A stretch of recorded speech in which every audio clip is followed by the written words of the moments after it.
The Playday Book, New Stories for Little Folks ******. Transcriber's note. The cover image was created by the transcriber and is placed in the public domain. The Playday Book, New Stories for Little Folks. By Fanny Fern. Illustrated by Fred M. Coffin. New York. Published by Mason Brothers, 108 and 110 Duane Street. 1857. Entered, according to Act of Congress, in the year 1856, by Mason Brothers, in the Clerk's Office of the District Court for the Southern District of New York. Stereotyped by Thomas B. Smith. 82 and 84 Beekman Street. Printed by C. Alvord, 15 Van Duter Street.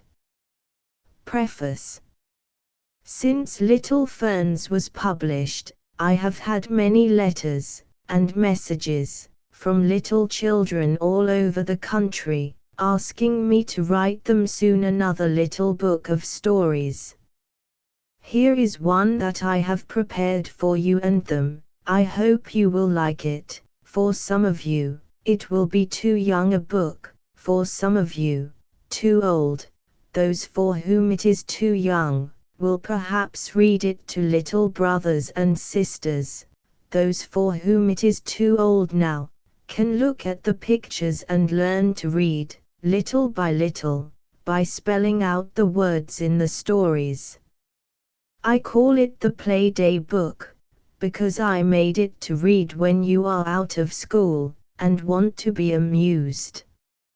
If, while you are looking only for amusement, you should happen to find instruction, so much the better. Fanny Fern. Contents.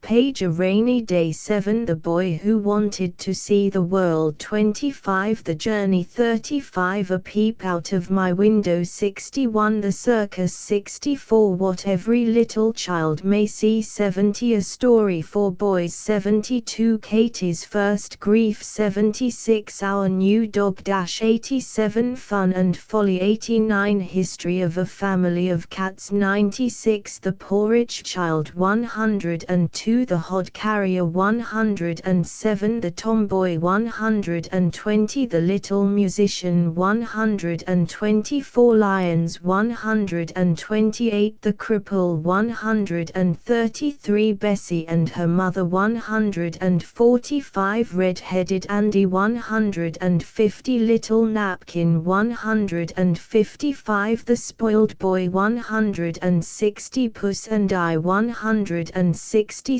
Lucy's fault 169, Untidy Mary 176, A lucky Irish boy 183, The child prince and the child peasant 191, The wild rose 194, Jenny and the butcher 204, The two babes 212, The little sisters 215, Hours, or A look backward 220, Children's troubles 224, The vacant lot 230, Foolish Ned 233, Greenwood 235, Bedtime 242, Soliloquy of Overgrown 15 248, A temperance story 250, All about Horace 256, A walk I took 269, Susie Foster 273, Feed my lambs 276, Two live pictures 280, A riddle 282, Thanksgiving 284. A rainy day, and what came of it? Oh, dear, I knew it would rain today. Just because I didn't want to have it. Everything is so dark, and cold, and gloomy. Drip, drip, drip. Oh, dear, had I made the world, Mother, I never would have made a drop of rain. What would the cattle have had to drink, then? I am sure I don't know. I don't see why they need drink. I could drink milk, you know, Mother. But if it didn't rain, the grass would all dry up, and then the cows would give no milk. Well, I don't know anything about that. I know I don't like rain, anyhow. Do you like a rainy day, Mother? Yes, very much. It gives me such a nice chance to work. I have nobody to interrupt me. I can do a great deal on a rainy day. But I have no work, Mother. Ah, that is just the trouble. Time lies heavy on idle hands. Suppose you wind these skeins of silk into nice little balls for my work basket. So I will. Won't you talk to me while I am doing it? Tell me something about yourself. When you was a little girl, little like me, tell me the very first thing you can ever remember when you was a tiny little girl. Bless me, that was so long ago that you will have to give me time to think. Can you keep your chattering tongue still 5 minutes, while I do it? Susie nodded her head, and fixed her eye very resolutely on a nail in the wall. A long pause. Hum, hum, muttered Susie, pointing to her lips, as her mamma moved in her chair. Yes, you can speak now. Have you thought of it, Mother? Yes. Well, that's nice. Let me get another card to wind that skein on. When I have done this, I hope it is a long story. I hope it is funny. I hope there ain't any moral in it. Katie Smith's mother always puts a moral in. I don't like morals. Do you, Mother? Susie's mother laughed, and said that she didn't like them when she was her age. There now, there, I'm ready, now begin. But don't say once on a time. I hate once on a time. I always know it is going to be a hateful story when it begins once on a time. Anything more, Susie? Yes, Mother, don't end it. They lived ever after in peace, and died happily. I hate that, too. Well, upon my word. I did not know I had such a critic for a listener. I am afraid you will have to give me a longer time to think, so that I can fix up my story a little. No, Mother, that's just what I don't want. I like it best unfixed. Well, the first thing I remember was one bitter cold Thanksgiving morning, in November. My mother had told me the night before that the next day was Thanksgiving, and that we were all invited to spend it 10 miles out of town, at the house of a minister in the country. Horrid, said Susie, I know you had an awful time.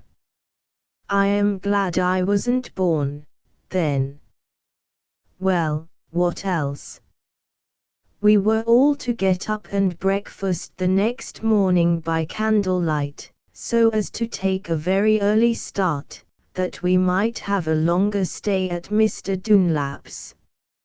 My mother told me all about it the night before, as she tucked me up in my little bed, after which I saw her go to the closet and take down a pretty bright scarlet woolen frock and a snow-white apron to wear with it, with a nice little plaited ruffle round the neck. Then she laid a pair of such snow-white woolen stockings side of them, and a pair of bright red morocco shoes. How nice! Were you pretty, Mother? Of course my mother thought so. I think I looked very much as you do now. Susie jumped up and looked in the glass. Then you had light blue eyes, a straight nose, a round face, and yellow curly hair. Did you, Mother? Certain, true. Yes. Well, Mother. Well, then, my mother went downstairs. Didn't she kiss you, first? Oh, yes, she always did that. And heard you say your prayers? Yes. Our Father, and, now I lay me. Yes. How queer for you to say my prayers when you were a little girl. I am glad you said my prayers. Well, Mother. Then I lay a long while thinking about the visit. In the dark. Yes. Anybody with you? No, weren't you afraid? Not a bit. You funny little mother. Well. And by I went to sleep, and slept soundly till morning. Long before daylight my mother lifted me out of bed, washed and dressed me by a nice warm fire, and then took me down in her arms to breakfast. I had never eaten breakfast by candlelight before. I liked the bright lights, and the smell of the hot coffee and hot cakes, and my mother's bright, cheerful face. It did not take us long to eat breakfast, but before we had done the carriage drove up to the door. Then my mother wrapped some hot bricks upon the hearth in some pieces of carpet. What for? To keep our feet warm in the carriage, while we were riding, and then she pulled another pair of warm stockings over my red shoes and stockings, and put on my wadded cloak, and tucking my curls behind my ears, tied a blue silk hood, trimmed with swan's down under my chin, and putting on her own cloak and bonnet, led me to the door. I had never seen the stars before, they glittered up in the clear blue sky, oh, so bright, so beautiful. The keen frost air nipped my little cheeks, but when they lifted me into the carriage, I was sorry not to see the pretty stars any longer. They wrapped up everything but the tip end of my nose, in shawls and tippets. And though I could not see the bright stars any more, I kept thinking about them. I wondered what kept them from falling down on the ground, and where they stayed in the daytime, and how long it would take me to count them all, and, if one ever did fall down on the ground, if it would be stealing for me to keep it for my own Tido and tie. I was not used to getting up so early, so the motion of the carriage soon rocked me to sleep, and when I awoke it was broad daylight, and the carriage had stopped at the minister's door. Oh, how the snow was piled up! Way to the tops of the fences, and all the trees were bending under its weight, every little bush was wreathed with it, the tops of the barns, and sheds, and houses, were covered with it, and great long icicles, like big sticks of rock candy, were hanging from the eaves. I liked it most as well as the pretty stars. I was glad I had seen them and the soft white snow. Then the minister, and his wife and boys came out, and we went in with them to a bright fire, and the coachman put up his horses in the barn, and went into the kitchen into the big chimney corner, to thaw his cold fingers. They gave me some warm milk, and my mother some hot coffee, and then the grown people talked and talked great big words, and I ran about the room to see what I could see. What did you see? First, there was a Maltese cat, with 5 little bits of kittens, all curled up in a bunch under their mother, eating their breakfast. By and by the old cat went out in the kitchen to eat hers, and then I took one of the kitties in my white apron, and played baby with it. It purred and opened its brown eyes, and its little short tail kept wagging. I could not help thinking the little country kitty was glad to see some city company. Then I got tired of the kitty, and went up to the corner of the room to look at some shells, and the minister's boy told me to put them up to my ear, and they would make a sound like the sea. Where they came from, I asked him if they were alive. And he laughed at me, and then my face grew as red as my frock, so that I had to hide it in my white apron. Then, after a while, the bells rang for church, for the minister was going to preach a Thanksgiving sermon, and my mother said that she was going with him and his wife to hear it, but that she would be back soon, and that I might stay, while she was gone, in the warm parlor, with the kitty and the shells, and that the minister's boy would stay with me if I didn't like to stay alone. Then I crept up into my mother's lap, and whispered that I did not like the minister's boy because he had laughed at me, and that I wanted his mother to take him away with her to church, and leave me all alone with the kitties and the shells. Then the minister's boy laughed again when they told him, and said I was a queer one, but I didn't care for that, when I saw him tie on his cap and pull on his mittens to go off. So they opened the door of the sitting room into the kitchen, that Betty might see I did not catch my apron on fire, and then they went to church. Didn't they leave you anything to eat? Oh, yes, I forgot that. I had a plate of Thanksgiving cookies as they called them, and as soon as the door was shut, I took the plate in my lap and never stopped till I had eaten them all up. Wasn't you a little pig, Mother? Not so very piggish, after all, because I was so astonished with my candlelight breakfast, before starting from home, that I forgot to eat anything. So, you see, I was very glad of the cookies. I am glad the minister's boy did not stay, Mother. I dare say he would have eaten them all up. Didn't you get tired before church was out, Mother? No, I looked out of the window a long while, at the pretty white snow, and by I saw a cunning little bird pecking at the window. It was all white but its head, and that was black. I wanted to open the window and let it in. I thought it must be cold, but I was afraid the minister's wife would not like it if the snow should fly in from the windowsill on her nice carpet. Just then Betty the cook came in, and she told me that it was a little snowbird, and that she thought it had become quite chilled, for the frost lay thick on the windows. Betty said she would open the window, and in it flew on the carpet. Then I tiptoed softly up and caught him. He fluttered a little, but I think he liked my warm hand.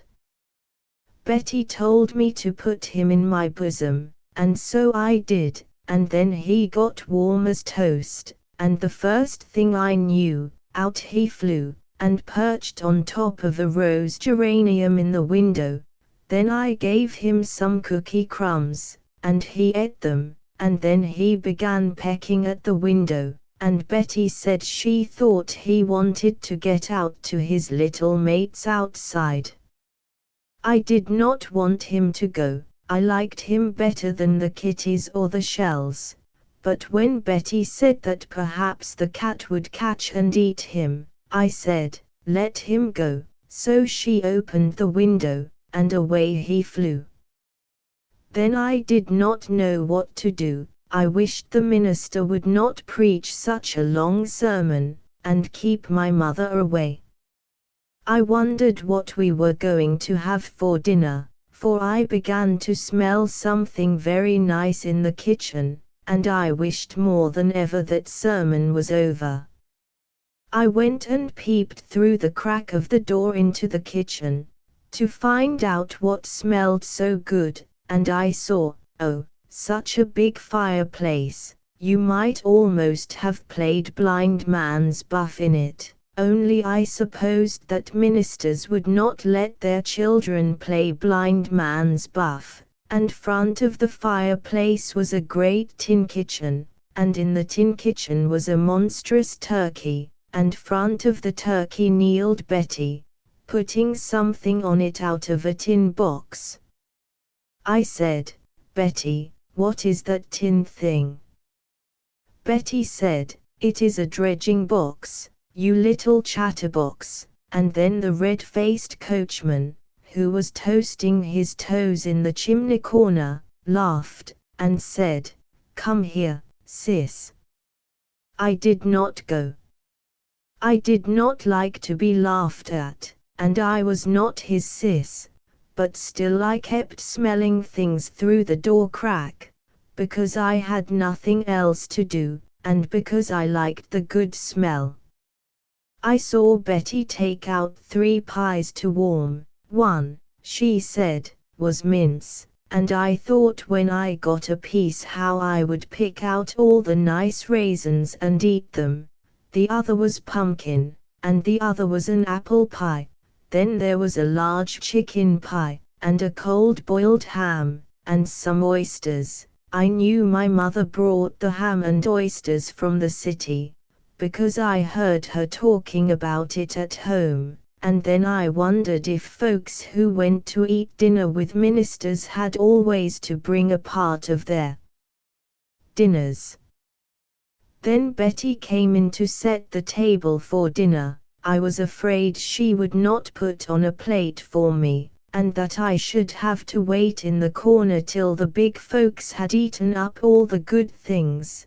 But she did, and set up a little high chair with arms, that the minister's boy used to sit in when he was little. I told Betty I did not like the minister's boy's chair, and that I wouldn't sit in it, and then Betty said, "Show, show, little girls must be seen and not heard." I asked Betty what that meant, and then she and the red-faced coachman laughed again, and the coachman said, "Sis, it is fun talking to you." Then I heard a great noise in the entry, such a stamping of feet, and such a blowing of noses. Sure enough, meeting was done. I was so glad, for I knew the turkey was. Then the minister said, "Come to me, little one." "Oh, mother. I am so sorry. I suppose he wanted you to say your catechism. When you were so hungry, did you go?" I stood with my finger in my mouth, looking him in the face, and thinking about it. I liked his face, it was not cross, and there was a pleasant smile about his mouth, and a soft sweet look in his eyes, so I went slowly up to him. I was glad he did not call me sis like the coachman. I did not like to be called sis. I wanted people to be polite to me, just as they were to my mother. "What did he say to you, mother? Did he make you say the catechism?" "No, he pushed my curls back off my face, and kissed my forehead. Then he asked me if I liked to hear little stories." "Did he? Why, what a nice minister." I said, "Yes, do you know any?" "I know some." Then the minister asked me what I knew. Then I said, 2 wise men of Gotham went to sea in a bowl. If the bowl had been stronger, my tail would have been longer. Then the minister laughed and asked me if I believed that. Then I said yes, it is printed in a real book, in my Mother Goose, at home. And then the minister told me to say some more Mother Goose, and then I told him all about old Mother Hubbard, who went to the cupboard, and Jack and Gill and 24 blackbirds and little Bo Peep, and then the minister laughed and said, Mother Goose forever. I did not know what that meant, and I did not dare to ask, because the minister's boy came into the room just then, and said, What a nice baby you have got on your knee, father, and that made my face very red, and I asked the minister to let me get down, and then the minister's boy came up to me and said, Sis, and I said, pouting, I ain't sis, I am Susie, and then he laughed, and said again, What a queer one, and began pulling the cat's tail. How ugly! I wish I'd been alive then, I would have pulled his hair for teasing my mother so. What happened next, Mother? Then Betty brought in the roast turkey, and the hot potatoes, and the oysters, and things, and then the minister himself lifted me up in my high chair, between him and my mother, and then he folded his hands and said a blessing. Was it very long, Mother? No, only a few words, and then he carved the turkey, and gave me the wishbone. Why, Mother, he was not a bit like a minister, was he? Well. Then I ate, and ate, and ate, and the minister gave me all the plums out of his pie, because he said that he could not find 24 blackbirds to put in it, and after dinner he picked out my nuts for me, and when his boy called me sis he said, John, behave. After dinner, I asked the minister if he knew how to play cat's cradle. He said he used to know once. Then he said to his while, Mother, can't you give us a string? This little one and I are going to play cat's cradle. He was such a while learning that I told him I did not think ministers could play cat's cradle, but his wife said he was stupid on purpose. To see what I would do, he got the string into 1,000 knots, and I got out of patience, and then I wouldn't teach him any more. Then he told me to see if I could spell Chronon-ho-tunthalogus, without getting my tongue in a kink. Then the minister's boy said, Try her on Popocatépetl, father. Then the minister and I played Hunt the Slipper and Puss in the Corner and Grand Mufti, and I was so sorry when a man drove up to the door, in a sleigh, and carried the minister off to see a poor sick woman. Why, Mother, I never heard of such a kind of a minister as he was. I thought ministers never laughed, and that they thought it was wicked to play, and that's why I don't like them, and am afraid of them. I wish our minister, Mr. Stokes, was like that minister you have been telling about. Then I wouldn't cross over the street when I see him coming. Do you think Mr. Stokes likes little children, Mother? When he sees me he says, How is your mother, Susie? But he never looks at me when he says it, and goes away after it as fast as ever he can. But what else happened at your minister's, Mother? Well, by that time, the sun began to go down, and the frost began to thicken on the windows, and though the large wood fire blazed cheerfully in the chimney, my mother said we had such a long, cold ride before us, that it was time we were starting. So I went out in the kitchen to tell the red-faced coachman to tackle up his horses, and there he lay asleep on the wooden settle. What is a settle? A rough kitchen sofa, made of boards, with a very high back. I touched his arm, and he only said, as he turned over, "Whoa, there, whoa." "John," said I, "we want you to tackle up the horses, my mother wants to go home, John." "Get up, Dobbin, get up, Jack," said John, without opening his eyes. "John," said I, right in his ear, for I was getting tired. "Oh, that's you, sis, is it?" said John, springing up, and knocking over the old settle with a tremendous noise. "Bless my soul, that's you," and then he burst into a loud laugh, and I found out that he had not been asleep a bit, and only did so to plague me. Well, we warmed the bricks again, and wrapped them up with the old pieces of carpet, to put under our feet, and I drank some warm milk, and the minister's wife put some cookies in my bag, and tied my soft blue silk hood round my face, and as she did it, she sighed such a long sigh, that I said, "Does it tire you to tie my hood?" "No, no, no, no," and then a great big tear came rolling down her cheek, and then she said, "There is a little silken hood like yours in the drawer upstairs, but I have no little rosy face to tie it round now," and I stopped and thought a minute, for at first I did not understand, and then I said softly, "I'm sorry."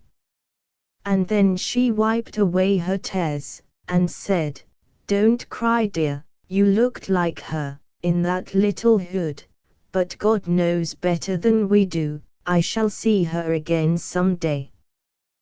Then she kissed me, and put me into the carriage, and John cracked his whip, and we were just starting, when the minister's boy came running out with my little bag, and said, "Here's your bag, sis, kiss me and you shall have it."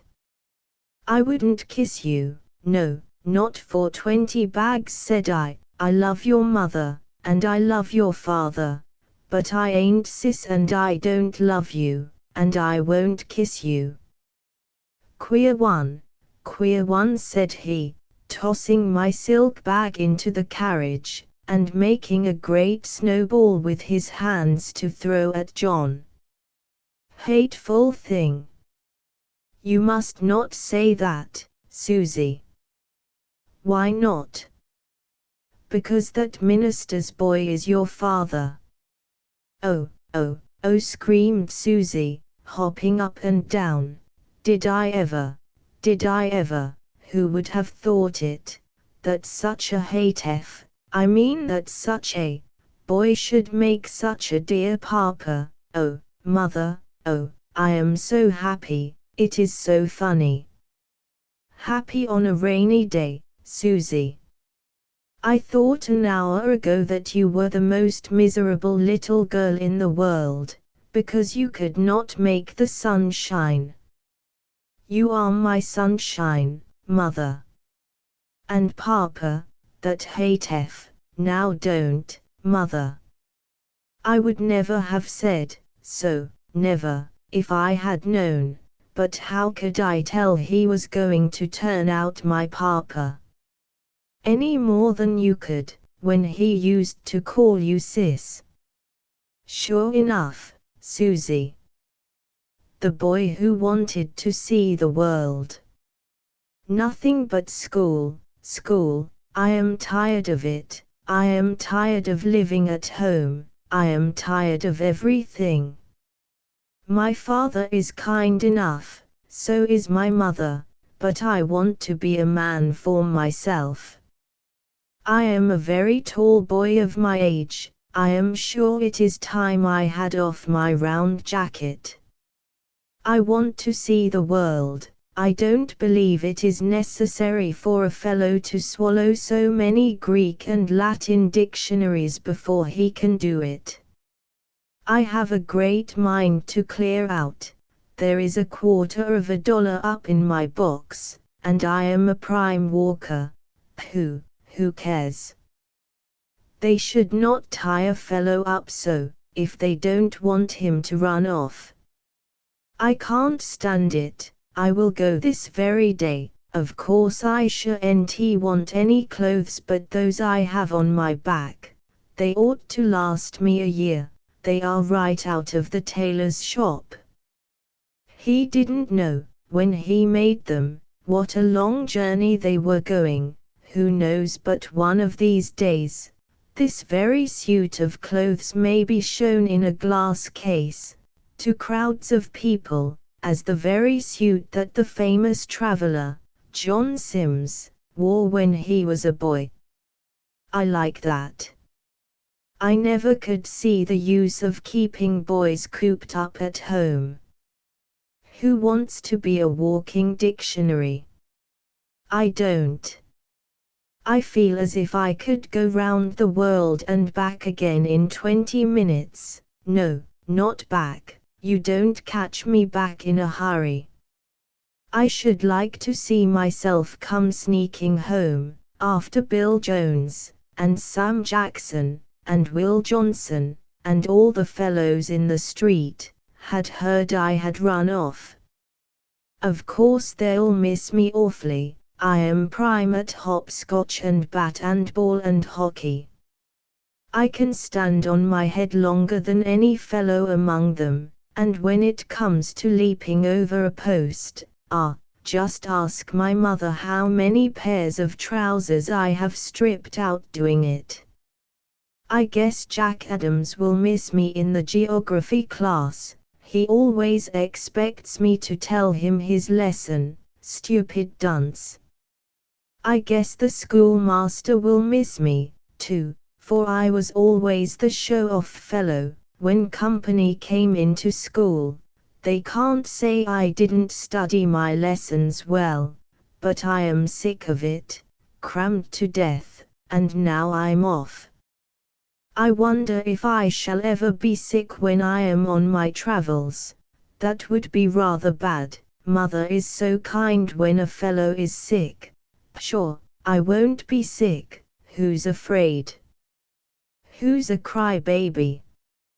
Not I. I am John Sims, the great traveler that is to be. Hurrah! I wonder who will have my old sled-winded arrow. I dare say Sis will be going downhill on it. What a plague sisters are. Dora always has the biggest piece of pie. Not that I care about it, I am too much of a man. But it is confoundedly provoking. If you try to have a little fun with girls, they holler out, "Oh, don't, you hurt," and they bawl for just nothing at all, except to get their brothers a box deer. I can't bear girls. I never could see any use in them. Now, if Dora had been a boy, that would have been fun. He could have gone off with me on my travels. Well, never mind about that. It is time I was going. If I mean to go today, Father will be home to dinner soon, and then my plan will be all knocked in the head. I shall be sent out of an errand, or some such thing. I guess I will go out at the back door. It is ridiculous, but somehow or other I feel just as if everybody knew what I was going to do. But once round the corner, down street, and off on the railroad track, and they may all whistle for Johnny Sims, the famous traveler.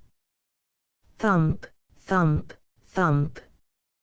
I wonder who that is, knocking at my front door, said Betty Smith. I hope it is not the minister. I can't leave these preserves for anybody. Thump, thump. What a hurry some folks are in. that they can't give a body a chance to wipe their sticky fingers on a roller. Nobody comes here but the peddler and the tin man, unless it is the minister. Who can it be? And Betty opened the door, and hurled from between her teeth, her usual blunt, "What do you want?" "A piece of bread, if you please. I've taken such a long walk, and I am very hungry." "Where did you come from?" asked Betty, "and where are you going? And why didn't you put a piece of bread or something in your pocket before you started, hey?" "I did not think I should be so hungry," said the boy. "Well, where are you going now, anyhow?" "I don't know." "Don't know? That's a pretty story. How did you come by those good clothes?" "I'll bet a sixpence you stole 'em. They are genuine broadcloth, fine as our minister wears, and you begging for a piece of bread." "I can't put that and that together." "You don't get any bread from me, till you open your mouth a little wider, my young mister, and tell me what you are up to." "I shouldn't wonder if you were sent here by some bad people, or something, to see if my man was to home. I can tell you now that he ain't, but there's a gun behind that kitchen door that's better than 40 of him, and I know how to handle it, too. Do you hear that, now? I'll have you taken to. I'll have something done to you. See if I don't, if you don't tell me in 2 minutes who sent you to my house," said the curious Betty. "I don't believe you are hungry, it is all a sham." "I am, really," said the boy. "Nobody sent me here, I never did anything bad." "Won't you give me a piece of bread, and tell me what road this is?" "He's crazy," said Betty, looking close into the boy's eyes. "No, I am not crazy. I don't know the way home." "Where is your home?" The boy hesitated, and hung his head. "Tut, now, if you want your bread," said Betty, growing more and more curious, snatching a fragment of a loaf, and holding it up before him, "if you want this now, tell me where you live." "In the city," said the boy. 10 miles off." "Did you walk all that?" The boy nodded. "Did your pa and ma know it?" "No, come now, here's another slice," said Betty, "and I'll put some butter on it, if you'll tell me what you did it for." "I wanted to run away." "Goodness! What for? Did your folks treat you bad?" "No, what then?" "I wanted to travel." "Ha, ha, ha, ha," said Betty, holding on to her sides. "That's too good, and got tired already, ha, ha, and want to find the way home. Smart traveler you are. How do you expect to get back tonight? It is most sundown now." "I don't know," said the boy, sadly. "Nor I," said Betty. "But I'll tell you what I will do. I'll give you a supper and a bed tonight, and my man is going into market at 4 o'clock tomorrow morning, with some vegetables, and he will give you a lift, if I ask him.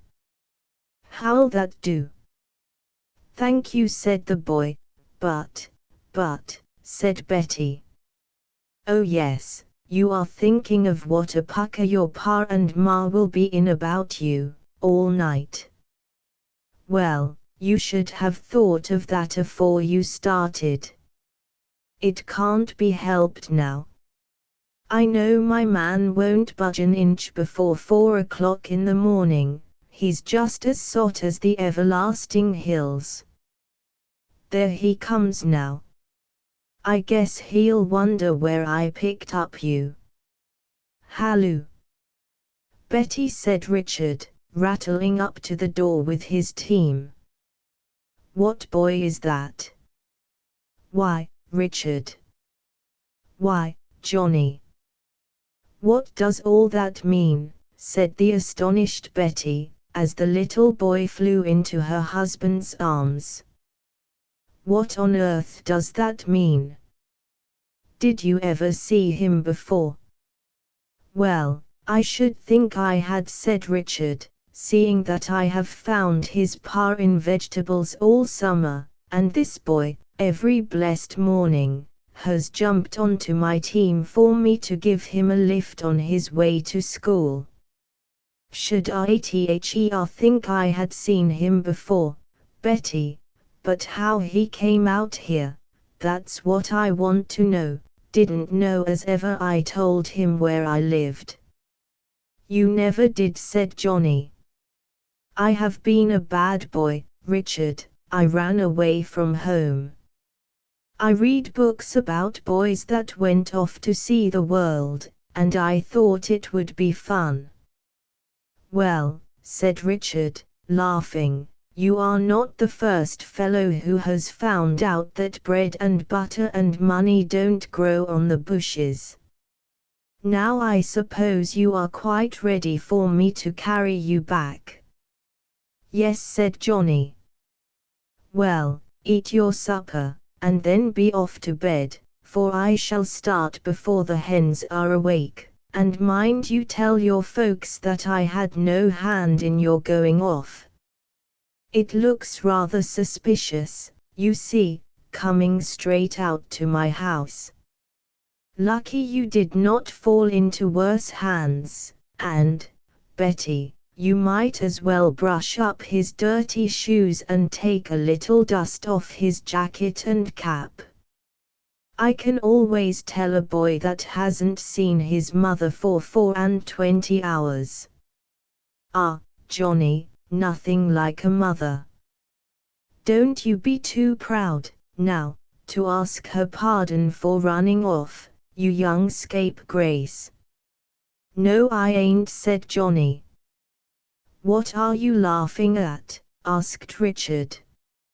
I was thinking, said Johnny, as he watched Betty dusting his jacket, what a silly boy I was, and how I thought that one of these days everybody would want to see the jacket and trousers that the great traveller John Sims had on, when he first started on foot to go round the world.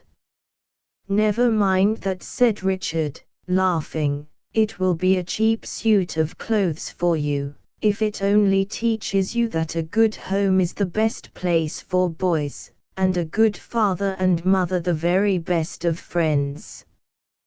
Wake up, shouted Richard, shaking John by the shoulder the next morning. My team is all harnessed, and at the door, and Betty has some smoking hot coffee downstairs. Wake up, Johnny, and we'll get into town time enough to eat breakfast with your mother. Johnny jumped out of bed, and in his hurry, put his legs into the sleeves of his jacket. He was not used to dressing in the dark. The hot coffee was soon swallowed, and jumping into the market cart beside John, they rattled off by starlight down the road. Richard did not talk much. He was thinking how much money his turnips, and carrots, and beets, and parsnips, would bring him, so that Johnny had plenty of time to think. Every mile that brought them nearer to the city made him feel more and more what a naughty boy he had been, to distress such a good father and mother, so that he was quite ready when the market cart rattled over the paved streets of the city, and up to his father's door, to say all that such a foolish boy should say, when his parents came out to meet him. nor did he get angry when the fellows joked him about his long journey round the world. And when they found he could laugh at his own folly, as well as they soon stopped teasing him. Johnny has some little boys of his own now, and when they begin to talk big, he always tells them the story of John Sims, the famous traveler. The Journey. Chapter I. Did you ever go a journey with your mother? No. Little Nellie did. It was great fun for her to see her mother pack the trunk. She had no idea before how much maybe got into a trunk by squeezing. She thought it full half a dozen times, and laughed merrily when her mother pressed down the things with her hands, and piled as many more on top of them. Nellie and her mother were going to Niagara, that is a long way from New York. They went to bed very early the night before, for they knew that they must be up and off by daylight, breakfast, or no breakfast, for the cars do not wait for hungry people, as you may have found out. Long before daylight Nellie put her hand on her mother's face, and said, "It is time to get up, Mother," and sure enough it was, so they both sprang out of bed, washed their eyes open, hurried on their clothes, and, I wish I could say, eat their breakfast, but unfortunately Nellie and her mother were boarding at a hotel. Now, perhaps you do not know that the servants in the New York hotels set up nearly all night, to wait upon people who stay out late at theaters, and like a nice dainty supper when they get home, and to take care of strangers, too, who arrive late at night, so you can imagine how tired they are, and how soundly they sleep, poor fellows, in the morning. Many of them are most excellent people, who bear without complaint all the hard words they get from those whose chairs they stand behind, and who consider themselves privileged for that reason to insult and abuse them. No matter how weary they are, they must dart like a flash of lightning wherever they are sent, and get sworn at and abused even then for not going quicker. I remember well a middle-aged man who was waiter in a hotel where I once lived. He was as truly a gentleman as your own father. I could not bear that he should answer the bell when I rang it. It seemed to me that I should rather wait upon him. I could not bear that he should bow his head so deferentially every time he spoke to me, or be so troubled if my tea or coffee was not just as I was accustomed to have it. I could not bear that he should beg my pardon for every little omission or accident, so seldom occurring, too. I almost wished he would say something impudent or saucy. It made me so uncomfortable to see such a fine, dignified, gentlemanly man waiting upon my table, waiting upon people in the house, too, who were not fit to wipe his shoes, running hither and thither at the call of capricious, ill-bred children, whose wealthy parents had never taught them that servants have hearts to feel, and that they should be humanely treated. Ah, you should have seen our John. His manners would not have disgraced the White House. In fact, I should not be surprised any day to hear that he was its master, for he who fills an inferior position faithfully and well, is he who oftenest rises to the highest. Remember that. Well, as I was telling you, before I began about John, when Nellie and her mother got up, the poor, sleepy servants, who had not been in bed more than an hour or so, were not up, So Nellie nibbled a cracker and drank a glass of water, and she and her mother jumped into the carriage and were driven to the depot. How odd Broadway looked by early daylight! No gaily dressed ladies swept the pavements with their silken robes, no dandies thumped it with their high-heeled boots and dapper canes, no little girls, dressed as old as their mammas, glided languidly up and down, with their hands folded over their belts and an embroidered handkerchief between their kidded fingers. No, none but the useful class of the community were stirring, market men, from the country, with their carts laden with lettuce, parsnips, cabbages, radishes, and strawberries, covered over with a layer of fresh, green grass, the very sight and odor of which made one long to be where it grew. Then there were milkmen, driving enough to tear up the pavement. Then there were rag-pickers, grey with dirt, raking the gutters.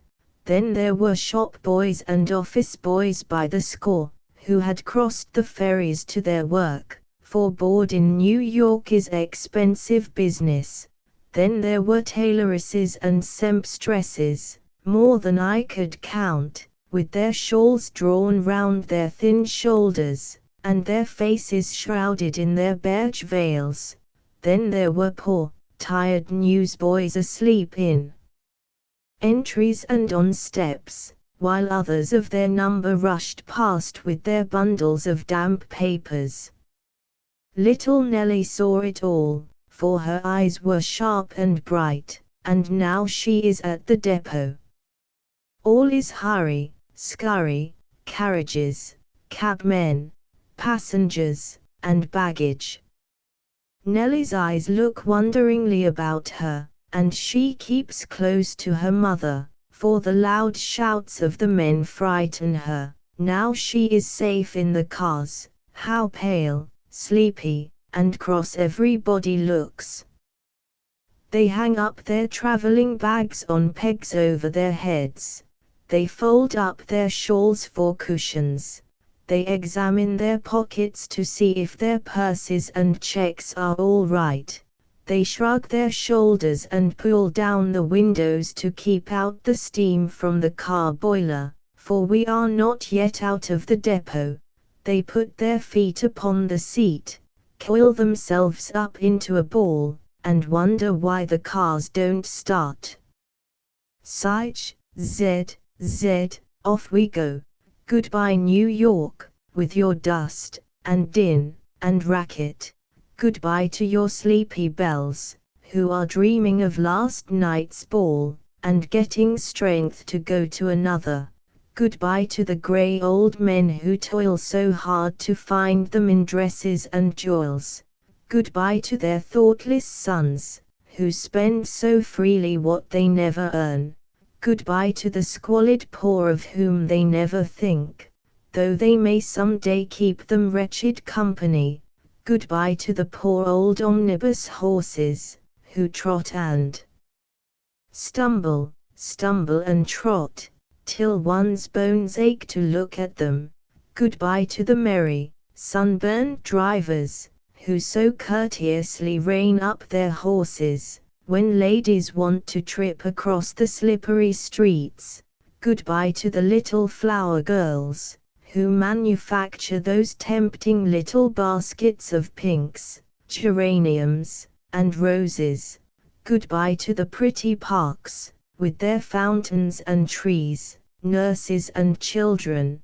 Goodbye to the prisons, which often shut up better people than many whom the judges suffer to go unpunished at large. Goodbye to the hospitals with their groaning patients, watchful nurses, and skillful doctors. Goodbye, we shall not be missed, no more than the pebble which some idle schoolboy tosses into the pond, and which disappears and is thought of no more. Goodbye, busy, dirty, noisy, crowded, yet delightful New York, for we are off to Niagara. Chapter 2. How hot it is, how dusty, how hungry we all are. I hope we shall soon stop to dinner, for our stock of crackers and patience is exhausted, and nothing is left of the oranges but the peel. Ah, here we are. Only 10 minutes to eat. What can the conductor be thinking about? Does he take us for boa constrictors? Or does he think that, like the cows, we can store in our food and chew it whenever we get a chance? The fact is, he does not think anything about it. All he cares for is to pack us all in the cars again and start at the last of the 10 minutes. So I suppose we must elbow our way into the dining room with the rest and scramble for a seat. Beef, pork, mutton, veal, chicken, what'll you have? What'll I have? Oh, anything, something, only be quick about it, please, for this little girl looks paler than I like to see her. Lamb and green peas, that will do, but, oh, dear, where's our knife and fork? Turn round, Nellie, take that spoon and begin on the peas, we can't stop for trifles. There's that horrid fizzing of the car boiler, which warns us that we must swallow something or go hungry till bedtime. And here's a custard, but no spoon. Next time I travel I will carry a knife, fork, and spoon in my pocket.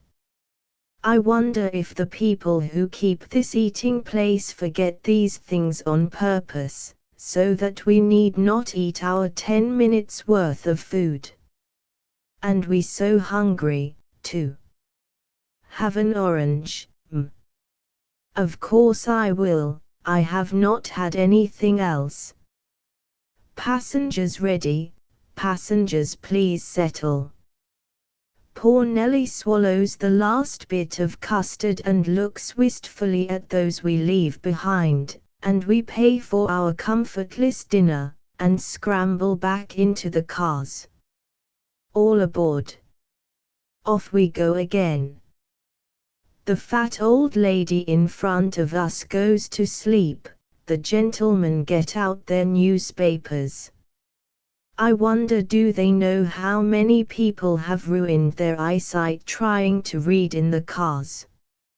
It is a losing way of gaining time, Mr. Editor. Take my advice and put your papers in your pockets to read when you get to the next stopping place. There is a woman taking out a needle and thread to sew. That is worse yet, but everybody imagines they know best about such things, so I'll not interfere. Here comes a boy into the cars with some books to sell. Little Nellie pinches my arm slyly and looks very wise. She has spelt out, with her bright eyes, among the other books, Fern leaves. Nellie is a bit of a rogue, so she says to the boy, "Have you fern leaves?" "Yes, miss, and second series and little ferns, too." And he hands them to me. Nellie touches my foot under the seat, and looks as grave as a judge, while I turn over the pages, and when I ask the little boy who wrote Fern Leaves, she does not laugh, but looks straight out of the window at a cow munching grass by the roadside, as if it were a matter of no concern at all to her. The little bookseller repeats my question after me, "Who wrote Fern Leaves?" and looks bewildered.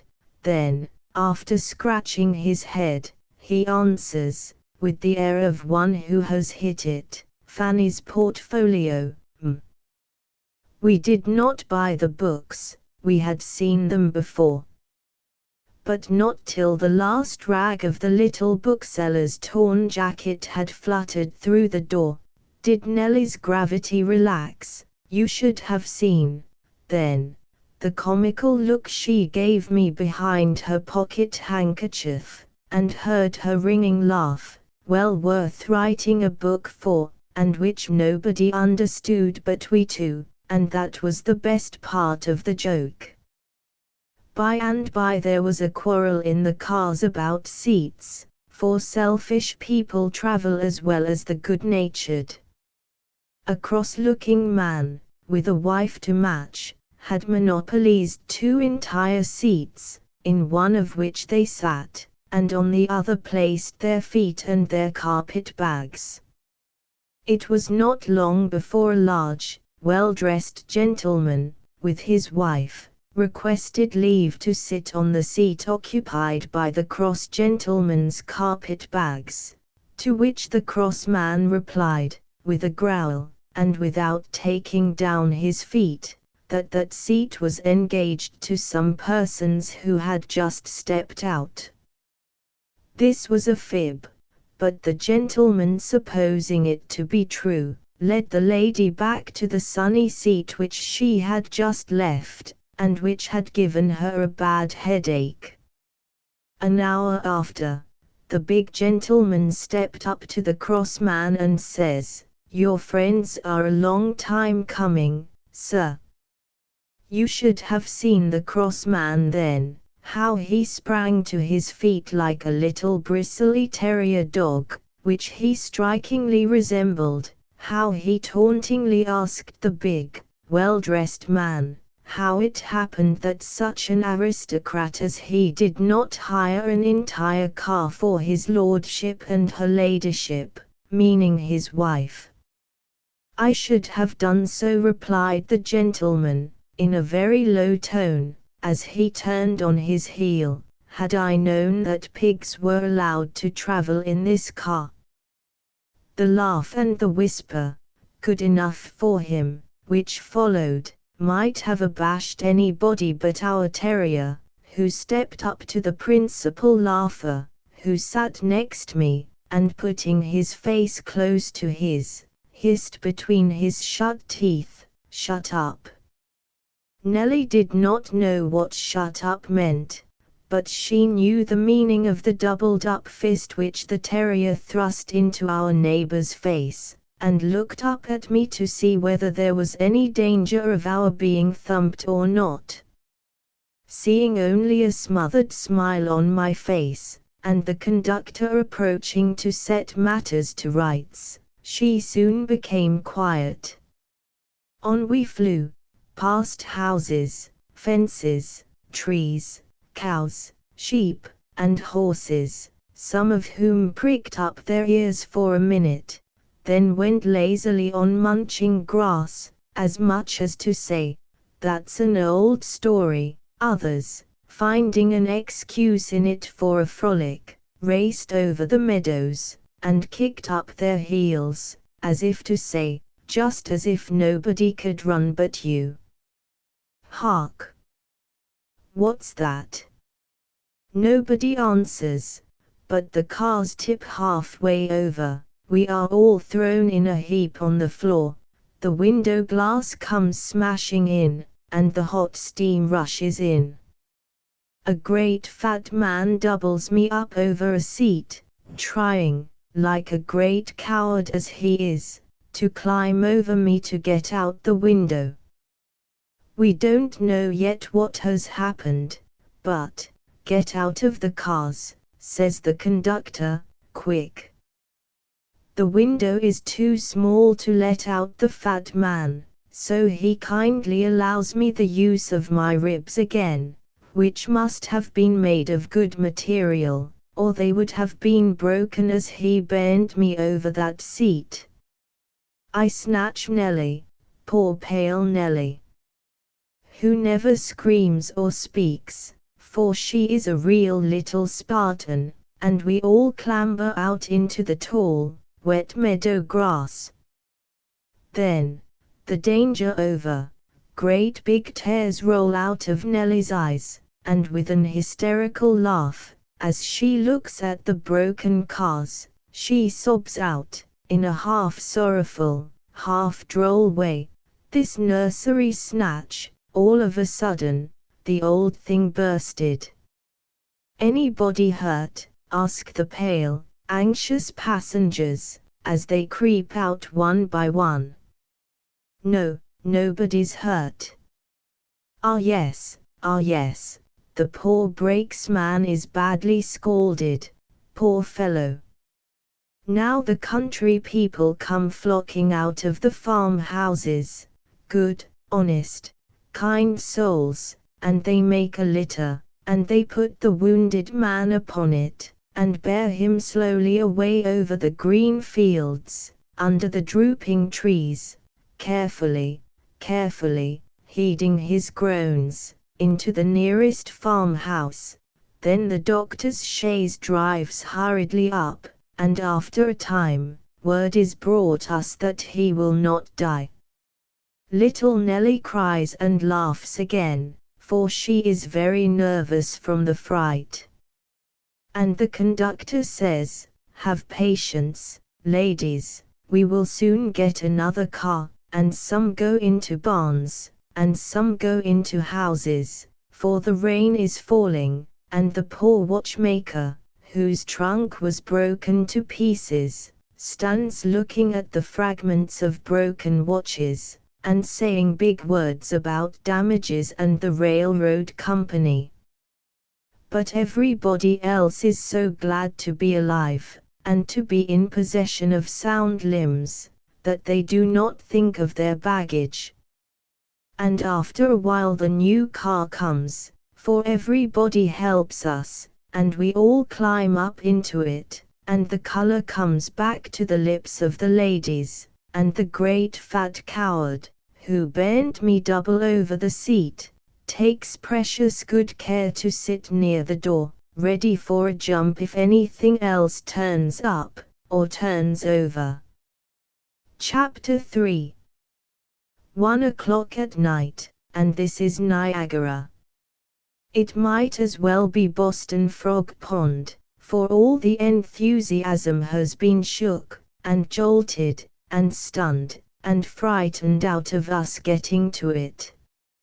And now here it is 1 o'clock at night. I suppose not a bit of supper is to be had for poor Nelly and me, although we have eaten nothing since we had that scrambling 12 o'clock dinner. What a big hotel! Bless us, there is a supper though already, for they are used to little accidents, called collisions, this way, and feed the survivors with as much alacrity as they bury the dead. To be sure there is a supper, chicken, oh, Nelly. Chicken and hot tea. Sorry figures we cut by the light of the bright gas chandeliers, with our jammed bonnets and torn riding dresses, but who cares? I am sure Black John don't. He is just as civil as if we were as presentable as a Broadway belle. Certainly he is used to it. He is used to seeing ladies emerge from begrimed caterpillar riding habits into all sorts of gay butterfly paraphernalia. John is charitable. He always suspends his judgment of passengers till the next morning at breakfast, then he knows who is who. If a lady takes diamonds with her coffee, he knows she talks bad grammar, and is not what she would have people think her. He is not surprised to have her find fault with everything from the omelette to the Indian cake. He expects to see her nose turned up at everything, just as if she had everything better at home. She does not impose on John. He waits upon her with a quiet twinkle in his eye, which says as plain as a twinkle can say, "I have not stood behind travelers' chairs these 2 years for nothing. That game has been played out here, my lady." But when a lady comes down to breakfast in a modest cullet, quiet-looking breakfast robe, with smooth hair, neatly slippered feet, and a very nice collar, and speaks civilly and kindly to him, John knows he sees a real lady, whether she owns a diamond or not, and her pleasant thank you when he has taken some trouble to procure her what she desires, wings his feet for many a hard hour's work that day. I wish ladies oftener thought of this. I wish they did not think it beneath them, or were not too indifferent or thoughtless to attend to it. What is that noise, John? Oh, them's the rapids. Rapids, sure enough, we almost forgot we were at Niagara, how very dismal they sound. John laughs and says, you are tired tonight. When you look at them in the morning you will like 'em, most ladies does. But poor Nellie is half asleep over her plate, so we will go to bed. What a little box of a chamber! Not a pretty thing in it but Nellie, a table, a chair, a bed, a bureau, and a candle on it, the window shaking as if it had Saint Vitus's dance, the rapids, as John calls them, roaring like mad under the window. I can't stand the rattling of that window. I'll stop it with the handle of a toothbrush. I suppose I have a toothbrush left, if the cars did run off the track. Oh, yes. Now tumble into bed, Nellie. What a dismal thing those rapids are, to be sure. I feel as if I were out at sea in an eggshell boat. I wonder how they will look in the morning. Don't you, Nellie? No answer. Nellie's asleep. I wish I could sleep, but I'm sure those horrid rapids will give me the nightmare. Morning, you don't mean that, Nellie, and you look as bright as if the cars had kept right end up all the way here. Does the sun shine, Nellie? Open the blinds and see. No. What a pity. A great river under the window. Why, pussy, that river is the rapids. I don't wonder they shake the window so, how they tumble about. Now, we will dress and breakfast, and then, no. For the falls. You and I are not to be frightened at a few raindrops, Nellie. We have had too many drenchings running to and fro from printing offices for that. That's right, Nellie. Dip your face into the wash basin, it will make your eyes strong and bright. Now smooth your hair, and put on the plainest dress you can find, but let it be very clean. I hope your fingernails and teeth are quite nice. And then pull your stockings smoothly up. Of all things, don't wear wrinkled stockings.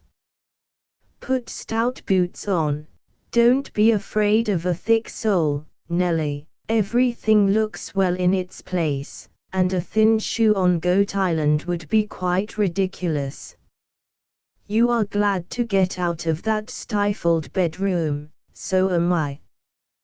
What a nice wide breezy hall this is. Oh, there are more travelers who have just arrived, and there are some more who are just leaving, and there comes the servant to say breakfast is ready. Gongs are out of fashion. I am glad of that. I would run a mile to escape a gong, and beside, no hospitable landlord, I think, would set such a machine in motion to disturb sick and weary travelers, who prefer a longer sleep. Ah, this landlord knows what he is about, I am sure of that. You can generally judge of any house by the manners of the servants. How well trained they are here, how quiet, how prompt. Good fellows, I hope they get well paid, don't you, Nellie? I hope they have a comfortable place to sleep when the day is over, don't you? All black. I am glad of that, too. I like black people. They are such a merry people. They are so easily made happy. They are so affectionate. They are so neat. Oh, what nice bread and coffee.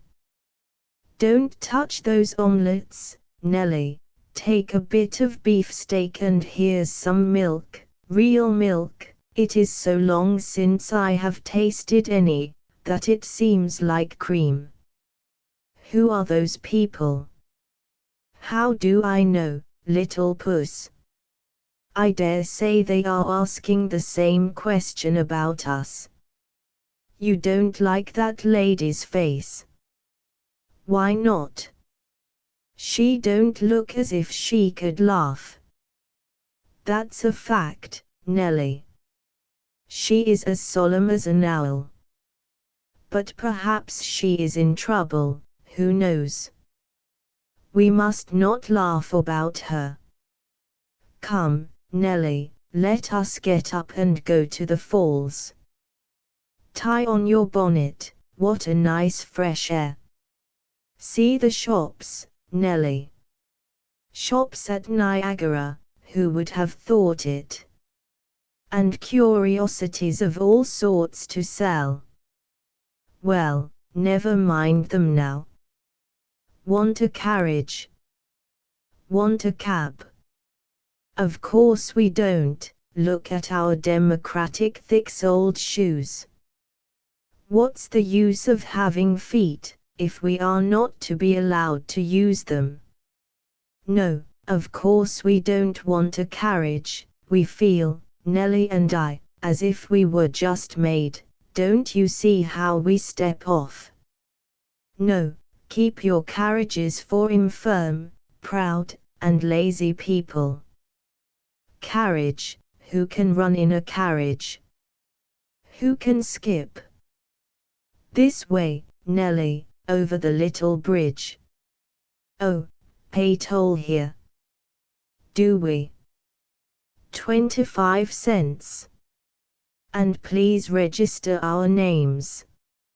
Oh yes, of course, Mrs. Nellie, and Miss Nellie. What are you laughing at, puss? Come along, oh, see this pretty island. Now you see the use of thick shoes, off into that grass, and pick me some of those wild flowers. Oh, Nellie, there are some blue, and pink, and purple, get a handful, Nellie. Oh, how delicious it is to be alive, skip, Nellie, run, Nellie, sing Nellie. A real Indian. Where? Oh, that's not a real Indian, no more than you or I. She's a pretty little sham Indian, but what are her pincushions and moccasins to these wild flowers? No, no, little girl, don't stop us with those things. We left shopping in New York. Goat Island was not made for that, I'm sure. Come Nellie. A boy with crosses made of table rock, how they plague us. We don't want to buy any crosses, we are cross enough ourselves. Because you keep bothering us so, we came to see the falls, not to do shopping. Come away, Nellie. Oh, Nellie, look. Look. But why describe the falls to you, when all your school geographers have a picture of it? When your teacher has taken all the school to see a panorama of it? When your Uncle George, and Aunt Caroline, and Cousin James have seen it? And yet no tongue, no pen ever could, ever has described its beauty, its majesty. I would that I had never heard it attempted. I would that I had never heard of Niagara, I would that I had come upon it unawares some glorious morning before Indian girls had peddled moccasins there, or boys had profaned it by selling pictures and crosses. I would have knelt on that lovely island, and seen God's majesty in the ceaseless, roaring torrent, God's smile in the bright rainbow, hung upon the fleecy mist, God's love in making earth so beautiful, for those who forget to thank Him for it. I would lead him there who says there is no God, that he might hear His voice, and see His glory. But no two persons look on Niagara with the same eyes. You cannot see it through my spectacles. Some it animates and makes jubilant, others it depresses and terrifies. Some hear in it the thunder and lightning of Sinai, others hear in it the voice of Him who stilled the raging waves with peace, "Be still." Yes, I was glad to have seen Niagara, but I was not sorry to leave it. Its rushing torrent threw a shadow over my spirit. Its monster jaws seemed hungry for some victim, other than the unconscious leaves which it whirled so impatiently and disdainfully out of sight. Its never-ceasing roar seemed like the trumpet challenge to battle, telling of mangled corpses and broken hearts. No, dearer to me is the silvery little brook, tripping lightly through green meadows, singing low and sweet to the nodding flowers, bending to see their own sweet beauty mirrored in its clear face. I like not that all nature's gentle voices should be tyrannically hushed to silence, drowned by a despot's deafening roar. Give me the low murmur of the trees, I like the hum of the bee, I like the flash of the merry little fish, I like the little bird, circling, darting, singing, skimming the blue above, dipping his blight wings in the blue below. I like the cricket which chirps the tired farmer to sleep, I like the distant bleat of the lamb, the faint lowing of the cow. I lay my head on nature's breast, in her gentler moods, and tell her all my hopes and fears, and am not ashamed of my tears. But she drives me from her when she roars and foams, and flashes fierce lightning from her angry eyes. I close my ears to her roaring thunder. But when, clearing the cloud from her brow, she hangs a rainbow on her breast, throws perfume to the pretty flowers, and smiles caressingly through her tears, then I love her, then she is all my own again. Here I have been running on. And all this while you have been waiting to know the rest of my story. Well, Nellie and I started to go back to New York. Nellie did not like the idea of trusting herself in the cars, nor, to tell the truth, did I, but there was no help for it. Besides, it is not wise to be a slave to one's fears. So we tried to forget all about it. A girl who lived with me once remarked, "There is always something happening most days." So we soon found amusement. An old lady in the cars, when she had smelled up all her camphor and eaten all her lozenges, commenced asking me questions faster than I could answer, and looking at Nellie through her spectacles. Some of her questions were very funny, and, from anybody but an old lady, would have been impertinent, but we answered them all, for it was very evident she did not ride in the cars every day, and was determined to get her money's worth. Poor old lady!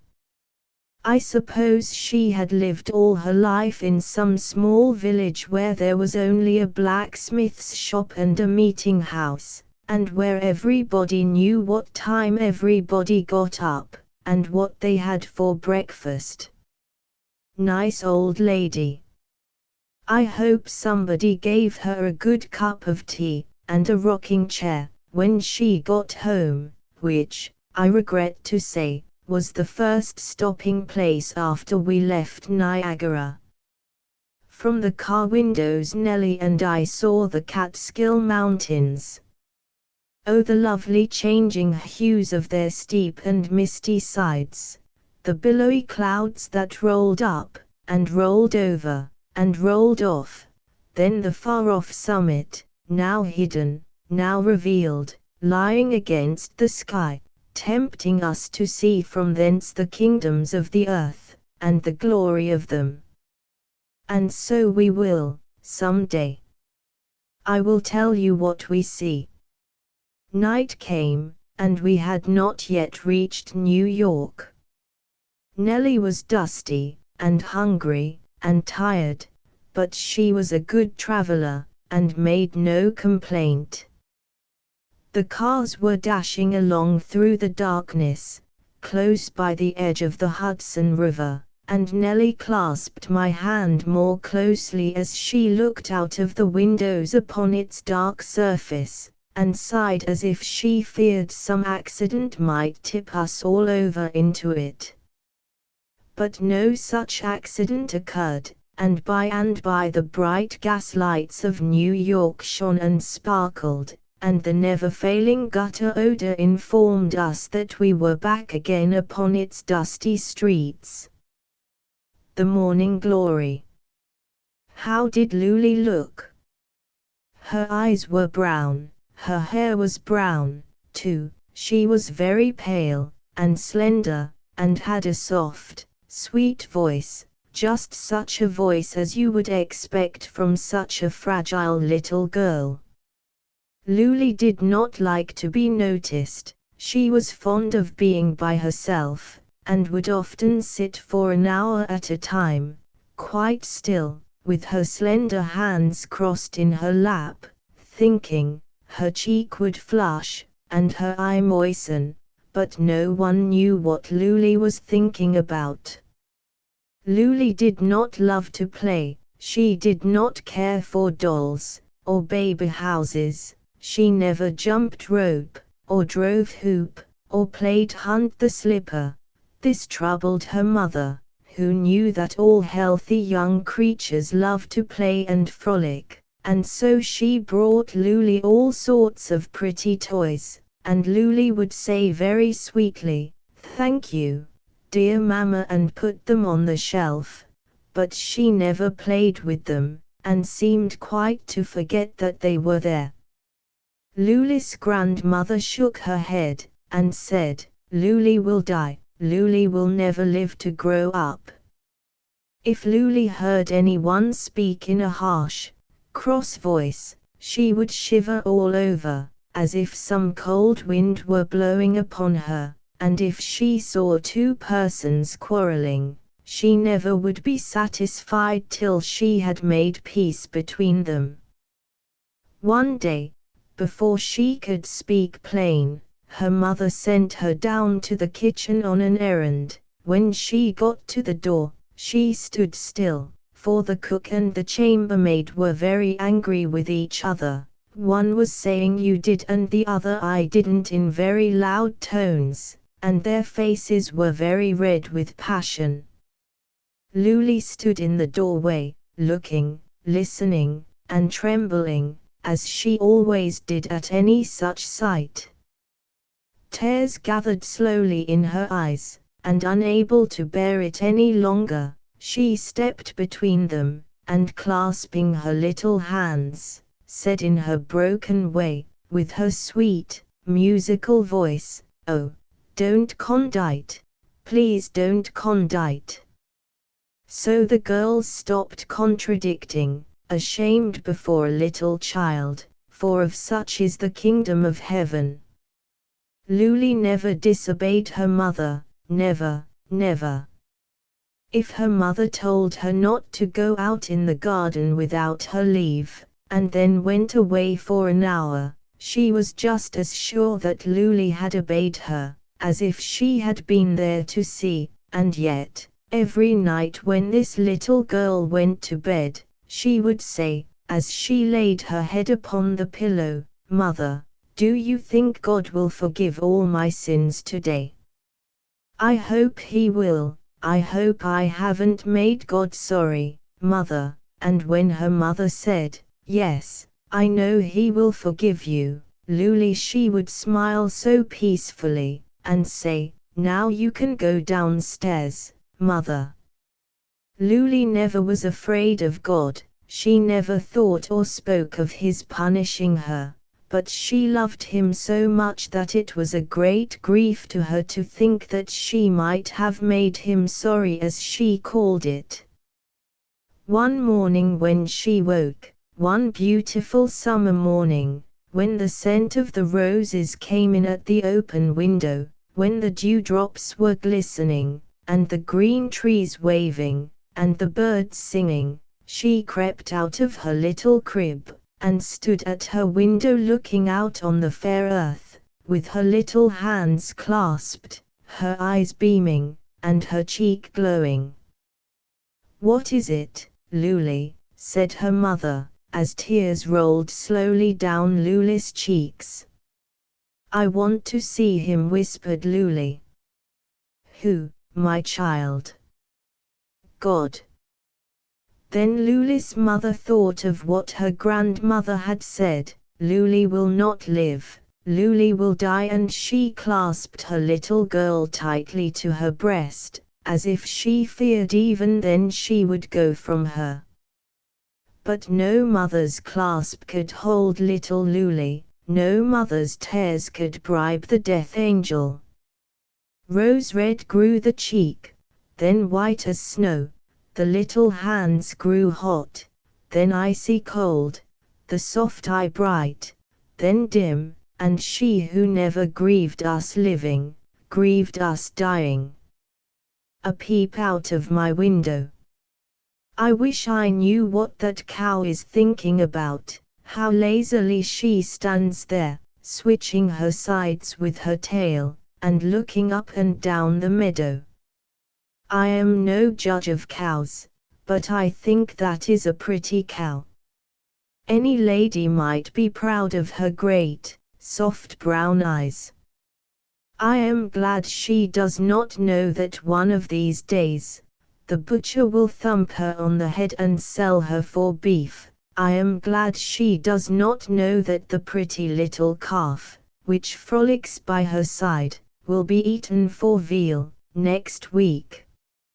Munch away, old cow, and enjoy the fresh clover while you can. I don't believe you have any idea what a pretty picture you and your baby calf make, as you stand with your hoofs in that brook and bend your heads to drink.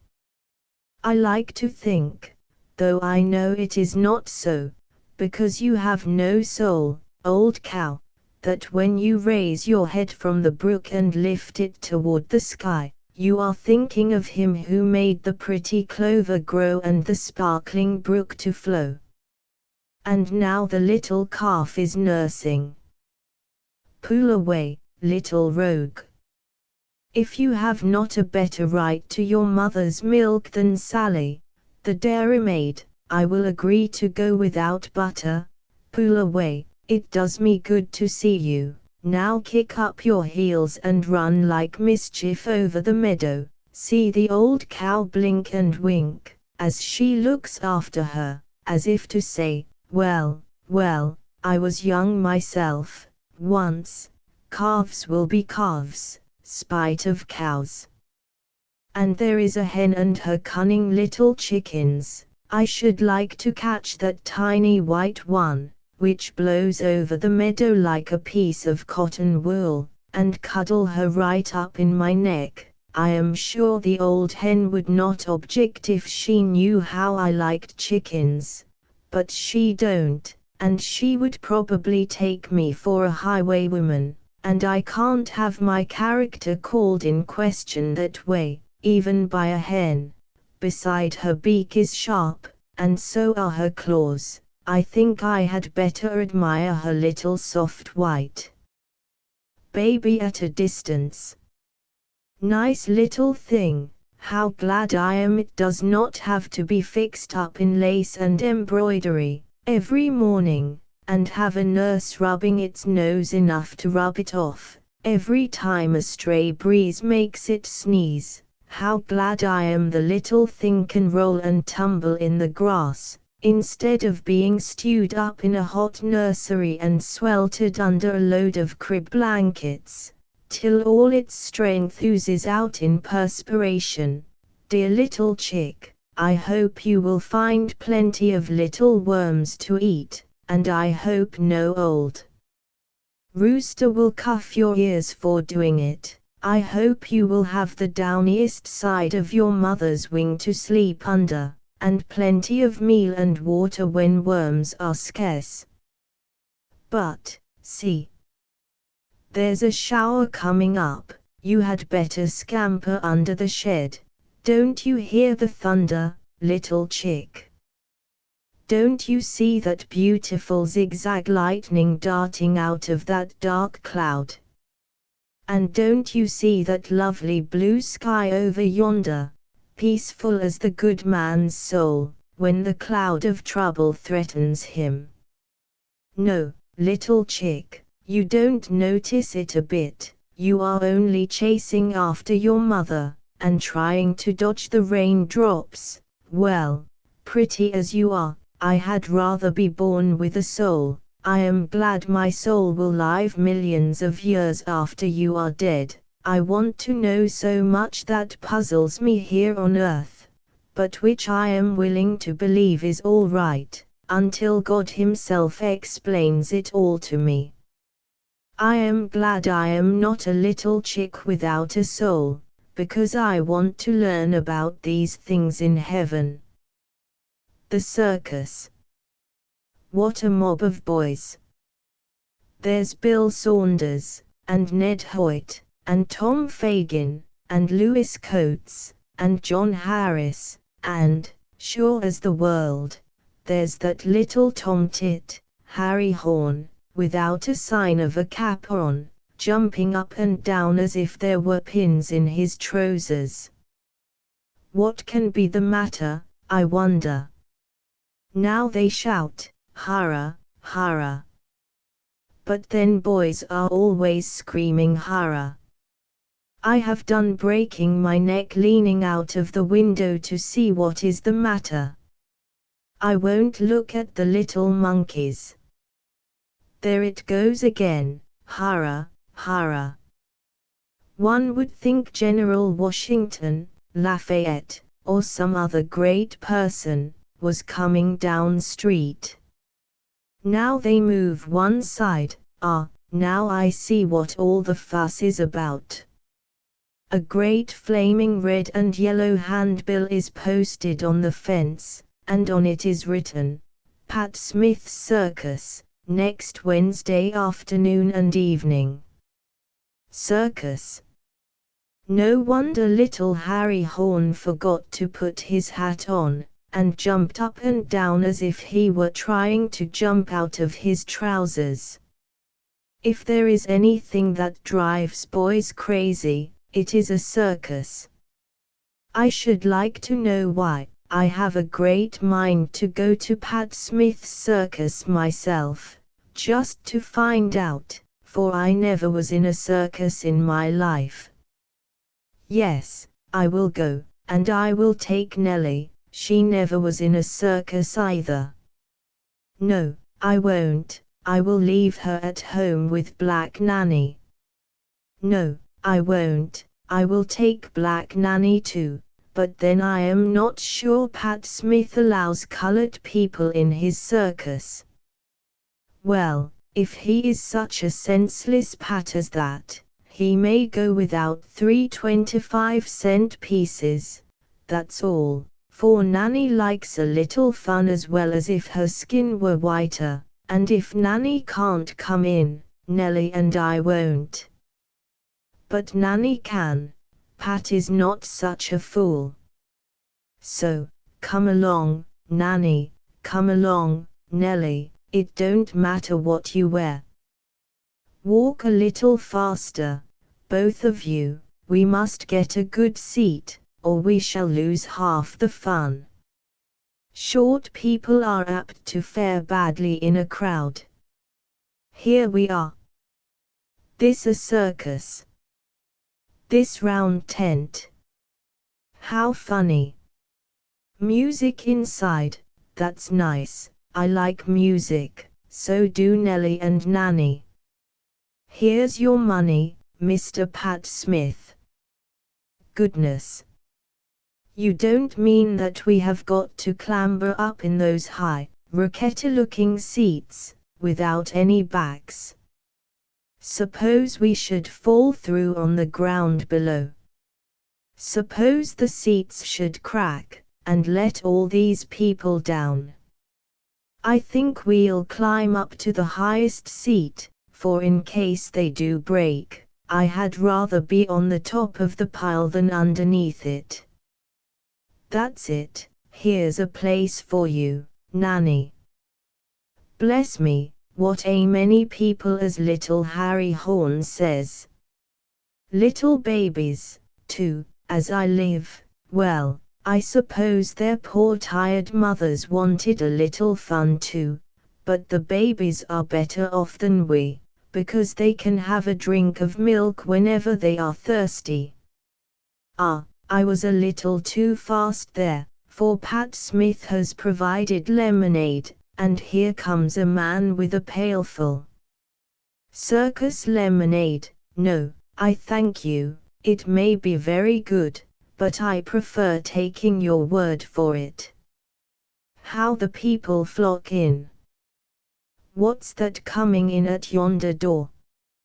Nanny. Nellie, look. Is it a small house painted slate color? No, it is an elephant, a live elephant. What a monster! What great flapping ears! What huge paws! And what a rat-tie-looking tail! I don't like his tail, but his trunk is superb. I am afraid he has had a deal of whipping to make him behave so well. How he could make us all fly, if he chose, what mincemeat he could make of those little fat babies yonder. I am glad he don't want to, they are too pretty to eat. What are they going to do with him, I wonder? It can't be that they mean to make him walk up that steep pair of stairs. Yes, see him. Would you believe such a great monster could do it so gracefully? He lifts his paws as gently as a kitten.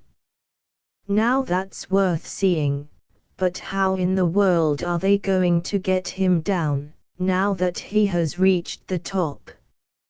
See, he is going to back down, not one false step does he make, now he has reached the bottom.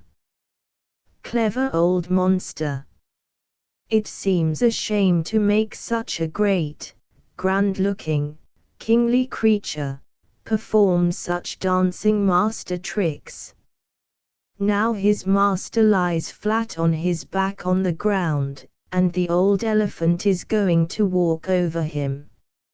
Suppose he should set that great paw of his on his master's stomach, and crush him as flat as a pancake. No, see how carefully he steps over him with those big legs, never so much as touching his gay scarlet and white tunic. Splendid old fellow, to have so much strength, and yet never use it to the harm of those who torment him with all this nonsense. How I should like to see you in your native jungles, old elephant, with all your baby elephants, your little big babies, old fellow. There he goes. I am glad they have done with him. It makes me sad to see him. Goodbye, old Samson. What now? A lady on horseback, Mr. Pat Smith's wife, She sits her horse very well, but that's nothing remarkable. I can sit a horse as well as that myself, but I couldn't make a leap on his back over that 5-barred gate. Mercy, no, he will break her neck, I know he will. I am afraid Mr. Pat Smith wants a second wife. Oh, see, the horse has come down safe with her on the other side of the gate. Now she is going to try it again. What a woman that is. I hope Mr. Pat Smith gives her half the money that he takes this hot night, for I am sure she has earned it. But wives don't always get what they earn, and I dare say Mrs. Pat Smith don't. Now here come a parcel of fellows in white tights, tight as their skin, tumbling head over heels, upside down, standing on each other's heads, and cutting up untold and untellable capers. I must say their strong limbs are quite beautiful, just as God intended limbs should grow, just as I hope yours will grow, one of these days, though I think it may be done without your being a circus tumbler. See how nimble they are, and how like eels they twist and squirm about, leaping on each other's shoulders like squirrels, leaping down again, running up tall poles and sitting on the top and playing there with half a dozen balls at once, which are tossed up at them from below. It is really quite wonderful, and yet I can't help thinking had they taken as much pains to learn something really useful, as they have to learn to be funny, how much good they might do, for, after all, a monkey, or a squirrel, or an orangutan could do all that quite as well as a man, who is so much superior to them, quite as gracefully, and without any teaching, too. But, bless me, a circus is no place to think, and yet I wish those men's heads were as well trained as their heels. If you listen you will find out they are not. Just hear those stupid jokes they are making, how badly they pronounce, how ungrammatically they express themselves, and hear, oh, no, don't hear that. What a pity they should say anything indelicate before ladies and pure little children. Now I know why fathers and mothers do not like their little boys and girls to go to the circus. Mr. Pat Smith, you must leave off those stupid bad jokes, if you want to draw ladies and little children. I wish somebody would get up a good circus without these faults. I cannot think so badly of the people as to believe that they would like it less if it were purified. I think it might be made a very pleasant and harmless amusement for little children, who seem to want to go so much, and who have often felt so badly because their parents were not willing. Perhaps there are such good circuses, that I may not have heard of. I like good schools, I like study, but I should like to write over every schoolroom door, all work and no play makes Jack a dull boy. What every little child may see. I hope you love to look at the bright sunsets, oh the joy they are to me. Yesterday it had been raining all day, dark, gloomy clouds hovered overhead, the birds and the children were nested out of sight, the hens crept up under the shed corners, and the old cows stood patiently waiting under the trees for the sun to shine out. It shone at last, and oh, with what a glory! I wished I had 100 eyes to gaze, for every moment the lovely hues changed to hues more beautiful, sapphire, topaz, emerald, ruby, opal, amethyst, diamonds. Overhead, the mottled gold and purple, in the west, a field of blue, clear and pure as a baby's eyes, with fringes of brown, like its sweet drooping lashes. Farther still, floated golden clouds, bright enough to bear the baby's spirit to heaven, while in the east, the dark heavy, rain clouds, were rolled up and piled away, back of the snow-white cottages, back of the tall church spire, which pointing upward seemed to say, "Praise Him who made us all." Who could help it? Oh, if earth is so lovely, what must heaven be? If God's footprints are so beautiful, what must be His throne? Evening came, and all this glory faded out only to be replaced by another. Countless stars sparkled and glittered overhead. Then came the moon, slowly, veiling itself bride-like in fleecy clouds, as if not to dazzle us with her beauty. On came the still midnight, when sleep fell like flower dew on weary lids, when the whispering leaves told each other all their little secrets, and the queen moon glided about, silvering the poor man's roof while he slept, as if it had been a palace. Morning came, and the jealous sun shot forth at her a golden arrow, to tell her that her reign was past. She grew pale, and moved slowly on, one little star keeping her kindly company. Up flashed the sun, brighter for his eclipse. The flowers and the children opened wide their dewy eyes, the dewdrops danced, the little birds shook their bright wings, tuned their throats, and trilled out a song, oh, so bright, so joyous. God listened for man, but he was dumb. A story for boys. Now, boys, I am going to write a story for you. I don't know why I have written more stories for girls than for boys, unless it is because all the boys I ever had have been girls. Sometimes I have been sorry this was so, because I think boys can rough it through the world so much better than girls, especially should the latter have the misfortune to lose their father when they are young. I hope this is not the case with you. It is very sad for young eyes to be watching the way he used to come, and see only other happy gleeful children with their living, breathing, loving fathers. But I will not talk about this now. I want to tell you that I do love boys, though I am very much afraid of them. Afraid?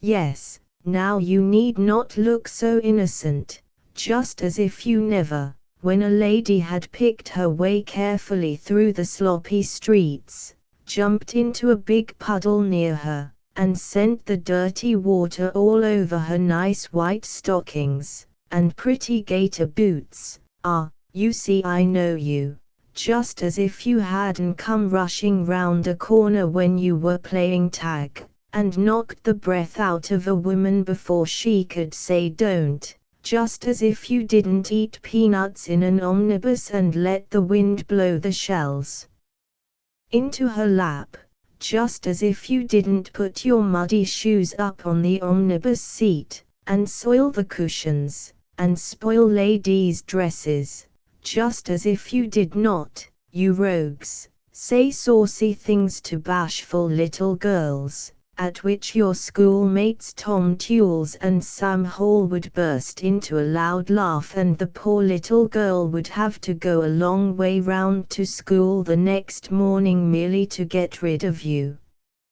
I should be sorry to believe that you know how much pain you sometimes give a little girl in this way. Perhaps her mother is a widow and has to earn her own living, and cannot spare time every morning to go with her daughter to school, or to call for her when school is done, and it pains her very much to have to send the weeping child who is so afraid of you, out alone, and she sighs when she thinks of the time when that child's father was alive, and they had plenty of money to hire a nurse maid to see that she did not get run over or troubled on her way. I don't believe you think of this, when you slyly pull their curls as you go by, or make believe snatch their satchels, or elbow them off the sidewalk, to please that naughty Frank Hale, who says, "'Tis fun." I am sure you never thought seriously of all I have just told you, or you would not do it. A stupid boy who never wants fun will never be good for anything. But it is not fun to give pain to the weak, timid, and helpless. It is not fun to play the tyrant. Oh, no, no. It is fun to play ball, and hopscotch, and it is fun to skate, and slide, and coast as the Boston boys call it, i.e., go down a steep, icy hill on a sled, but this steep, icy hill should not be in the street, where horses and carriages are, crossed by other streets, through which people are passing. A little boy was once coasting very fast down such a hill as this, and when a very prim maiden lady was picking her way across it, on came the boy, like lightning, tripped up her heels, and carried her down on his sled, on top of him, to the bottom of the hill. She was, fortunately, not hurt. She got slowly up, smoothed out her rumpled dress, bent her bonnet straight, put her spectacles on the end of her nose, and looking at the little boy, who stood there quite as much astonished as she at what he had done, she remarked, "Young man, it was not my intention to have come this way." He got off easily, didn't he? But had he broken any of her bones, a policeman would perhaps have rung at his father's door some time that day, and his father would have been obliged to pay a fine, because his boy broke the law by coasting in the streets. That's Boston law. And beside that, had the lady been poor, his father would have had to pay a doctor for mending her bones. Don't think I do not approve of coasting in safe places. It is what boys call prime. I like to coast as well as you do, and when you get a nice sled, with good runners, I should like to try it. If it goes like chain lightning, you may name it Fanny Fern, but if it twists round at every little thing in the path, and don't go straight ahead, you may call it what you like, but don't you dare to name it after me. Katie's first grief. Little Katie, so they told me, was an only child. I don't know how that could be, when she had two little sisters in heaven. But Katie had never seen them. They turned their cheeks wearily to the pillow and died years before she was born. Katie had heard her mamma speak of them, and she had seen their little frocks and shoes, and a little blue silk hood, trimmed round the face with a soft white fur, soft as the baby's velvet skin, and she had seen a dry crust of bread, with the marks of tiny teeth in it, carefully put away in the drawer, and a small string of coral beads, red as the baby's lip, and she had seen her mother put her fingers through the sleeve of a little fine cambric shirt, and look at it till tears blinded her eyes. Katie was not strong herself. Her mother was very much afraid that she would die too. She was very careful always to tie her tippet closely about her throat, when she went out, and to see that her feet were warm, and her little arms covered. There were very few days in which Katy felt quite well, and I don't suppose she could help crying and fretting a great deal. She wanted to be in her mother's lap all the while, and did not like to have strangers come in and talk to her mother. That could not be helped, you know, and then Katy would cry very loud, and nothing seemed to pacify her. As she grew older, her mother took such good care of her, that her health began to improve, and she grew stronger, but she had been petted, and had her own way so much, because they disliked to trouble her when she was sick, that she had become very selfish. She liked nobody to touch her toys, or even look at them. This was a pity. One morning Katy woke, climbed up in her crib, and called out Mama, but there was no Mama there. Papa, there was no Papa either. This was something very uncommon, for they were always there when she woke in the morning. Then Katy set up a great cry, louder than you would ever believe such a little bit of a thing could cry, and then a strange woman came in, and said, "Hush," and then Katy screamed louder than ever, and grew very red in the face, and said, "I won't hush, I want my Mama, I will have my Mama," and then Katy's Papa came up and whispered to the strange woman, and then the strange woman nodded her head and went out of the room. And then Katy's Papa told Katy that her Mama was in the other room, and that, if she would be a good girl, and stop crying, and let him dress her, she should go and see her. Katy had a great mind not to stop, but she wanted so much to see her Mama that she made up her mind she would, so her Papa put on her little petticoats, and as he never had dressed his little girl, he buttoned them before, instead of behind, and then Katy had a cry about that, and then her Papa was a great while finding out how her frock fastened. He saw some hooks on it, but he could not find any eyes to hook them into, and so he told Katy, who kept wriggling round on his lap like a little eel, slipping off his knee, and slipping back, and fretting like a little tempest to see Mama.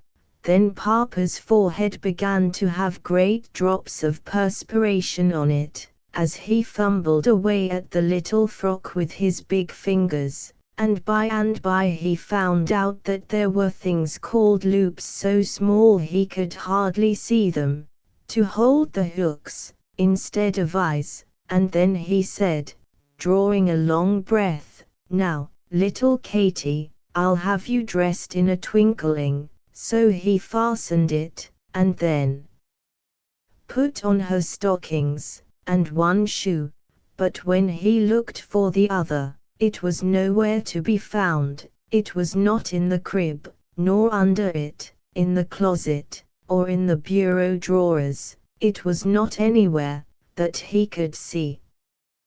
Katy wanted to go without it, but her Papa said, no, she would get cold, and then Katy set up another of her great cries, and just as two big tears, big enough to wet the whole front of her frock, came rolling down, her Papa found the little red shoe under the washstand.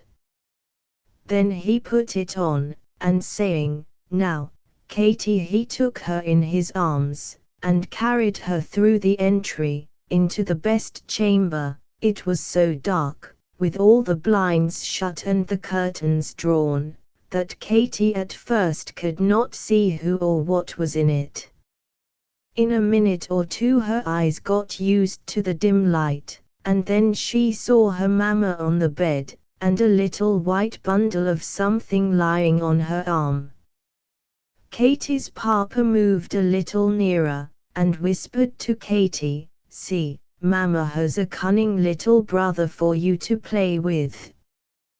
Katy looked at him a minute, and then her face puckered up all over, and she burst out into such a cry, "You never heard the like! I don't want him, I don't want him, I want to lay on Mama's arm, I don't want any little brother."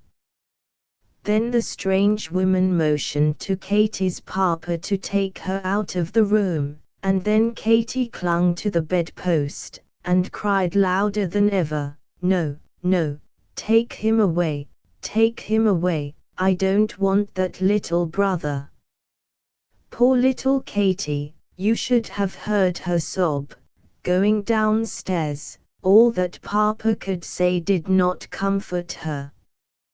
He took her on his lap to the breakfast table, gave her some real tea out of his saucer, and let her eat with Mama's nice silver fork. It did no good, not more than a minute at a time. She could not forget that little brother who was cuddled up so comfortably in her place on Mama's arm. And now even Papa could not stay any longer with Katy, for it was already past 9 o'clock, and he must go downtown to attend to his business, so he called Bridget, and told her to keep Katy in the parlor with her playthings, till her Mama sent for her, and kissing his little sobbing girl, he went away. Papa and Mama both gone. What should Katy do? Bridget tried to comfort her, and sang her a song, called "Green Grow the Rushes," oh but it was of no use. Then the strange woman came down to eat her breakfast. Katy wiped the tears out of her eyes, and looked at her from under the corner of her apron. The strange woman sat down to her breakfast, and ate away. How she did eat! 1 egg, 2 eggs, 3 eggs, 2 cups of coffee, and several slices of bread and butter. Then she said to Bridget, "Where's that crying child? Mrs. Smith wants to have her brought upstairs. I never heard of such a thing since I went out nursing, as having such a troublesome little thing in a sick chamber. She will make her mother sick with her fussing," and so I told her, but she told me to bring her up when I had done my breakfast, and I suppose I must. Where is she?" "There," said Bridget, pointing to Katy, cuddled up in the corner, so afraid of the strange woman, that she had forgotten to cry. "Sure enough. Well, I am glad to see you are in a better temper, Miss Katy. Your mother wants you to go upstairs, but I can tell you that you won't stay there long, unless you are as hush as a mouse, for I have come here to take care of her. Did you know that? And I never allow naughty children to stay with their sick mothers. Now, if you will promise to be good, I will take you upstairs. Will you promise?" Katy's underlip quivered a little, but not a word came out of it. "Say, will you be good?" No answer. "Well, then, you can stay downstairs, that's all. I shan't take you upstairs."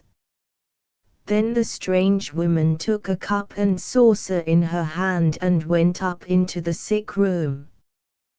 Then Katy cried so hard and so loud. Katy's sick mother turned her head on the pillow and sighed. "Is that Katy, crying, Mrs. Smith?" she asked of the strange woman, who just then came into the door. "Oh, don't you be bothering your head now about your family," said Mrs. Smith, pouring a little gruel into the cup. "It is very well to say that," said Katy's mamma. "Katy has been a sickly child always, and I can't help feeling anxious about her. We have been obliged to fondle her more on that account. I am sure she will outgrow her pettishness, as she gets her health, and it is very hard to turn her off so all at once. It is hard for grown people to bear it, when another person steps in and takes their place with a friend whom they love, and how can you expect a little sick child to feel willing and happy about it all at once? Well, I told her she could come up, if she would promise to be good, but she wouldn't, and so I left her down there. I can't have her here fretting you. Katie's mamma laid her hand on her forehead and closed her eyes for a moment, and sighed again. Then she said, "It frets me much more to hear her cry downstairs. I think I can make it all right to her about the baby if she comes up here." "Just as you please, of course," said Mrs. Smith, giving her gingham apron a twitch, "just as you please. But you must recollect, if the child frets you into a fever, the blame will be laid at my door." "Oh, just as you please, of course, you are mistress of the house, but I always likes to see ladies a little reasonable," and Mrs. Smith went into the entry and told Bridget to bring up Katie to see her mamma. Now Katie was, on the whole, a good little girl, as good as she could be, with all the pains and aches and ails she had. She was very affectionate too, and loved her papa and mamma very very dearly, and believed everything they told her, and they had patience with her faults, believing that when her health was better she would be less fretful. That was why her mamma was troubled at what the nurse had said to her little grieved sorrowful daughter, and that was why, though she felt very sick, she sent for her to try and make her feel happy. Oh, you never will know, any of you, until you have little children of your own, how strong a mother's love is. Well, little Katie crept into her mother's room, and sidled up to the bed, with an eye on the strange woman, Mrs. Smith, as if she feared every moment that she would snatch her up, before she could get to her mother's bedside. Katie's mother put out her pale hand and took hold of her little daughter's trembling fingers. Katie was trying to choke down the tears, but one of them fell upon her mother's hand. Then Katie's mother told her to climb upon a chair and get carefully on the bed. Katie did not look at Mrs. Smith, though she heard her mutter something, but scrambled upon the bed as her mother told her. "Katie, look here," and her mamma unrolled the soft folds of a little fleecy blanket, and there lay a little baby, so little, so cunning, with such a funny little fuzz all over its head, and such little pink bits of fingers. "Katie, I want you to help me take care of this little brother. I am sick, and cannot wait upon him, and I want you to hand me his little blankets, and frocks, and shoes, and caps, and I want you to pat him with your little soft hand when he cries. See, he is no bigger than your big doll, and by, when he is a little older, you shall sit in your little rocking chair, and rock him and get him to sleep for me, and when he gets fast asleep, you and I will put him in the cradle, and tuck him all up nice and warm, and you shall sit by him and sing him the little song Papa taught you. He is your little live doll, and can open and shut his eyes, see there." "Yes, I see," said Katie, in a soft whisper, and the ugly frown all went away from her pretty white forehead. "I see." Has he got any toes? Then Katie's mother showed Katie the little bits of pink toes all curled up in a heap on his funny little foot. And then Katie's mother said that her head ached so badly, she must try to sleep, but that she wanted Katie to sit in the chair beside the bed, very still, and take care of the little baby, while she slept, and Katie looked quite pleased, and said she would. So every time the little baby breathed hard, Katie would pat the quilt with her forefinger, but she never spoke a word any more than a little mouse. And all that day she stayed in her mamma's room and did exactly as she told her, and when her papa came home, she went downstairs with him, and drank some real tea out of his saucer, and put a piece of butter on his plate, because she said she promised to help mamma while she was sick, and then her papa undressed her and put her to sleep in his bed.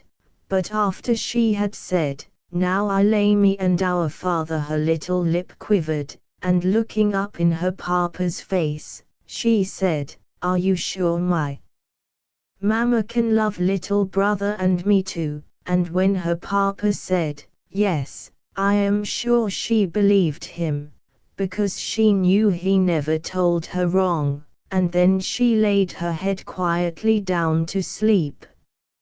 I could not tell, when a great many weeks had gone by, how she learned to love her little brother, how dearly she loved to help wash him and dress him, and smooth his soft silky hair, how patiently she picked up his playthings when he grew bigger, and gave him all her own too, and how pretty she looked as she sat in her little chair, holding him and peeping into his bright blue eyes.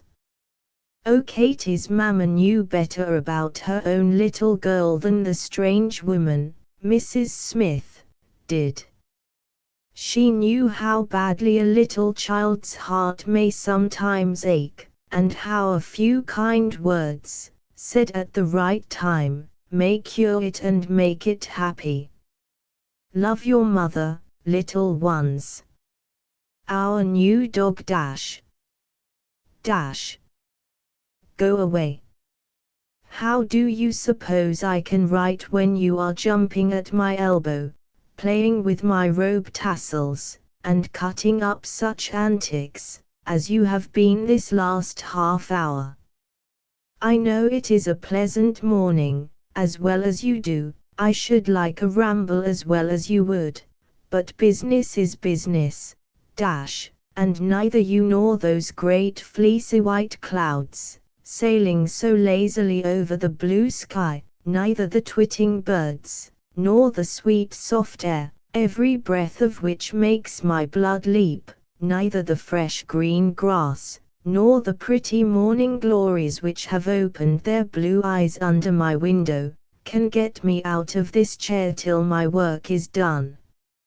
So, go away, Dash, you need not sniff, and bark, and jump up on the windowsill that way, you don't know me, or you would know that, in my dictionary, won't means won't.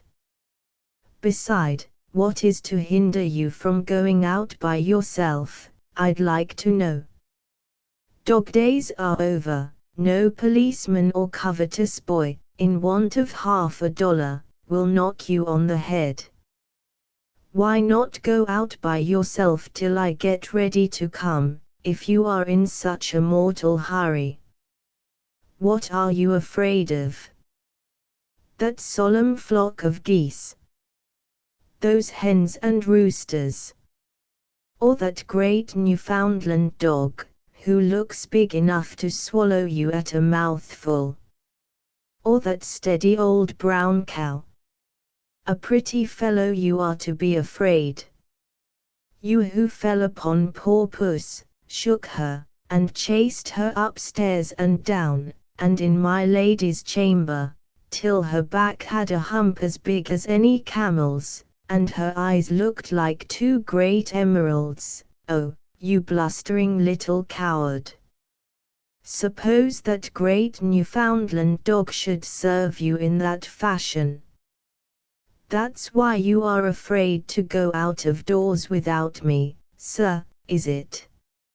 Aha, none of us so big but we can find our match, let me tell you. Remember that, next time you shake a poor harmless pussy, because you were jealous of a saucer of milk I gave her. Let me tell you, sir, ladies first, after that the gentlemen. Where were you brought up, I would like to know, that you have not learned that? Let me see you ruffle one hair of my little Maltese pussy, sir, and I will. No, I won't, for here comes my husband, your master. I like to have forgotten what I told you just now, that none of us are so big but we can find our match. Never fear, I won't touch you, for I've found mine. Fun and Folly, a story for thoughtless boys. Halloo! There's old John coming down the street, top of a load of straw, in that crazy old cart, with that old skeleton of a horse. Gemini. What a turnout, isn't it, Bob? What fun it would be to step up behind the cart, and set that straw on fire with a match. I say, Bob, wouldn't the old fellow jump down quicker? Let's do it. Bob, always ready for fun, took a match, and applying it to the dry straw, in an instant set it all ablaze. Then they both ran off, and hid behind a wall to see what would come of it. Down scrambled old John, head first, and rolled off into the road. The horse, feeling the heat, started, and the wheel of the cart passing over old John's head, left him bleeding and almost lifeless, on the ground. Think he's dead, whispered Bob with white lips. I didn't mean to hurt him, I only wanted a little fun, Sam. They'll put us in jail if they find us, said Sam. Oh, what shall we do? Old John will die. He don't move a bit, and the naughty boys crept still more closely together behind the wall. Old John was not dead, only stunned and bleeding. A farmer who came by, seeing him, took him up in his cart, and carried him to the almshouse, and there we will leave him groaning on his small bed, while I tell you his story. John was once teller in a bank. Do you know what a teller does? He counts over all the money that is brought into the bank, and gives an account of it to the president of the bank, and the directors. Of course he has to be very careful never to make a mistake in counting, or to mislay even a sixpence, lest the president and the directors of the bank might think he had stolen it. John was very careful and very honest, and all the people who had dealings with him liked him very much. Thousands and thousands of dollars passed through his fingers every day, but he never had a wish to steal a cent, although there were a great many things he could think of, which he wished to buy. At last John got married. His wife was a young girl, named Ellen Norris. She had bright black eyes, rosy lips and two very pretty dimples in her cheeks. John thought he had never seen anything half so bewitching as those dancing dimples. He was half crazy when Ellen said yes to his question, "Will you marry me?" He thought Ellen loved him as well as he loved her, and that they could be as happy together as two robins in one nest. But I am sorry to say that Ellen did not really love John. She was as poor as she was pretty, and had married him because she supposed he would buy her beautiful dresses, ribbons, and things, to set off her beauty. So after they were married, she kept coaxing for this thing, and coaxing for that, and coaxing for the other, and how could poor John bear to say no to those two pretty dimples? So he bought one piece of furniture after another, that he knew he could not afford to buy, and silks and satins for Ellen, and hired carriages for her to ride in, and bought everything which she took it into her foolish head, and selfish heart, to fancy. By and by, he found that he had used up all the money which belonged to him.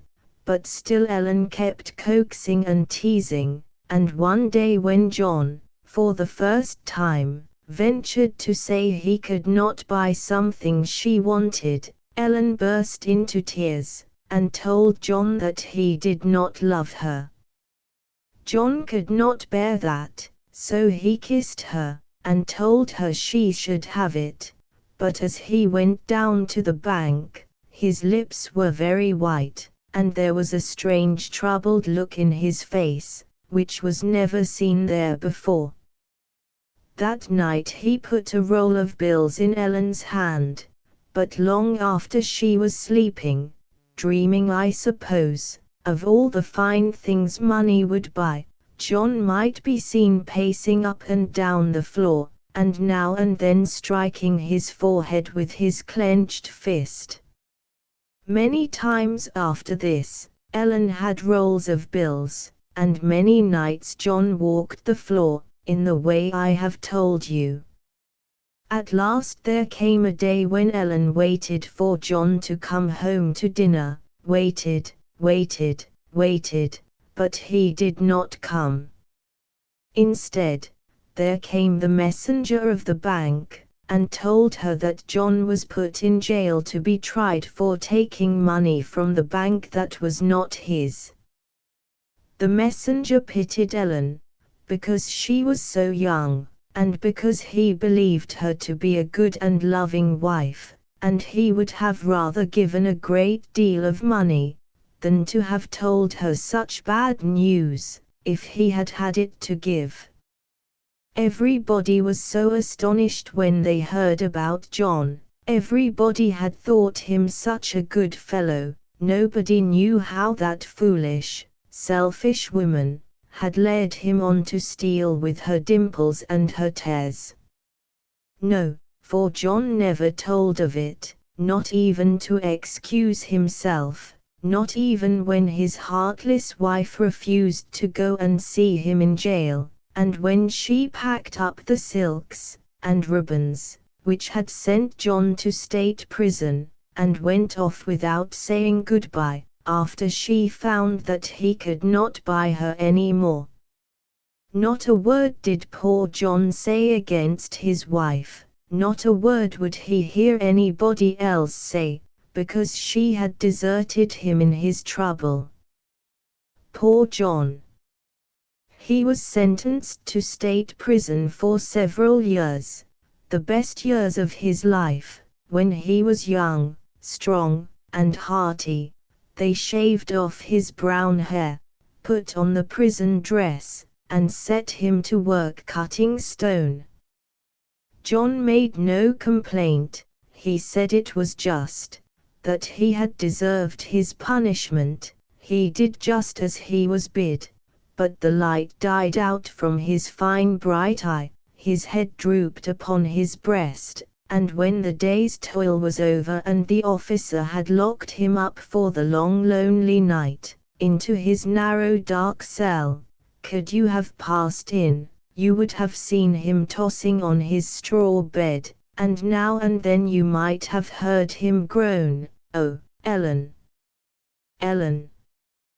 When he had stayed his time out in prison, the officers took off his prison clothes, and gave him a new suit to go away with. John stood looking at them. The light fell from the window upon the face of the same man, who stood in that spot 5 years before, to have that prison uniform put on. Oh, how changed! Now his brown hair was snow white with sorrow, his eye dim, and his frame bent like an old man of 80. John looked at the new clothes they brought him. Why should he put them on? Where should he go? Who on the wide earth would befriend the poor convict? So poor John went staggering out through the heavy gate, as the warden unlocked it with his huge key, and slouched his hat over his eyes, as if he could not bear that even the sun should see his face, and wandered forth, he knew not whither. At last he came to a little village, and there in the woods, away from the curious gaze, away from the scornful finger, he built him a little cabin of boughs and logs, and now and then he wandered down to the village, and the farmers would give him a basket of potatoes, or a little meat, or corn. This was the old man whom Bob thought it would be fun to tease, whose straw he set on fire, and who lay mangled and bleeding by the wayside, with none to care for him. It is a pleasant afternoon. The warm sun shines on the sweet flowers, and the birds sing on, as if grief, and care, and sorrow had never entered this bright and beautiful world of ours. A hearse winds slowly down beneath the waving trees, no carriages follow it, and there are no mourners on foot, only the sexton stands at the grave, waiting to lay old John's head on its last peaceful pillow. Poor John, death has knocked off his last fetter. He who forgave the thief on the cross, will surely show him mercy. History of a family of cats. Mrs. Tabby Grimakin, a highly respectable grey cat, had lived for several years with a maiden lady by the name of Stevens, in whose house she had lately reared 5 interesting young Grimakins, of various sorts and sizes. She was a most watchful and affectionate mother, and had endeavoured, to the best of her ability, to bring up her kittens in the manner best approved by all sensible and well-bred cats. They were allowed to remain with their mother, until the critical period of weaning was past, when Miss Stevens declared one day, in Mrs. Grimakin's hearing, that such a scampering round her kitchen was not to be endured, and that she intended the next day to distribute them round the neighbourhood among her friends. This was sad news for their mother, as you may suppose, but after turning it over in her mind several times, she concluded it was better than having them strangled or drowned, and forthwith began to give them advice as to their conduct when away from her. They all set up a piteous mewing at their hard fate, but with one shake of her paw she shut up their mouths and went on with her speech. She especially forbade their associating promiscuously with all the cats in the neighborhood, or attending any moonlight concerts without her leave. She told them any time when they needed exercise, they could call for each other, and come down to the maternal woodshed, when she would be most happy to see them, and she would occasionally, when mousing was scarce, and there was nothing going on, return their call. So Muff, and Jet, and Brindle, and Tabby, and Spot lay down by their mother's side for the last time, and purred themselves to sleep. As for their mother, she wandered up and down the yard half the night, in a very unquiet frame of mind, occasionally returning, to look at her kittens, who lay cuddled up in a bunch in blissful unconsciousness. About a month after this, I was one day passing through the yard, and who should I spy but Mrs. Grimakin, surrounded by her family, the happiest cat in all Pusdom. I stepped softly behind the door, determined for once to play eavesdropper, and hear what was going on. Muff had the floor and was giving her mother an account of the treatment she met in the family she lived with. She said there were 4 ungovernable children, who amused themselves when out of school in trying to see whether her tail and ears were really fastened on tight or not. Then they had stroked her back the wrong way, till every hair stood up, as if it was frightened, had shut her up in a shower bath, and turned water on her till she had fits, and never found her comfortably snoozing in a warm corner, that they did not rouse her up to make her run round after a ball, till she was as crazy as a fly in a drum. In short, mother, said she, I've heard people say such a one leads a dog's life of it. I say, let them try a cat's life once. As soon as she had finished, up jumped her brother Jet. He was as black as a little Negro, with the exception of 4 little milk-white paws. He had little shining black eyes, and whiskers as trim as any modern dandy's. He had no such misfortune to relate, not he. He slept on a rug, in the corner of his mistress's parlor, and had a nice chicken bone to pick, and a saucer of milk to drink, when he wanted it. His mistress was an old lady, and she had such nice little parties to tea, and they all made a pet of him, and it was so amusing to lie curled up on the rug, and hear them talk over all the gossip of the village. So, with a very complacent look, as if he had quite fulfilled his destiny, he trimmed his whiskers, and sat down on his hind paws, to hear what his sister Brindle had to say. Poor Brindle was very bashful, and it was a long time before she could speak at all. She looked thin and bony, as if the world in general, and her mistress in particular, had snubbed her. Indeed, she acknowledged that she was half-starved, and beaten every day beside, for stealing food enough to keep her bones together. Here she was seized with a horrid fit of coughing, which so distressed her mother, that she forbade her talking any more, and told her to stay and spend the night with her, and she would give her some supper, and some catnip, to cure her cough. It was now Spot's turn. She said she had her story all cut and dried, but really she had been so shocked at the idea that Brindle had been stealing, that she thought it was a chance if she could recollect any of it. She said, for her part, she should be ashamed to have any cat in the neighborhood know that she was related to her.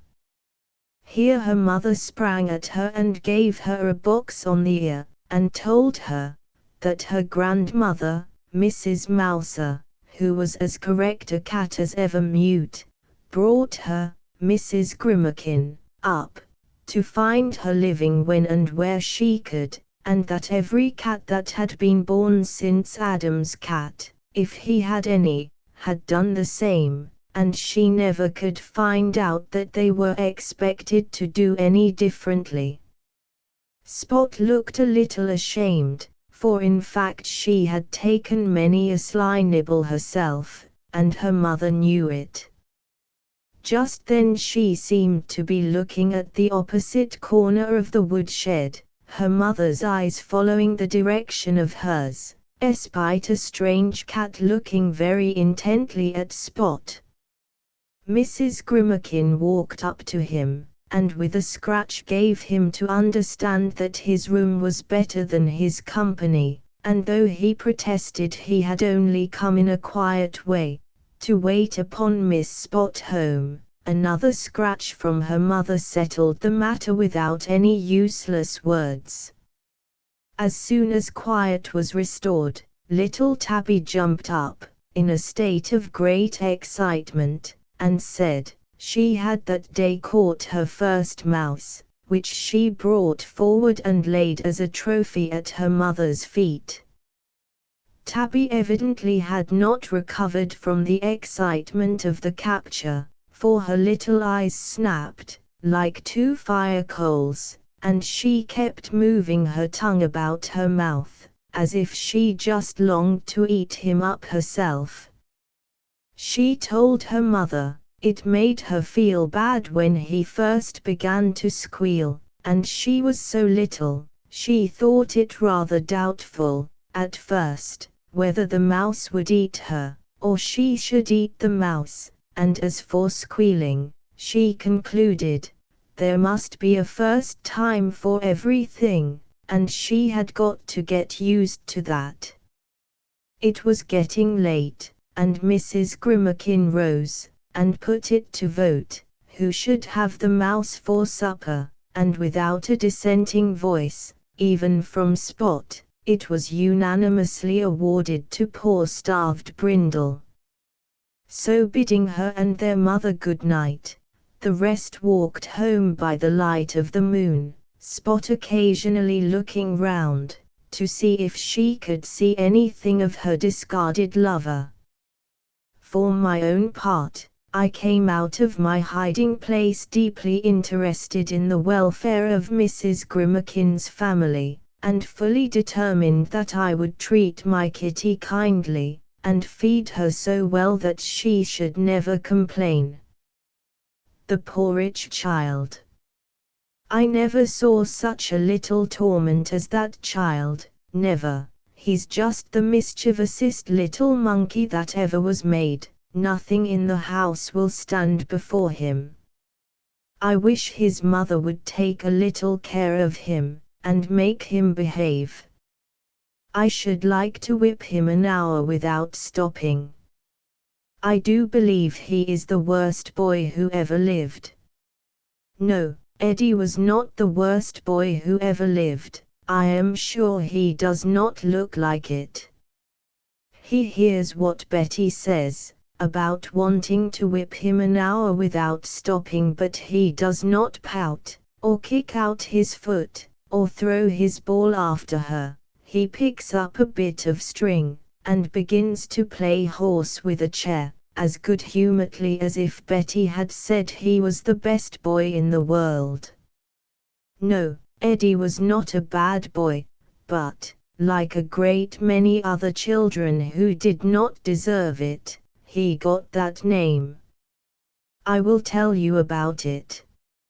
Eddie's mother did not like the care of children. She liked to go shopping, and buy handsome dresses, and spend a great deal of time in talking with dressmakers about trimming them, and after she got them finished, she liked to sit down in her handsome parlors, and fold her white hands, and admire herself, till somebody or other called to admire her, or else she liked to walk out in the street, and hear people say, "Splendid, beautiful, what taste Mrs. Van Wyck always shows in her dress."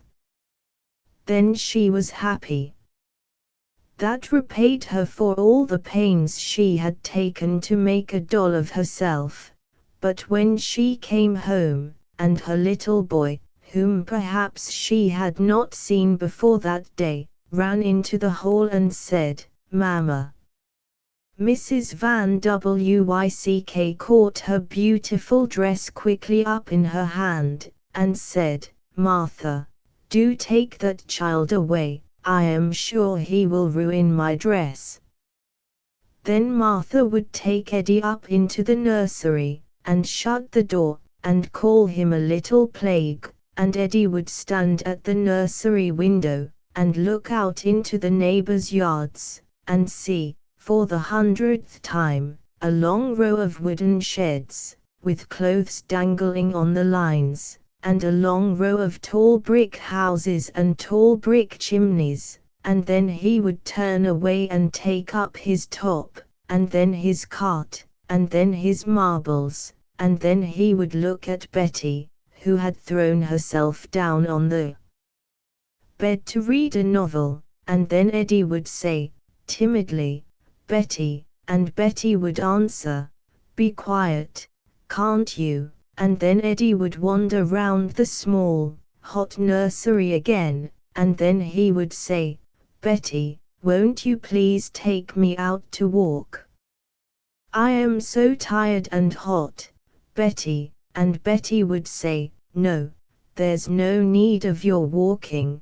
Go draw your cart, and let me alone, what a plague you are." And then Eddie would pick up a pair of scissors on the floor, and seeing a piece of white cloth lying on the table, he would begin to cut it, because the poor tired child didn't know what else to do, and by Betty would get through with her novel, and the first thing Eddie knew she would shake him half out of his jacket, and scream out, "You little torment! You have cut my nightcap into inch pieces." And when Eddie said, "I did not know that piece of cloth was a nightcap," Betty she would say, "Don't you tell me that, you little fibber, you did it on purpose, I know you did." After a while Eddie's father would come home, and Eddie would run out in the hall, and say, "Papa, here's Eddie," and his father would say, "So I see, and I suppose you want a top or a ball, don't you?" And Eddie would say, "No, I want you, Papa," and then his father would say, "Not now, Eddie, by and by." But by and by never came to poor Eddie, for his father was a very long time eating dinner, and then came wine, and then came cigars, and then came company, and Eddie was hurried off to bed, only to begin another day just like it, on the morrow. You see how it was. He was an active little fellow, he could not keep still, nobody talked to him, they gave him nothing to do, and when he got into what they called mischief then they said he was a bad boy. Oh, how many such little suffering, rich people's children I have seen, 1,000 times more to be pitied than the children of poor parents. One night Eddie awoke and said, "Betty." Betty wanted to sleep, so she pretended she did not hear him. Eddie tossed about his little bed, a while longer, and then his throat felt so bad he said again, "Betty," but Betty never spoke, and it was all dark. So little patient Eddie lay back again on his pillow, lay there all night without anyone to take care of him. In the morning, Betty roused up and said, "Get up, Eddie," but Eddie did not move. Then Betty went to his little bed, and shook his arm, then she peeped into his face. She had never seen Eddie look that way before. Everybody in the house now came to look at Eddie, then the doctor came and looked at him, but death had stepped in before him. That poor little throat was filling, the doctor could do nothing. He said Eddie died of croup. You and I know he was murdered. Died as hundreds of children die every year, of wicked neglect. Oh, there is room for children in heaven, they are never in the way there, that's one comfort. The Hod Carrier. Your name is George, eh? Well, that is a good name. I will tell you a story about a little boy of that name. He was the son of a farmer, in the town of Jackson, Washington County, state of New York. who was called Butter John on account of his keeping a large dairy in that place. Little George, the son of Butter John, was about 6 years old when war was declared between England and the United States. He was lying one evening in his little bed, when his Uncle Robert came in and told his father the news. Little George did not say anything, but he lay very still and listened, and thought a great deal about the coming war with the British. Not long after this, one afternoon, his mother took him with her to gather some fruit in the orchard. It was a beautiful day, the sun shone very brightly, when suddenly little George heard something which sounded like distant thunder, and yet it could not be thunder, because there was not a single cloud in the blue sky. Hark! There it is again. What can it be? Thought George. At last George put his ear to the ground and heard, what do you think? The low booming of artillery. George jumped up with his face all aglow and his eyes sparkling, and said, Mother, our folks are certainly whipping the British, on the lake. Sure enough, said his mother, I shouldn't wonder if you were right, George. And the very next day they heard of Commodore Macdonough's victory over the British, on Lake Champlain. Little George was all excitement about the battle, he could think and talk of nothing else. A few days afterward, the British prisoners were to be brought along the road, and to pass within a mile of George's father's house. George ran to his father and mother and said, Oh, do let me go and see them, won't you, father, won't you, mother? They both said no, thinking it best for such a little fellow to stay at home. This was a dreadful disappointment to George, who had the greatest desire to look at those British prisoners. He sat down on the doorstep of his father's farmhouse and thought over it, and thought over it, and wondered why he couldn't go, just to take one peep and see what those British fellows looked like, and, for the first time in his life, he made up his mind not to obey his father and mother, whom he loved so much, but to go. So he looked all about to see if anybody was watching him. No, the coast was clear. Off he started across the fields, as fast as his little legs could carry him, to see the British, never stopping to get his hat, to cover his little bare head. Hats might be had any day, but the British were a rarity. By and by he reached the road, where he had heard people say they were to pass, and seating himself by the side of it, he waited with great round eyes of wonder to see them come along, and as they came, he counted 300 prisoners and 60 guards to take care of them, lest they should run away. By and by they all halted in the pleasant green fields to eat their dinner. George wanted dreadfully to go close up to them, but he was a little afraid. He did not know but they might want to dine off of him, but his curiosity got the better of his fears, and after watching them for a while, he climbed over the fence. The soldiers spied him, and beckoned to him to come see them. He was in for it then, Master George. However, he went boldly up to them, and they began talking and laughing with him very pleasantly, and by they liked him so well, that they coaxed him to eat dinner with them. So George, who had never eaten with the British, thought he would try that too, and so down he sat with them to dinner. One of the soldiers said to him, You will make a capital soldier when you get bigger." This pleased Master George hugely, and made him feel as grand as a corporal. He held up his head, when, lo and behold, who should he see but his father, who had come to catch the little bare-headed runaway.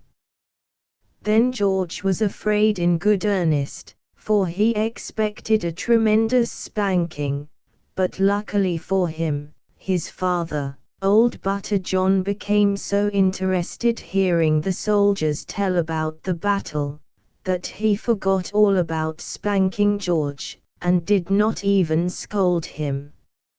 I told you George's father was a farmer, and farmers in those days had very few books, but as soon as George learned to read, he got hold of those few, and every evening he would read so long as his candle would burn, and before he was 12 years old, he had read all those books: Life of Washington, Cook's Voyages, Carver's Travels, Plutarch's Lives, Josephus's Works, and Hume and Smollett's History of England.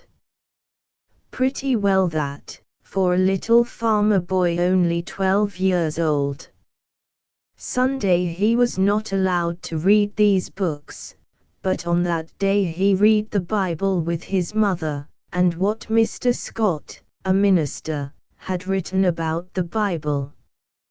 George used to get up very early in the morning, just as all boys have who ever became anything in the world. Your lie-beds are always drones in the hive. I dare say he used to do some of his reading then. I know he did not get time during the day, because he had to do chores, as they call it, on the farm of his father Butter John, and as this farm had 500 acres in it, and plenty of cattle on it to be taken care of, you may be sure Master George had no extra time for reading. But somehow he managed to read a book called Life of William Ray, which told all about a boy who left his father's farm, and went off to seek his fortune in the world. This book bewitched George, who was tired of farm work, and was quite as anxious now when he was a big boy, to see what the world was made of, as he was when 6 years old, to see what the British were made of. He spoke to his father about it, when he was 17, but the sturdy old farmer shook his head and said no. He wanted George at home to do farm work. About this time there was a great talk in the neighborhood about the Erie Canal, and George began thinking about that, for you must know that, when he was a little fellow, he used to be very fond of building all sorts of things. He would get boys together and build miniature bridges and dams, and every chance he could get, he would go among mechanics and watch them at their work. The truth was, nature did not cut him out for a farmer, but his father, good old man, did not see it. Perhaps because he was so busy with his dairy and his cattle, perhaps because, like almost all fathers, he wished him to follow the same profession which he followed, and this is natural enough. But if a boy will make a better architect or builder than he will a farmer, I think it is a pity he should not be one. Mothers see quicker than fathers generally what their boys are cut out for, and George's mother, as she watched him build the little bridges with the boys, said, "You never will be a farmer, George," and she said right. At last George said to his father, "Father, I have made up my mind to go away from home to see what I can do." The cautious old farmer shook his head again, told George that he would regret it, that he did not know what it was to be away from home. But George was a young man now, and he felt restless and unhappy on the farm, where his old father was so contented to stay year after year, and dig, and plant, and plow, and reap, and make butter and cheese. I suppose he thought George was so safe there, and comfortable, that it was a pity for him to trudge off like a peddler with his pack on his back to seek his fortune. He knew the world was a tough place to make fortunes, and he had an idea that George, his boy George, was not the fellow to find one, at any rate away from the farm. But George's heart was set upon going, and go he did, though he had no money to start with, and nothing in the world but the clothes on his back. He went straight to an uncle of his and worked for him till he had earned $40, and then started for Troy, New York, where he hired himself out as a day laborer, at $1 a day, to wait on some stonemasons, who were engaged in building. George knew that to learn a trade thoroughly it is necessary to begin at the beginning, and not to be above doing the smallest job. He wanted to learn everything from bricklaying to stone cutting, and so he went afterward to a man who was going to build a house, and worked for him all that season, laying brick, cutting stone, and learning everything he could learn at the mason's trade, as diligently as he knew how. Poor industrious George, after working so hard all summer, the man he worked for could not pay his workmen in the fall. What he owed them was not that too bad. I expect when Butter John heard of that he said, "I told him so, I told George he would regret going away from the farm." But George was not discouraged. He went in a straightforward manly way to the man with whom he had boarded while he was at work, and said, "Mr. Noel, my master, Mr. Galt, has not paid me the money he owed me, and so I cannot pay my board bill as I expected to do, but I am going to get some more work to do, and just as soon as I get paid for it, you shall have your money." Did Mr. Noel bluster and scold, and put him in jail? No, he had sense enough to know that if a man has no money to pay his debts, he surely cannot earn any, when he is shut up in jail. Beside, he trusted in George, and saw he was a good fellow, who meant to be honest, so he said pleasantly, "Time enough, George," and then George walked 22 miles, to hire himself out to lay brick until cold weather, and this time he got his pay for it. Now did he forget his promise to Mr. Noel, who was 22 miles off? Did he run farther off with what he had earned, and say that good Mr. Noel might whistle for his pay, as many a dishonest man has done, who wears a finer coat than honest George did then? No, that's what he didn't. He started for Hoosac Four Corners at very short notice, where he paid every single cent he owed Mr. Noel. What do you think of that? 44 miles to walk in one day to pay an old debt, 22 miles there, and 22 back.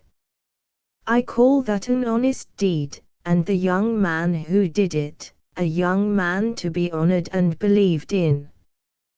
Well, George trudged back again, as I told you, with a light heart, and a light pocket too, for not a cent had he left in it, but what of that? He was young, healthy and hopeful. What could misfortune do to him? She knew it was no use, so she left George for some poor whining wretch, who sniveled at the first discouragement he met with and spent his breath, not in working, but in saying I can't. Well, George kept on working and studying too. Every chance he got he bought a few books and read them thoroughly and well, and when he had mastered them, he would look about for more, for he was anxious to lay up something better than money, a good education, which is in fact always a fortune to its possessor, better than bank stock, because nobody can swindle or cheat you out of it. By the time he was 20, George had saved $150. Perhaps you may think that was not a great deal of money. Ah, you don't know what it is to be poor, and earn every cent by hard labor, or you would not think so. You don't know how delicious it is, after a tough struggle, to become independent and eat bread of your own earning. Part of the money George had earned he spent in books again, and with the remainder of it, and the little library he had collected, he started for Pennsylvania. George now understood thoroughly the building of locks, bridges and all sorts of mason work. All this time he had hired himself out to do work for other people. It occurred to George now that he was fit to become a master workman himself, i.e. agree to build a bridge or some such thing, and hire men to work under him. He was certain that he knew quite as much as a great many other men who did this. In fact, a master workman who employed George told him one day that he was a great fool to be working for him, when he, George, knew more than he did. But just then he was taken with fever and ague, and had to lie by a while. He thought he would then to go home to his native place, and perhaps that might help him.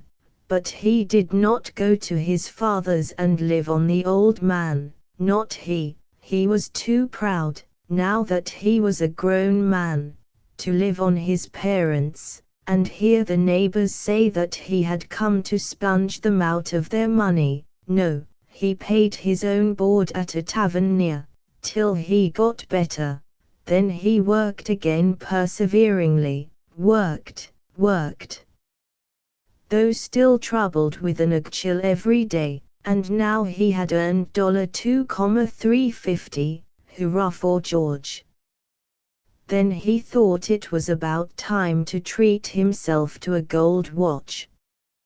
George always thought it the cheapest in the end to buy a thoroughly good article, even should it cost more at first, and there's where he was right. So he went to Marquand, a jeweler in Broadway, and purchased a watch worth $300. What do you think of that? Well, after he had treated himself to a watch, what does the fellow do but treat himself to a wife? I don't know what she cost him, a few blushes I dare say, a gold ring I know, to say nothing of the fee for the minister who married them, but I rather think it paid. After his marriage, as he had plenty of money, he thought he would live a while without working, but he was too good a fellow to relish an idle life. He did not believe we were made only to enjoy ourselves. So, like a sensible man, he engaged to make part of the famous Croton Water Works which all New York boys have heard of. His part of the work was in Sleepy Hollow, which Washington Irving has made so famous. Well, there he lived peaceably and happily with his wife.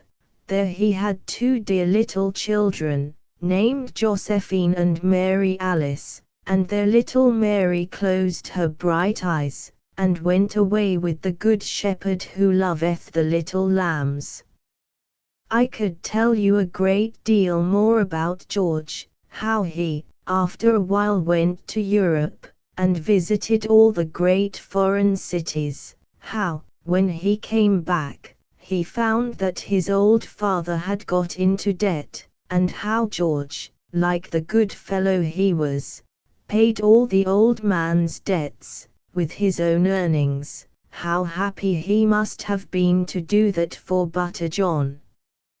How he built the High Bridge, how he built a great thumping steamer, called the Oregon, how he launched her, that was a splendid sight, I know, and how he bought another steamer, called the Neptune, for I tell you this, George couldn't be idle to save him, it was not in him. How, afterward he built steamers to carry the United States mail to California via New Orleans and Chagres, and that was a great benefit to his country, greater than I can tell you. How he purchased the Staten Island Ferry, how he purchased property in Fifth Avenue, one of the finest streets in New York, and how he went there to live, how there is everything elegant and comfortable in his house, but what he most values, a splendid library, how he preserves and shows to this day in that library, the old thumbed, dog's-eared arithmetic, and other books, which he used to pore over when he was a poor boy, and how he can look around his beautiful home and think that it was all honestly and hardly earned. Beginning at the foot of the ladder, sure enough, as a hod carrier. Can you wonder that such a man, of such honesty, and energy, and intelligence, should be put up for the highest office our country has to give? Can you wonder that thousands of his fellow citizens said, in September, 1855, "Give us George Law, for President of the United States"? The tomboy. For shame, Maria. I turned my head. A little girl was just clambering down from a pile of boards in a vacant lot near the house. It was Saturday afternoon, and all the long week Maria had been shut up in a school, from 9 o'clock till 2, although she was only 7 years old, and every afternoon, when she should have been playing, she was trying to cram her poor bewildered head with great long lessons, which some stupid person had made for little children, full of great big words, which it was impossible for her to understand, even if she could manage to commit them to memory. No wonder Maria was glad when Saturday afternoon came and lessons and school were over for 1 week at least. No wonder she skipped off into the vacant lot and climbed up and down the pile of boards, to stretch her poor little cramped limbs, and to see if there was really any life left in them, and a very good time she had been having of it, too, jumping off of one end of the pile down on the soft grass, then making a teeter by pulling out one of the boards and balancing it on the others. She on one end, now sailing up so high, and Sarah Jane Clark on the other, going down so low. And now and then both would roll off into the grass and laugh so merrily, then they would pelt each other with handfuls of grass, and chase each other round the pile of boards, till their pale cheeks were as red as fresh blown roses.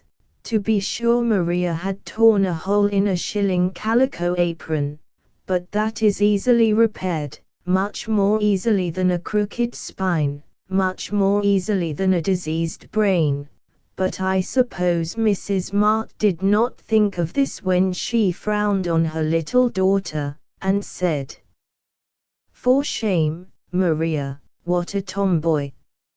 She never had heard, as I have, a poor worn-out little girl, tossing from side to side in her bed, at night, repeating parts of her grammar and geography in her sleep, and dreaming that she was being punished for not getting them more perfectly.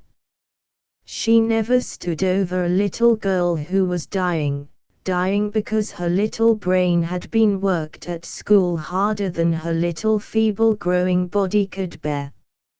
Ah, if she had, she would have been so glad to have seen the rose bloom on the pale cheeks of her little daughter, that Saturday afternoon, that she would never have minded the torn apron, or made the child ashamed of what was really proper and good for her to do, what it would have been well for Maria had she done every afternoon of her life. Tomboy, no. A girl is not a tomboy for playing teeter and climbing boards, no more than her brother is a girl, because he sometimes sits on a chair.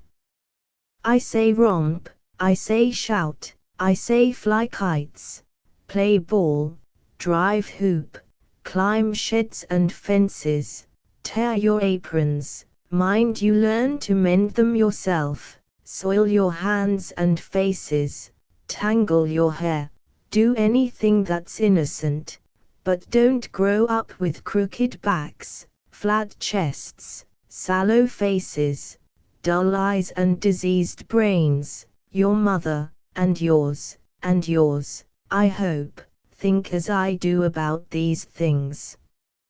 Ask them. Maria's mother did not think so. So she went on frowning at her little daughter, every time she saw her using her limbs, and reproved her as severely for tearing her apron as she would had she told a lie, and perhaps more so. So Maria studied and grew crooked and studied until she was 16 years old. Then her mother sent her to Professor Cramall's school to be finished. This gentleman used to give his young ladies longer and harder lessons than their brothers had in college, and was very proud of his scholars and his school.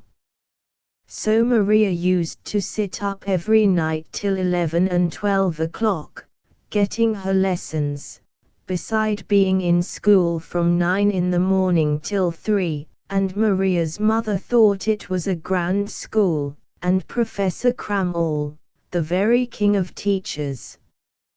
Well, Maria stayed there 2 years, and got finished, and when she came from there, she went straight to a water cure establishment. Your mother will tell you what that is, and there she is now, trying to get her poor crooked back straightened. Poor sick girl, what good does all her Greek and Latin do her now? Ah! Had her mother only let her play as well as study less and play more, until her limbs grew stronger. I know she thinks so now, when she drives out to the water cure establishment, to see her dying daughter. And yet her mother meant to do right. When she was young, she never was taught at all, and so she grew up very ignorant. This often made her ashamed when she was a lady, and so she determined that her daughter, Maria, should know everything, and in her hurry to do this she forgot her poor little childish body altogether. So I say, again, to all of you, don't mind being called a tomboy, run, jump, shout, fly kites, climb boards, tangle your hair, soil your hands and tear your aprons, and nature will reward you with strong straight backs, full chests, bright eyes, rosy cheeks, and a long life. The little musician. Little nuisance. So said a young schoolgirl who sat next me in the city cars. She was out of humor. Perhaps she had an imperfect lesson at school. Perhaps she was weary of sitting in a close room so many hours. Perhaps her head ached badly, and she was faint for her dinner. Little nuisance. Who was a little nuisance? It was a poor boy, who had first paid his 5 pennies to the conductor, and had commenced playing on an accordion, in the hope of getting some money from the gentlemen and ladies in the car. Some scowled, some pouted, and some, like the young lady I have mentioned, loudly called him a nuisance. Still the boy played on, though with a weary, spiritless look in his young face, as if to say, I know it is poor music, very poor, to ears which are used to opera or concert singing, but have pity on a poor boy, who would earn a few honest pence for his bread, who will not steal, and dislikes to beg. It was of no use. The gentlemen were busy reading their newspapers, the ladies in taking care of their hooped skirts and flounces. Lilydale charmed them not, nor Auld Lang Syne. There were diamond pins flashing in the sunlight from gentlemen's shirt bosoms, rubies and emeralds from ladies' fingers, and a massive gold bracelet clasped a snowy arm that was never pinched by cruel want. Little parcels, too, the ladies had, from which peeped costly purchases in embroidered lace and muslins. Little boys were with them, so unlike the little musician, in their silk velvet jackets, frilled collars, and plump rosy faces, that one could hardly believe both to belong to the same human family. Still the boy played on, with the old, weary, spiritless look, with his soft eyes fixed upon those unsympathizing faces. Silver and gold glistened through the network of dainty purses, but not for him. One more tune the child played, then, folding his accordion up under his arm, he stepped from the car, and was out of sight. Where? In the great busy city. Did he sink down fainting from hunger and fatigue, feeling that God and his good angels had left him? Did he stand before some broker's shop window, as I have seen many a little ragged child stand, counting the shining piles of dollars, half-dollars, and quarters, and the great round gold pieces, only one of which would make his weary feet to leap for joy? God help the lad! Did he look at them, with hungry eyes, and count them over and over, till wrong seemed to him to be right, and the little hand that never was stained by dishonesty became foul with crime? No, it were sad to be hungry and houseless, but it were sadder yet to be shut up in a prison, a bad conscience keeping him tormenting company. Where did he go, the little nuisance, where? The papers told me the next morning. Listen, a little boy who is accustomed to play the accordion in the street cars, in stepping from the Fulton ferryboat to the pier, last evening, accidentally lost his footing, and was drowned. No more fault-finding voices to ask why don't the lad earn his living, or call him a nuisance when he tried the only thing he could do, and failed. No more returns at nightfall with leaden feet, and empty pockets. The boats plough on just as merrily, the water dances and sparkles all the same as if the light in his blue eyes were not quenched forever. Where is the little nuisance? Where? Ask them who, through much tribulation, have washed their robes white, who neither thirst nor hunger any more, and in whose song is no jarring discord. Of such is the little musician. Lions. Did you ever see a live lion? Yes, at the menagerie. Pooh! That was no more a lion than your little baby sister is a full-grown woman. To be sure, this lion had a stout old lion for its father, and a lioness for its mother, but that does not make it a lion, though the keeper of the menagerie might tell you so till he is black in the face. Why? Because lions that you see at menageries are taken from their mothers before they are weaned.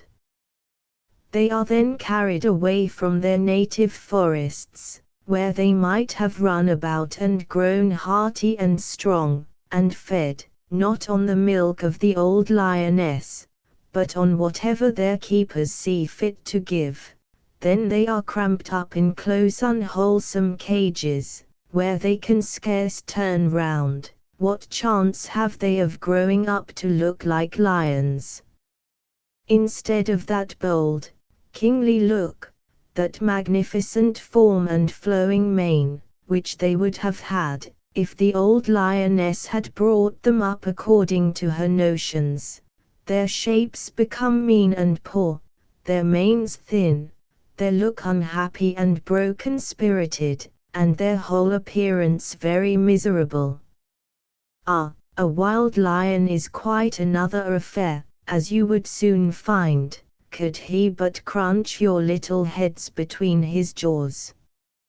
Now I should like to see a real forest lion, at a safe distance of course. I should wish to be up on a tree, or on top of a high mountain perhaps. He is not afraid of anything, not he. He comes tramping along, cracking the bushes as he goes, and sniffing round to find 2 or 3 big men to make a luncheon of. A little kid would be only a mouthful for him.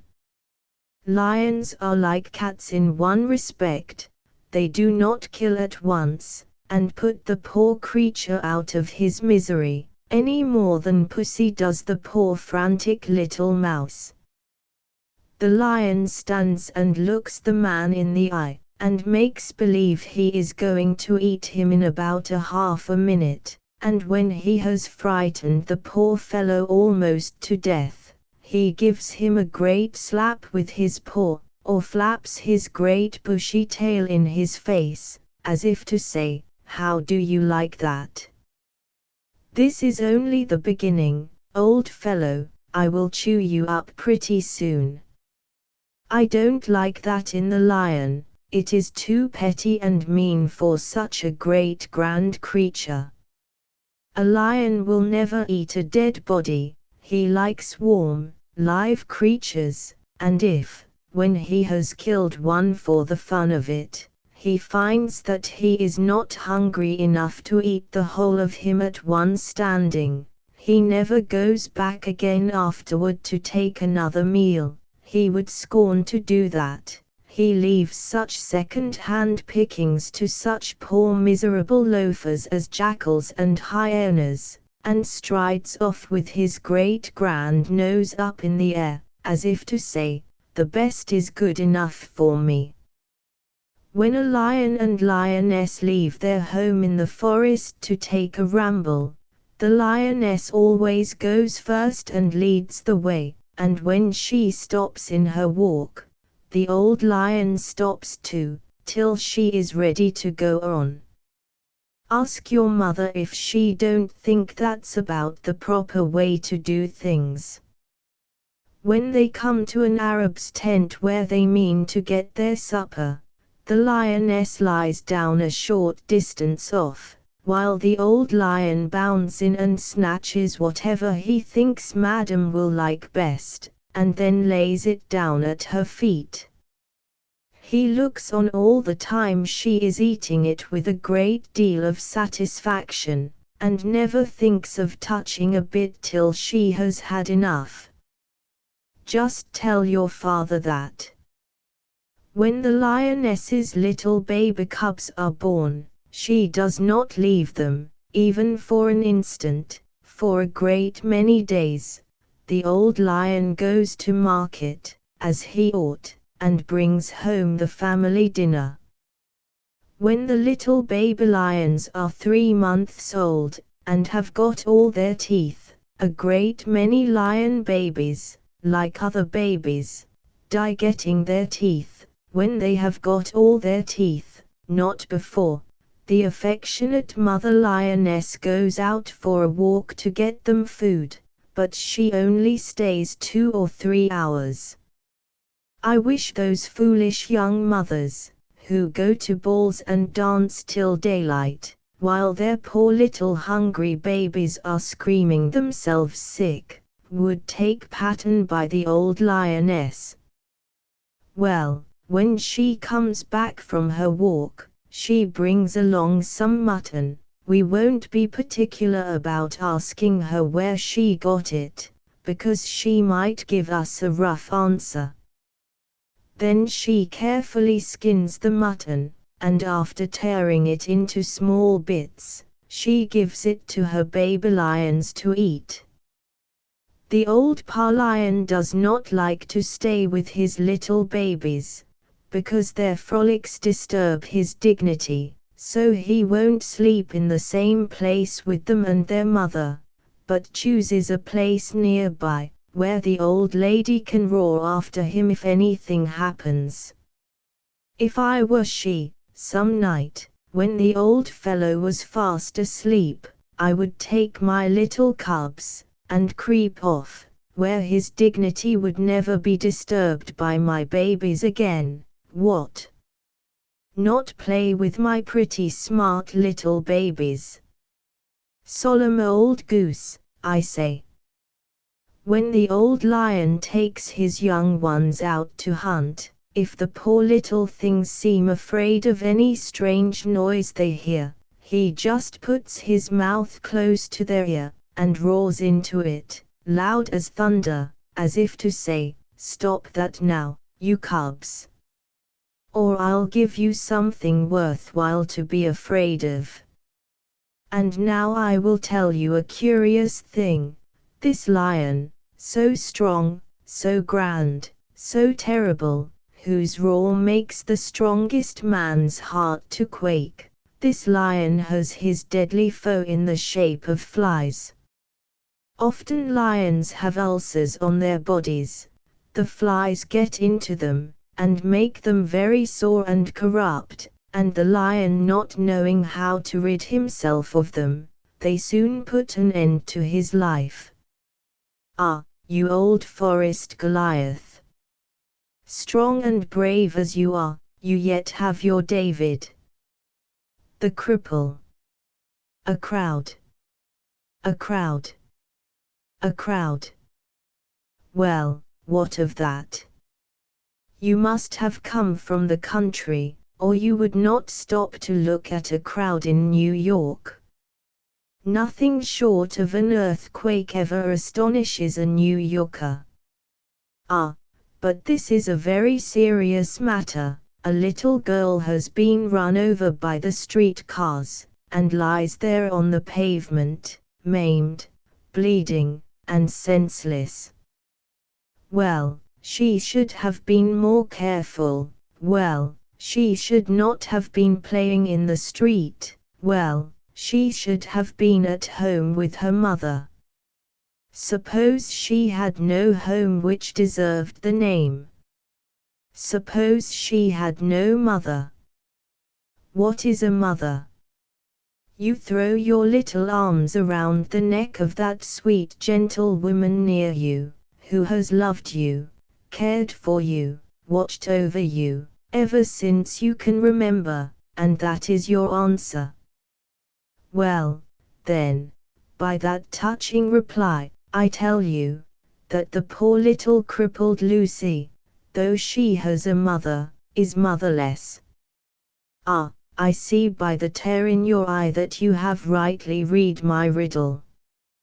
You look pityingly in my face, and say, "Oh, what will become of her?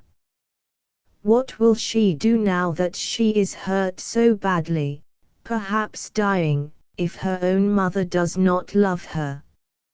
You remember when you had the measles, how you were moved into your mamma's room, and had a nice soft bed to lie on, with snowy pillows and quilt, and how gently your mother glided about you, now stooping to kiss your hot forehead, now bathing your feverish hands, or moistening with cool drink your parched lips, how she was never tired waiting on you, though her face was so very pale, how she brought you every little toy you fancied you wanted, although she knew that the moment you had it you would want it taken away again. You remember, when she brought you your medicine, that she did not deceive you into swallowing it by telling you it was sweet or good, but that she said it was very disagreeable indeed to take, and that she did not wonder you did not like it, and that she wished she could take it for you. And you remember how pitiful she looked as she said this, and how it gave you courage to drink it down at one swallow, without making a single complaint. And then you remember the good old doctor whom your mother sent for to come and see you, that kind old man, with snow-white hair, and a big old-fashioned watch chain and seals that he gave you to play with, and shoes that did not creak a bit, that pleasant old doctor, who was acquainted with you as long back as your mother was, and who knew the history of every tooth in your head. How nice it was to have him walk up to your bed, beside your mother, and say so cheerfully, "Mary, my dear, we will soon have you driving hoop and picking dandelion blossoms in the park." And then, when he went away, you remember how your mother drew the window curtain, and, seating herself by the bed, sang very, very low, almost as low as a little hummingbird's drowsy hum, some pretty little song, to lull you to sleep. Oh, yes, you have not forgotten it, and you ask me again, what will poor little crippled Lucy do, without all this love and comfort, and without a kind mother? Now just suppose it to be several weeks from the time when little Lucy was run over. Take hold of my hand and come with me. You see that large house yonder, standing back from the street. You see those bright green grassy banks in front of it, and those fine old trees. Well, that is the hospital, where people who meet with sad accidents are carried, to be cured by the doctors, who do not make them pay money for it, unless they can afford it. Their poor little Lucy has been 7 long weeks. Let us go in and see her. Up the steep steps. I am glad the house stands back so far from the street, because the noise of the passing carriages will not disturb those sick people. Queen Anne gave them this house. I had as lief kiss the hem of her robe as not, for doing it. Up, there you are, now step into the hall. What a nice wide one it is, and how deliciously the cool summer breeze plays through it. Oh, how glad I am the sick have such a nice place. All right, the porter says, as we show him a paper which one of the doctors has given us, to admit us whenever we please. All right. Yes, all right, right that there should be such a fat, wholesome-looking, smiling, pleasant-voiced head nurse for the sick to look at and draw strength from. I am very sure that, were I sick, the sight of her roly-poly limbs, and rosy face, would make me better every time her clean gingham dress and snow-white apron swept past. See what a row of beds are in that long room, and a sick person in each. But we will not stop to look at them now, we have come to see Lucy. poor little crippled Lucy. There she lies in that cot yonder, next the window, with her little snowflake of a hand lying outside the white coverlid. She raises her pale face from the pillow, and her eyes grow bright, for she knows that I love and pity her. She can't move much, for it will make you feel so bad that I can hardly bear to tell you. She has had her leg cut off, where the cars crushed it. She does not complain, as she shows you the bandaged stump that is left, but her sunken eyes, and the little drooping wrists, not much bigger than your papa's cane, tell what she has suffered. Suppose I should tell you she had had it cut off twice. Poor Lucy. The doctors cut it off first at the ankle, hoping to save the rest of the leg, but afterward, they found it must be taken off higher up, just above the knee, and the dear patient suffering child went through with the agony all over again. It makes one cry to think of it. But see, Lucy, don't cry. I wish she would. She is so much like an angel that I am afraid we shall lose her, after all, though the doctor says she will get well, slowly.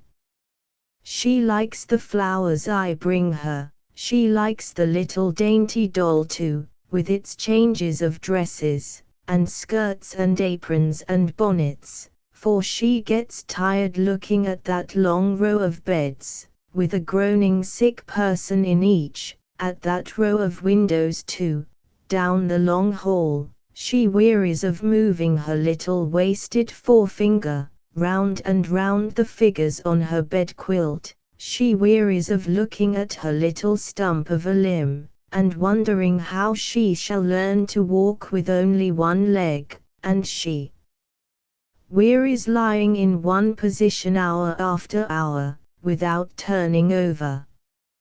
I don't wonder. I thought as I sat there, how I should like to hang some pictures on those bare walls, for those sick folks to look at and think about, as they lie there. How I should like to give them all a fresh bunch of flowers every day, and how sad it was, when they were sick and nervous and weak, to see a patient in the next bed die, before their eyes, and be carried out.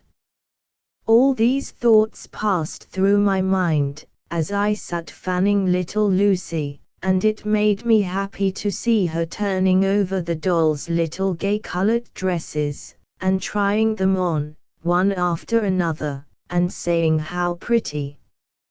Lucy wanted a name for the doll I brought her, so I gave it the name of Fanny. Lucy did not know why I chose that name, though you and I do.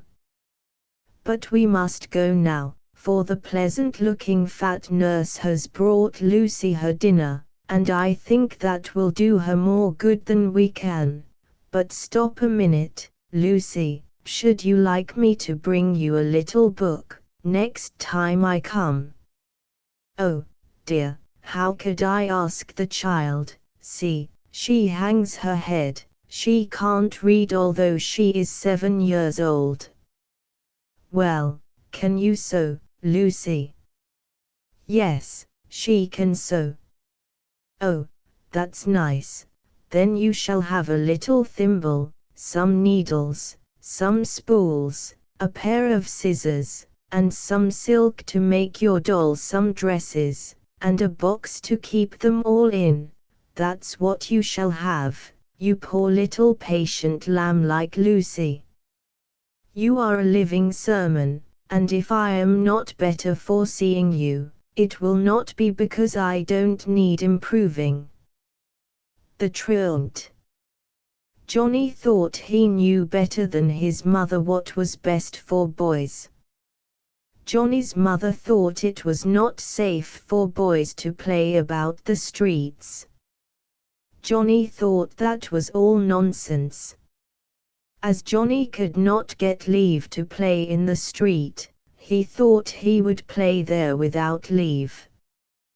One fine day, he snatched his cap slyly, when his mother was busy, and stepped out at the front door, and whipped round the corner in less time than I have taken to tell you about it. Wasn't it delightful? What was the use of being a boy, if he must be tied to his mother's apron string, like a whimpering cry-baby of a girl? Other boys played in the street, plenty of them. True, they did not always have whole rims to their hats, and their jackets were buttonless, and their knees were through their trousers, but what of that? They were first-rate fellows to play. True, they used bad words now and then, but he, Johnny, was not obliged to do so. His mother was a very nice mother, and he loved her, but his mother never was a boy, and how could she tell what boys wanted? He did not mean to disobey her, oh, no, he only meant, pshaw. What was the use of wasting time thinking about that? Halloo! There's an organ grinder with a monkey, and there's a man with 3 little fat pups to sell, black pups, with white paws, and curly drooping ears, and tails so short that they can't even wag them, and there's a shop window with marbles and firecrackers. What a pity he had no pence.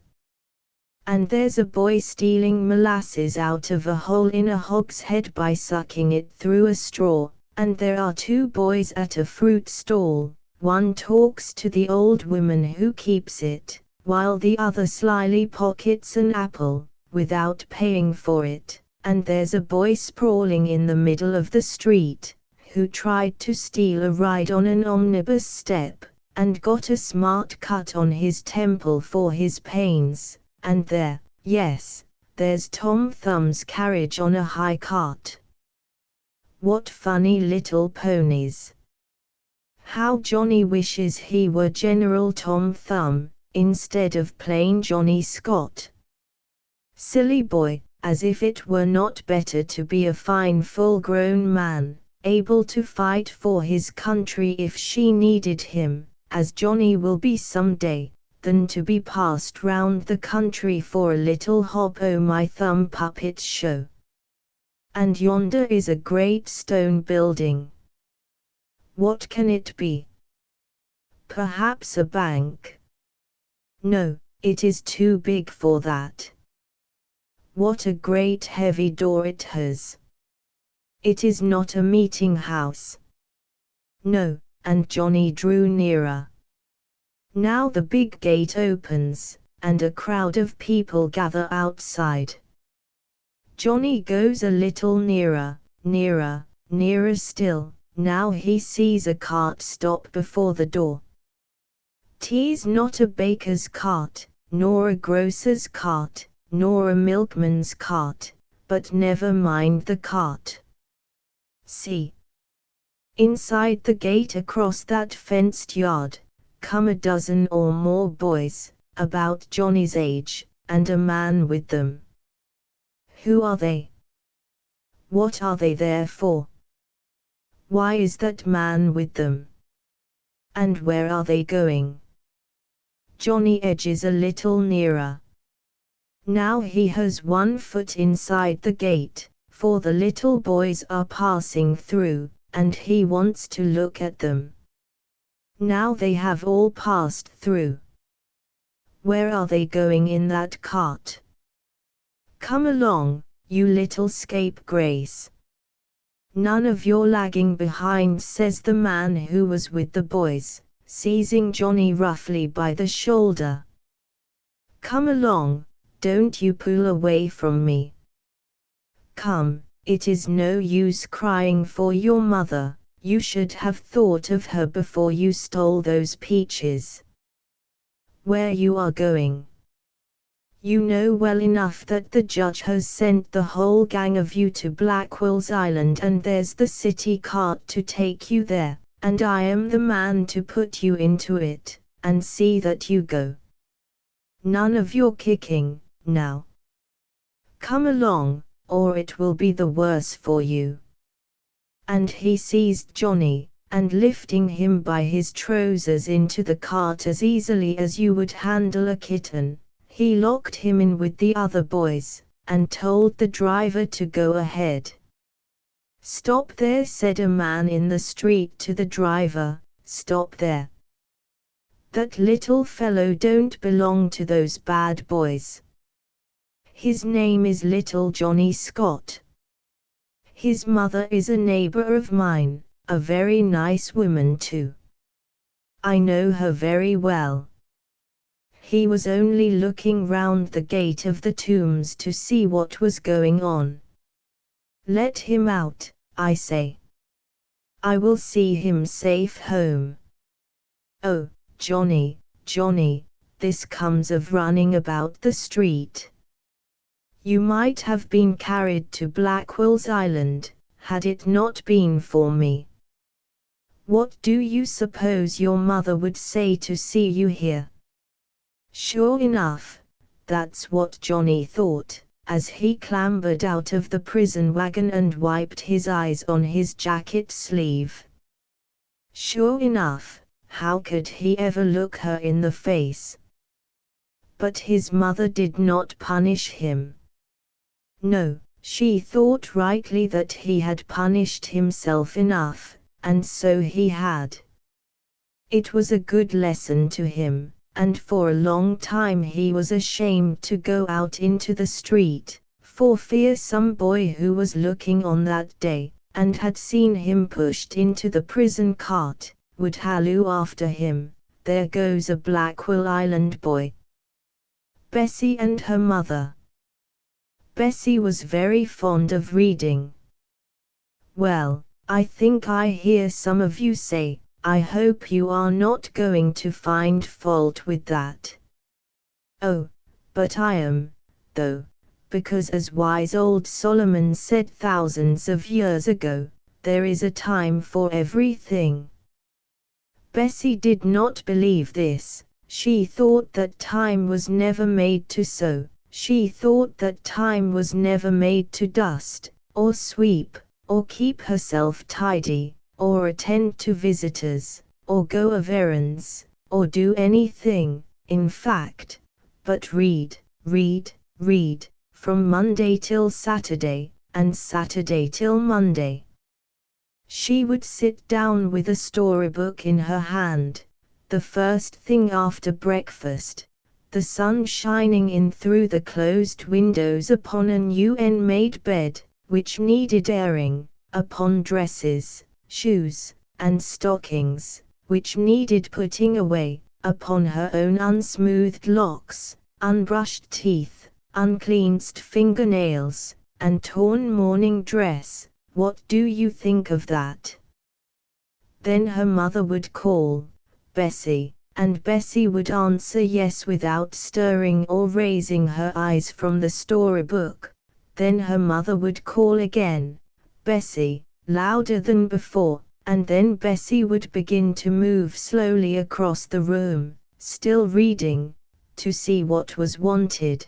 Then her mother would tell her to go down and tell the cook to make apple dumplings for dinner.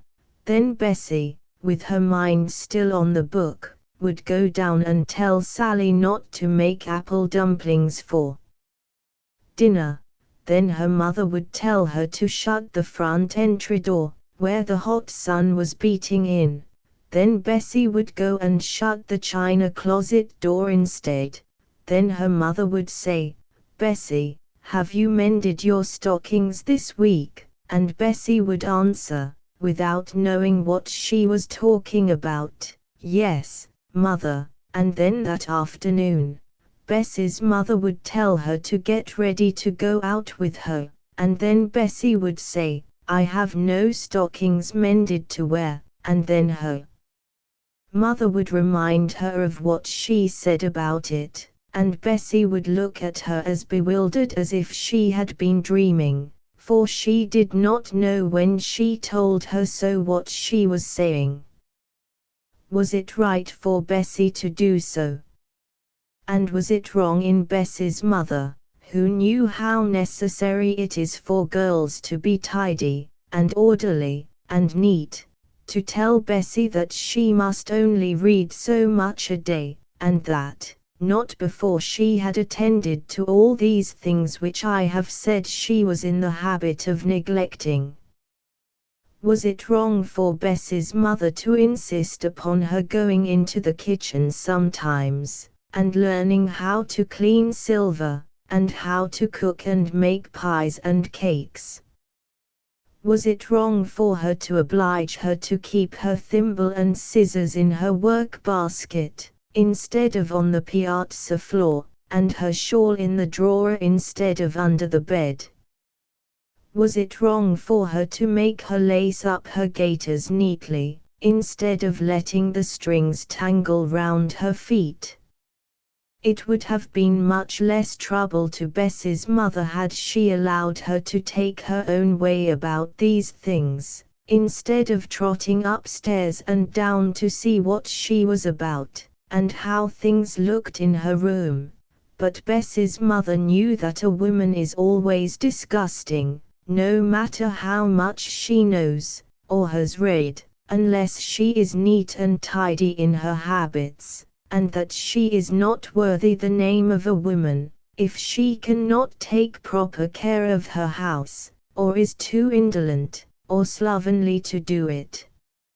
She loved her daughter better than she did her own ease, and she knew, spite of Bessie's tears, that it were cruel kindness to heed them. She knew that many a man has become a drunkard because he never found anything fit to eat on his table, or his house in decent order when he came home. It is quite as necessary for a woman to know how to make wholesome bread and puddings, as it is that she should read, and study, and be able to talk about books, or even to write them herself. Yes, though she may be able to have cooks and chambermaids to do her work. Suppose she wants a pudding for dinner, suppose she has a cook who does not like to work any better than her mistress if she can help it, and suppose the cook, not caring to take trouble to make the pudding, tells her ignorant mistress that there is not time now to make and boil it before dinner. Such things have been done, and many a fine lady, I can tell you, has been obliged to go without her pudding, because she did not know enough to tell the cook that what she said was not true. Beside, suppose this lady who knows so much about books, should get into difficulty with her servants, and they should all go off and leave her. Must her husband go without his dinner because she cannot, at a moment's notice, get more servants to cook for her? How helpless such a woman is, how ashamed she must feel, as her husband puts on his hat and goes to an eating house to get his dinner. Bessie did not think of all this, but her mother did. By and by, when Bessie grew up, and was married, and had a nice pretty house, she knew how to mend her husband's clothes and get him a good dinner, as well as she did how to talk with him about books, and other things in which he was interested, and when, looking round his comfortable home, he kissed his wife, and said, "Bessie, you are my treasure," Bessie would point to the little graveyard within sight of her window, and as her tears fell fast she would say, "Oh, if I could but thank my mother now for all she did for me when I was so naughty and wayward." Think of this, dear children, when you pout to lay down an interesting storybook, when your mother calls you to do some necessary work, and don't wait till the tombstone lies heavy on her breast before you believe that she knows better than you what is best for you. Red-headed Andy. What should you do were your mother to fall down in a fit? Stand still and scream. Or run out of the house, and leave her lying half dead upon the floor? Or, should you have what people call presence of mind, that is, call for somebody to help her, and do all you could for her till they came? It is a great thing to have presence of mind. There are very few grown people who have it. There are plenty of people when a bad accident happens, who will crowd round the sick person, keep all the good fresh air away from him, wring their hands, say oh, and ah, and shocking, and dreadful. But there are few who think to run quickly for the doctor, or bring a glass of water, or do any one of the 1,000 little things which would help so much to make the poor sufferer better. If grown people do not think of these things, we certainly should not be disappointed if children do not, and yet, wonderful though it may be, they are often quicker-witted at such a time than their elders. I will tell you a story, to show you that it is so. Andy Moore was a short, stunted, freckled, little country boy, tough as a pine knot, and with about as much polish. Sometimes he wore a hat, and sometimes he didn't. He was not at all particular about that. His shaggy red hair, he thought, protected his head well enough. As for what people would think of it, he did not live in Broadway, where one's shoelacings are measured. His home was in the country, and a very wild, rocky country, at that. He knew much more about chipmunks, rattlesnakes, and birds' eggs, than he did about fashions. He liked to sit rocking on the top of a great tall tree, or standing on a high hill, where the wind almost took him off his feet. He thought the sunset, with its golden clouds, well enough, but he delighted in a thunderstorm, when the forked lightning darted zigzag across the heavy black clouds,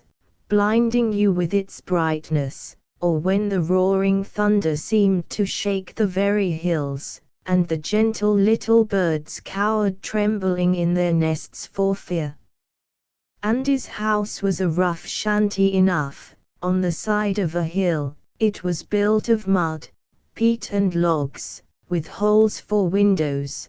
There was nothing very pleasant there. His mother smoked a pipe when she was not cooking or washing, and his father was a day laborer who spent his wages for whiskey and tobacco.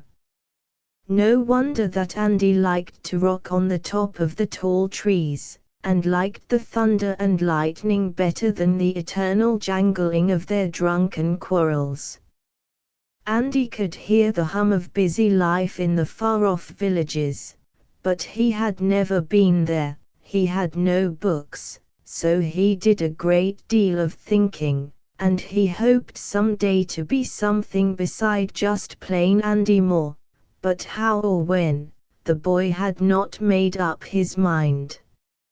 In the meantime, he grew, and slept, and ate, and thought, the very best thing at his age that he could have done, anywhere, had he but known it. There was a railroad track near the hut of Andy's father, and Andy often watched the black engine, with its long trail, as it came fizzing past, belching out great clouds of steam and smoke, and screeching through the valleys and under the hills like a mad demon. Although it went by the hut every day, yet he had never wished to ride in it. He had been content with lying on the sand bank, watching it disappear in the distance, leaving great wreaths of smoke curling round the treetops. One day as Andy was strolling across the track, he saw that there was something wrong about it. He did not know much about railroad tracks, because he was as yet quite a little lad, but the rails seemed to be wrong somehow, and Andy had heard of cars being thrown off by such things. Just then, he heard a low distant noise. Dear, dear, the cars were coming then. He was but a little boy, but perhaps he could stop them in some way. At any rate, there was nobody else there to do it. Andy never thought that he might be killed himself, but he went and stood right in the middle of the track, just before the bad place on it, that I have told you about, and stretched out his little arms as far as he could. On came the cars, louder and louder.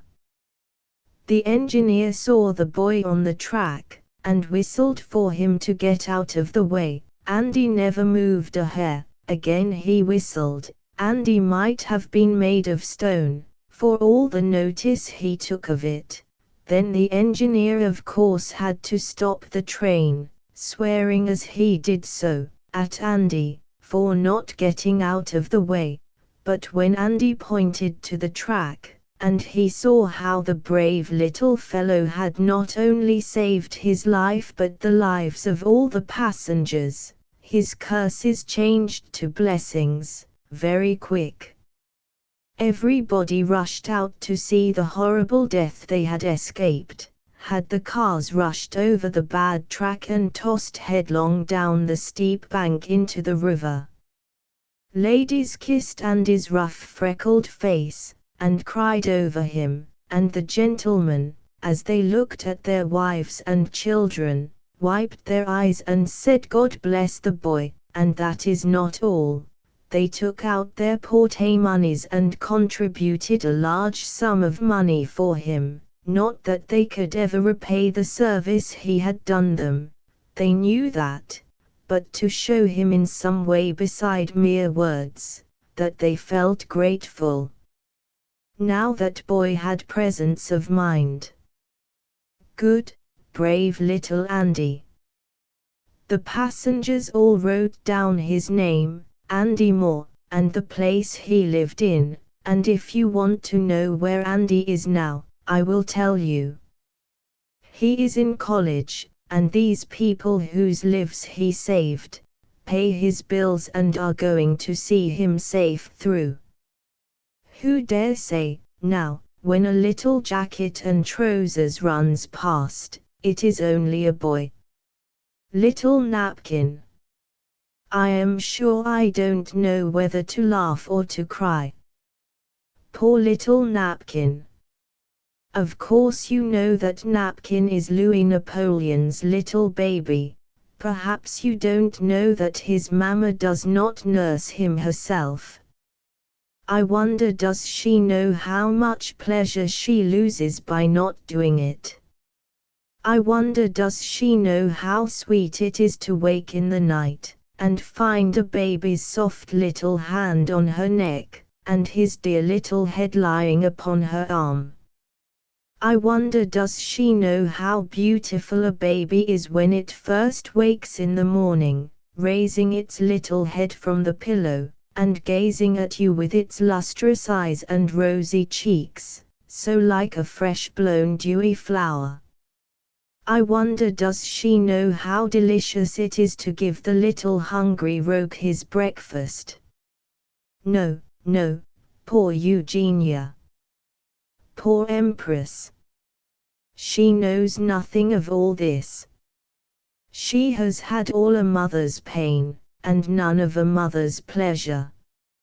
She hires a woman to nurse and sleep with little Napkin. She never sees how sweet he looks in the bath, the water dripping from his round polished limbs. She never puts his little fat arms into the cunning little sleeves of his clean white robe, or puts his little foot, with its rosy-tipped toes, into the little warm stocking. I wouldn't be the Empress, no, not for all her beauty and diamonds, if I could not do all this for my little napkin. The handsomest dresses in all Paris would not comfort me any if I knew Madame Bought, or Madame anybody else, was giving my little napkin his milk, instead of myself. No, indeed. I should be afraid, too, all the time, that some pin was pricking him, or that his frock strings were tied too tight, or that Madame Bought, or whoever the nurse is, would, but what is the use of talking about it? I would not have any Madame Bought. What is the use of being empress, if you can't do as you like, especially with your own baby? One might as well be a slave mother. I had rather be that Irish woman yonder, hanging out her husband's clothes in the meadow, while her baby creeps after her on all fours, picking buttercups. Not nurse my own baby. Not wash him, dress him, or sleep with him. Ah, Monsieur Louis Napoleon, it is lucky I am not Eugenie. If you wanted your empress, I am afraid you would have to come to Little Napkin's nursery for her. Happy as a queen. It makes me laugh when anybody says that, or happy as an empress, either. I don't want half a dozen maids of honor to dress and undress me, and put me to bed. I don't want them following at my heels whenever I walk in the halls, gardens, or drawing rooms. I should go crazy at the thought of it. I should lock the door on the whole of them. I wouldn't be dressed so many times a day. I wouldn't have so much twisting, and braiding, and curling, and plaiting of my hair. I wouldn't call my husband sire. Sire. Just imagine it. How you would laugh to hear your mother call your father sire. No, I would say, Napoleon, or Nappy, just as the whim suited me. Suppose we put our little napkin in the basket wagon, and draw him to the Tuileries, and then I, the Empress, would. But, thank goodness, I am not an empress. I am very sure if I were, I should get my head cut off.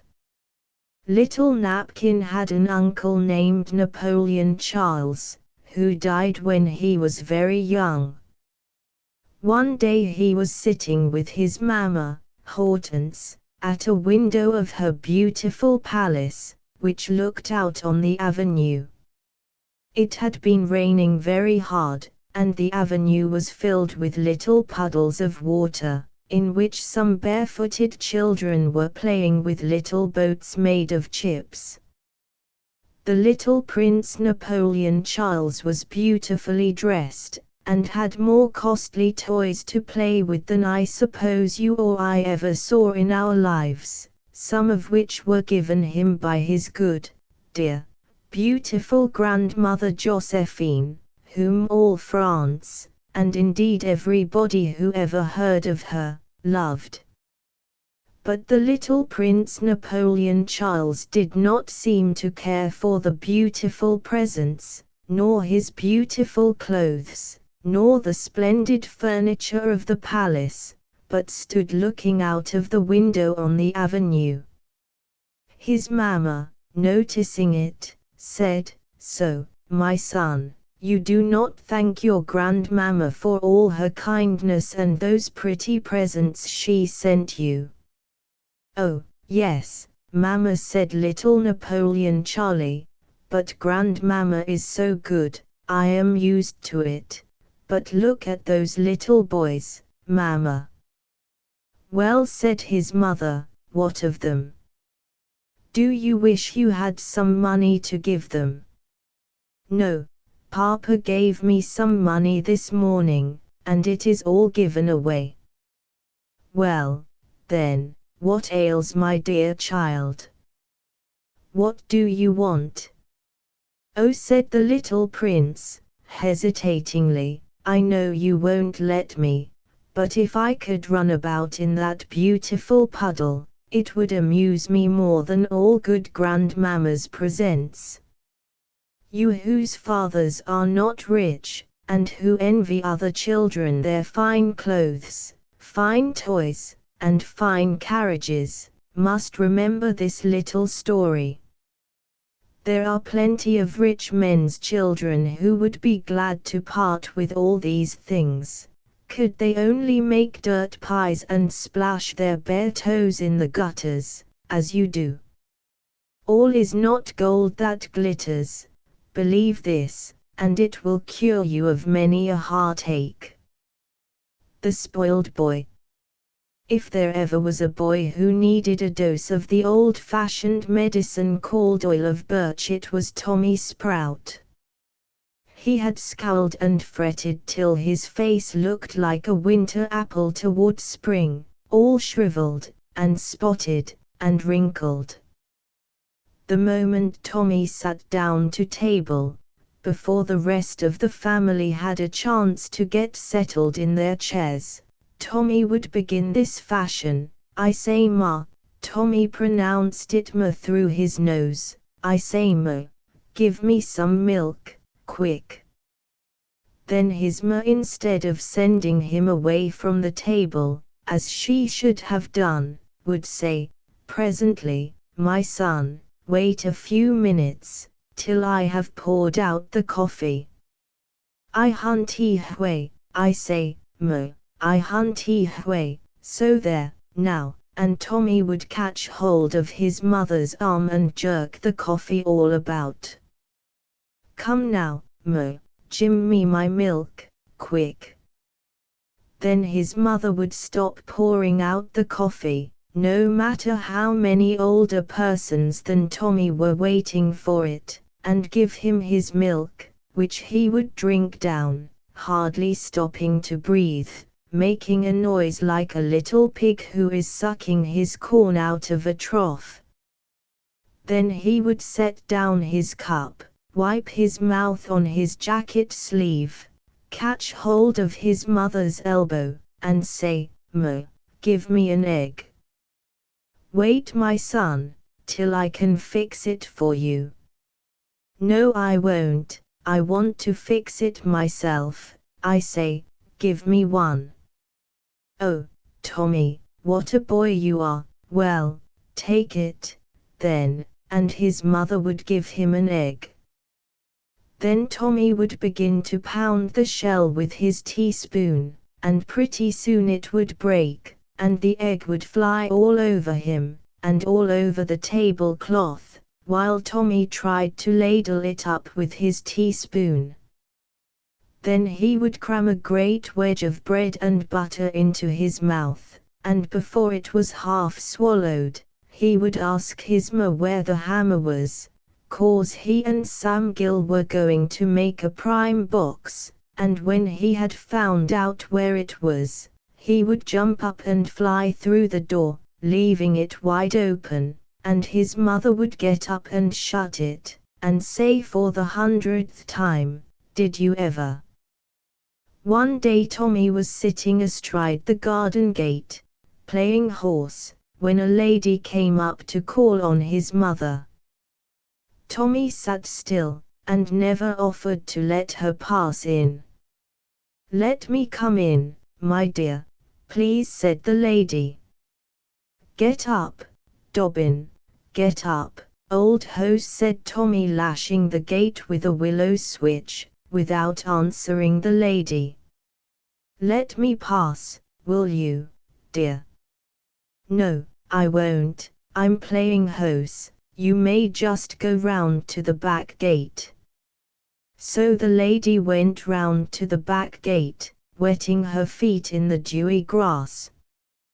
Tommy's mother was quite surprised when the lady appeared suddenly before her kitchen window, where she was making cake, instead of ringing at the front door, as visitors always did, and when she found out how it was, she said again, Did you ever?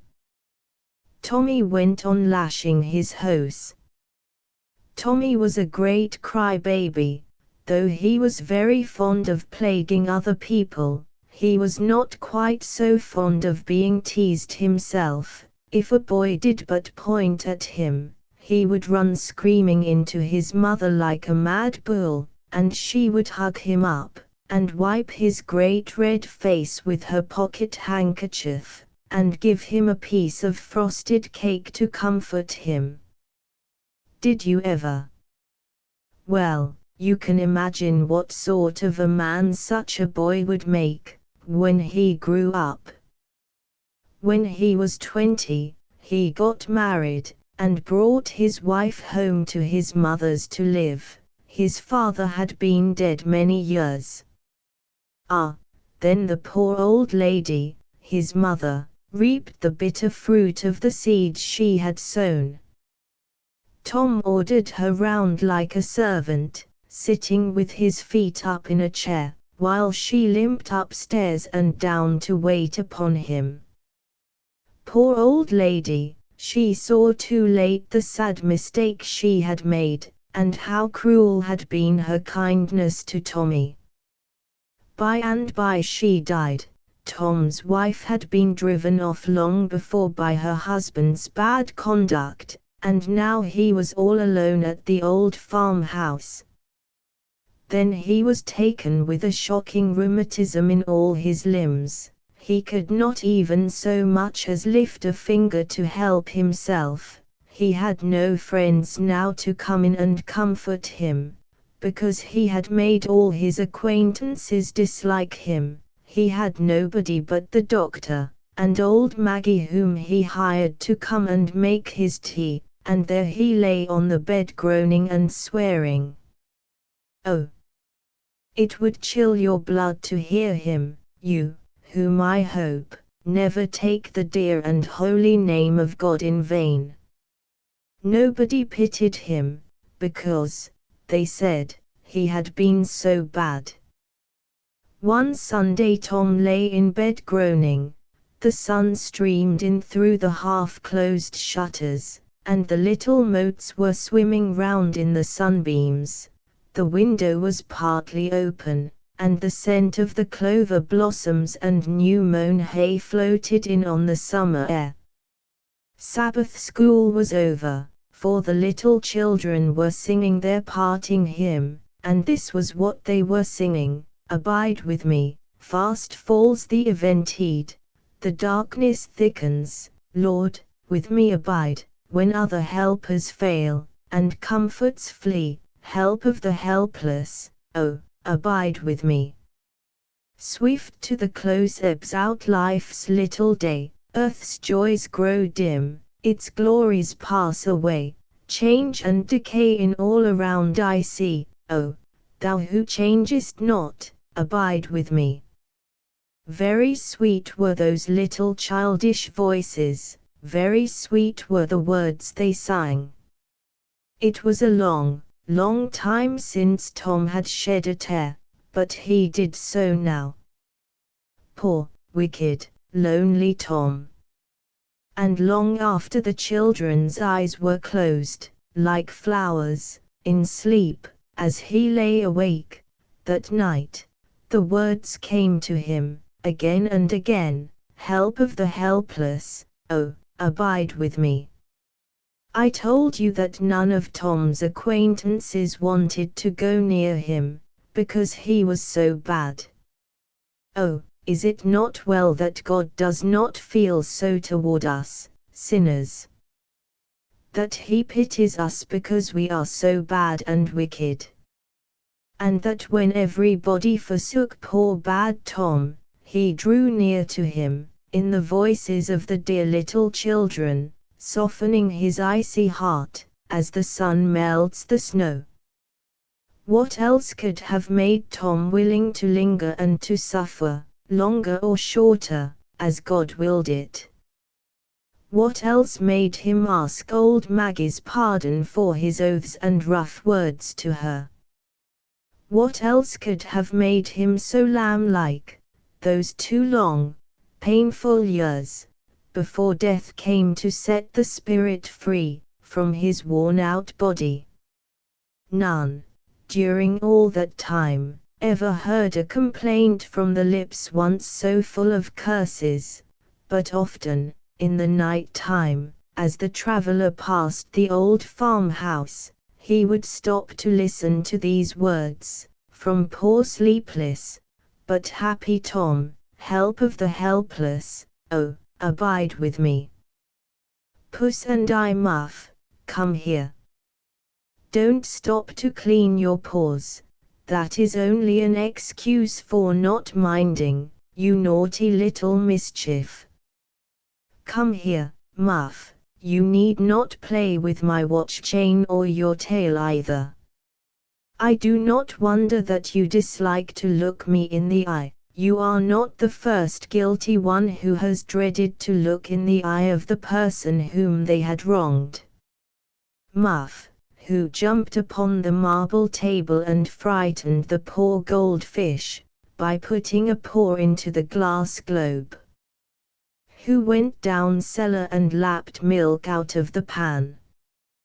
Who jumped on the breakfast table, and helped herself to beefsteak, before her mistress could get down to table. Who flew at the looking-glass doors of my new secretary, to play with another Muff, who seemed to play with her. Who scratched and defaced the rosewood ornaments upon the side of the secretary, with her sharp claws. Who took a nap on the velvet sofa, without asking by your leave. And, worse than all, Muff, oh, Muff, who stole into my chamber, before I woke, in the morning, and, with one spring, lit on my astonished face, startling me into a headache for the rest of the day. What have you got to say to all that, Miss Muff? Well, in the first place, if you please, madam, I will answer your question, Yankee fashion, by asking another. Whose cook was it who threw her apron over me, when I was quietly taking a walk in the street one day, and brought me here without saying by your leave, for a playmate for your own little girl? As to the goldfish, I did put my paw on the glass globe, there's no use denying that, because you peeped into the parlor just as I was doing it, but that does not prove that I wanted to kill and eat them, and if I did not you buy a fresh lobster this morning, of the market man, and tell your cook to boil him alive? If you kill creatures for your dinner, how should a poor little cat be expected to do better? Lapped milk out of a pan, did I? Don't you often, when you pass into a confectioner's shop, pick up bits of candy and peppermint drops, and put them in your mouth, while you are wailing to be waited upon? People who live in glass houses shouldn't throw stones, mistress. As to helping myself to beefsteak, if your girl had not kidnapped me, and brought me to this brand new house, where there is not a sign of a mouse to be had, I would not have been obliged to steal your beefsteak. With regard to looking in the glass, the less you say about that, the better. Where's the harm if I did want to trim my whiskers a little, and admire my soft white paws? I am not the only person in this house who looks in the glass, I reckon. I also plead guilty to taking a nap on your velvet sofa, but I will leave it to any outsider, if I did not look better on it than did the boots of that gentleman who called to see you the other evening, and who certainly ought to know what velvet sofas were intended for. Yes, and I jumped on your face in the morning too. I am not going to back out of that, but you must recollect that you have a way of sleeping too long in the morning, and that I never can get my breakfast till your ladyship has had yours. As to the headache you say I gave you by doing it, it is my opinion that the preserves and hot biscuit you ate for tea the night before were answerable for that. But what a fool I am to waste words with a woman who lays down one rule of right for her cat, and another for herself. Thank goodness there's a mouse, the first I've seen here. Now you'll see science, or my name is not Kitty. Keep your old cold beefsteak and welcome, and I will take my first independent meal in this house, off hot mouse, and no thanks to you. Lucy's fault. Lucy had long silken golden curls, they fell quite to her waist. Her mother did not do them up in paper, her hair curled naturally. Lucy was not proud of her curls, she did not care anything about them. Ladies in the street often stopped her to look at them, and her little playmates often said, "I wish my hair curled like Lucy's," but Lucy always said, "I wish they were off." One day Lucy went to her mother, and said, "May I have my curls cut off?" "No," said her mother, "I should not like to have them cut. I think it would be a great pity. They are so soft, so long, and so even. Your head is always full of notions. Run away and play." Lucy went away, but she kept thinking about her hair, and wishing her mother would let her have it all cut off, and when Lucy once got her heart set on anything, she never would be satisfied till she got it.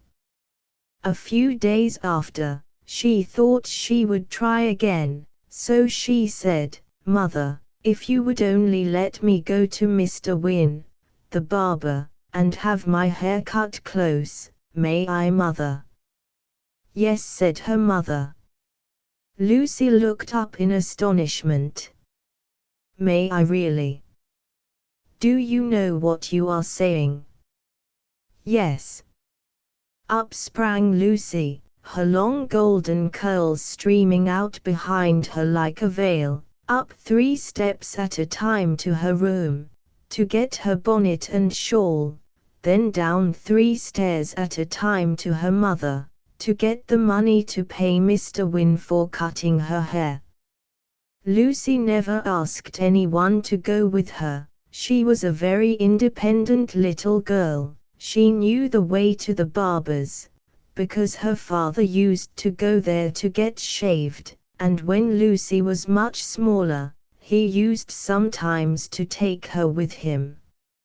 So Lucy soon found the shop. There were no customers in it. Lucy was glad of that, nobody to bother her, but unfortunately Mr. Wynne was not in, either.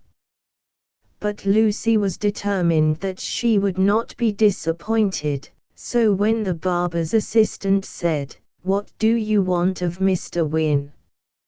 she answered, "I want him to cut off my curls." "Cut your curls," replied the man. "Were they my sister's, I would not have them cut off for a $5 bill. One don't see such curls as yours every day, miss." "They must be cut," said little Lucy, shutting her lips together very firmly. "Why can't you cut them for me?" "Not I," said the assistant, "at least not till Mr. Wynne comes in." "My mother knows about it," said Lucy, with a vexed toss of her curls. "See, here is the money to pay you for cutting my hair." Perhaps so, said the assistant, "but I should rather not put scissors to that hair, till Mr. Wynne tells me to." "I expect him in soon. You can wait, miss, if you choose." Lucy did choose, so untying her bonnet strings, she seated herself before a cage, in which hung a red and green poll parrot, who cocked his head one side, and looking at her with a doleful twist in his red eye, said, "Poll's sick." Lucy had never seen a poll parrot before, and she looked this way and that way, as if she could not believe that the bird said this. Then the poll parrot said, "Give Poll some sugar." "Poll's sick," and before Lucy had done laughing at this, he said, "Want to be shaved? Take a seat." "No," said Lucy, laughing, "but I want my hair cut." The poll parrot cocked his head on one side again, and whined out, "Poll's sorry." "He don't know what he is talking about, does he?" asked Lucy, looking a little abashed. "Anyway, I shall have my curls cut, Miss Polly, see if I don't." "Your curls cut? That haircut!" exclaimed old Mr. Wynne, coming in at the door. "Not at my shop, you little rogue. What do you suppose your mother would do to me? I'll be bound she sets her life by many a lady who brings her little girl here to have her hair curled with the curling tongs, when she is going to a party, would give her eyes for these natural curls of yours. No, no, Miss Lucy, you would get me into a pretty scrape there at home. Ah! When you are a little older, you will not be in such a hurry to part with them. To my thinking, better run home to your ma, Miss Lucy." "My mother sent me here," said Lucy, "and see, here is the money to pay you for cutting my hair." "Now really, Miss Lucy, honor bright." "Really and truly," said Lucy. "Well, it's a sin and a shame, but I'll do it if your ma said so. Look here, Jacob," and Mr. Wynne lifted the heavy curls on his finger, "not an uneven hair in Jacob, and just as soft as silk." "Make a dozen frisettes," said Jacob, "a good job for us, anyhow." "Yes, and if it was a boy's hair I shouldn't mind. I hate to see a boy curled and befrizzed. I think somehow it puts puppy notions in his head, that he don't ever get rid of, but a little girl is another matter. St. Paul says, you know." "Never mind St. Paul," said Jacob, "it will make at least a dozen frisettes, good full ones at that." "Well, here goes then, Miss Lucy," and snipping the sharp shears, down fall the curls in a golden shower one after another upon the floor. Jacob meanwhile looked on in delighted astonishment. "There, miss," said old Mr. Wynne, rubbing some cologne over her cropped head, "I think it is a chance if your own mother would know you now." "Never fear," said Lucy, passing her hand over her shaven crown, and tying on her bonnet without stopping to look in the glass. "It has really quite changed her," said Mr. Wynne, pocketing his shilling, as Lucy went out the door. "But as you say, Jacob, those curls are worth something to us." On flew Lucy, as if wings were at her heels, and bursting into the parlor, where her brothers, and sisters, and mother were sitting, twitched off her bonnet, and stood to be admired. Such a shout! "What's the matter?" said the astonished Lucy. "Look in the glass, only look in the glass," was all the merry laughers could say. "Oh, Lucy, what a fright you are! An escaped bedlamite," said her brother John. Lucy ran to the glass.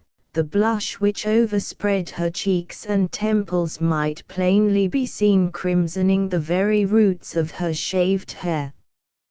Did old Mr. Wynne put a bowl on your hair, and cut it to the shape of it? Asked John, holding his sides.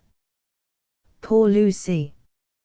She did not expect that old Mr. Wynne would make her so ridiculous a figure.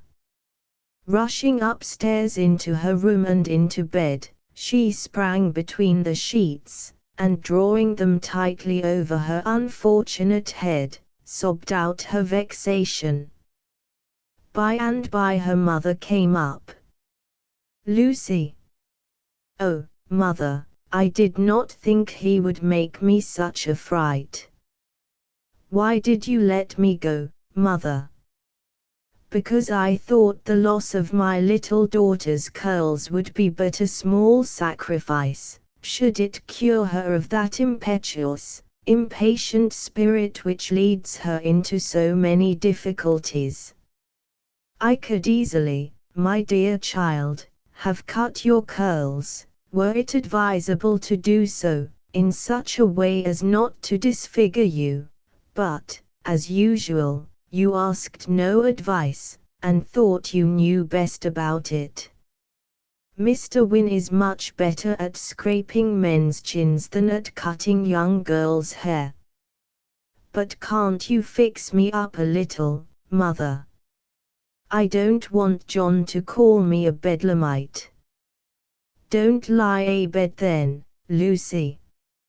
Lucy was too troubled to laugh, but she got up slowly, and her mother managed, with a comb, a brush, and a little water, to coax up the few hairs she had left, as only a mother's fingers know how. Now, when Lucy has any pet plan in that little head of hers, she always goes to her mother first, and says, "Tell me what you think about it, mother." Untidy Mary. Oh, Mary, Mary, how your room looks. Books, scissors, pincushions, spools, dresses, shoes and stockings, all lying pell-mell upon the floor. One would think your bureau drawers had been stirred up with a pudding stick, and as to your closets, it makes me quite sick to peep into them. You cleaned it up. Yes, I know you did, about a week ago, and ever since, after having used anything, you have thrown it down just where it came handiest, instead of putting it in its place. You are only a little girl, I know that, too, but women are made out of little girls, and wives and mothers out of women, and most likely as you keep your room now, and all your little property in the way of books and toys, just so you will keep your house when you are mistress of one. That's why I speak to you about it. That's why it is so important you should learn now to be tidy and neat. Now I will tell you what I would like you to do. It does not matter to me whether you have plenty of servants in the house or not. I would like you to make your own bed every morning. Not spread it up, but make it up. You may need help to turn over your mattress, but that done, the rest is easy. Then I would like you to sweep your room. Then I would like you to dust it. Then I would like you to place every article in the room where it would look best and prettiest. Then wind up all your spools of cotton, and disentangle all the odds and ends in your work basket. Now I am ready to sit down in that chair opposite, and tell you a story. If you think I could have done it just as well while things were in such disorder, you are mistaken. I would have swept and dusted it myself first. What is the story to be about? Don't be in a hurry. I have to do everything after my own fashion, and I have not got through with what I had to say yet. Just look round your room. Don't you feel a pleasure in seeing that nice smooth bed without a hump in it? And those nice smooth pillows set up against the headboard? Does not your looking glass look better, now the fly specks are wiped off? And the rounds of your chairs and your bureau, for being dusted? Does not your wash bowl look better emptied of its dirty water, with the pitcher set in it, and the nice white towel spread over? Do not your dresses look better on the closet pegs than on the floor, and your bonnet in its bandbox instead of on a chair? And does it not give you pleasure that you know how to wait upon yourself, without jerking the bell wire for a poor tired servant to do it for you? Yes. That's right. Now I will tell you the story. Once on a time. No, that won't do, everybody begins a story that way. When I was a little girl that won't do either, because it was such a while ago that perhaps you will think I can't remember correctly. Nonsense, supposing I couldn't, a story is a story, isn't it? You need not laugh. When I was a little girl, children used to go to catechism as they called it then, i.e., the minister, once a month, collected all the children of his church, in a vestry, to recite the lessons he had given out to them, in the catechism. Some of the answers in this catechism were long, and all of them difficult for a child to understand. Now there was one defect, if you choose to call it so, about me, which has stuck by me ever since. It is next to impossible for me to commit to memory anything I do not fully understand. To be sure, when I stated my difficulty, they explained it, but the mischief was, that the explanation was often harder still to comprehend than the thing explained. Now you see why I used to dread catechism afternoons. Most of the girls had the parrot faculty of rattling off the answers in a manner, to me, truly astonishing and discouraging. Then I had a very thin skin, and a very distressing habit of blushing through it, when spoken to, of which I was very much ashamed. Added to this, every little girl who was called upon to answer a question, had to stand up and look the minister in the eye, while she did it. See now what a double and twisted distress there was about it. Then all the parrot girls called me stupid. Now I knew that I was not stupid, but that was small comfort when everybody thought so. I thought it over and cried about it, and thumbed my catechism, thinking perhaps that was the way to have it at my finger ends as people often say, and then I cried again, for that word stupid troubled me. Now the very next lesson contained a very long and very hard answer, that I was very sure, for that reason, would come to me. I read it over. It might as well have been Greek or Latin for all I could make of it. No, it was of no use, I never could learn it, that point was settled. I shut up my catechism and folded my hands. Perhaps they were right, after all, perhaps I was stupid and I cried again.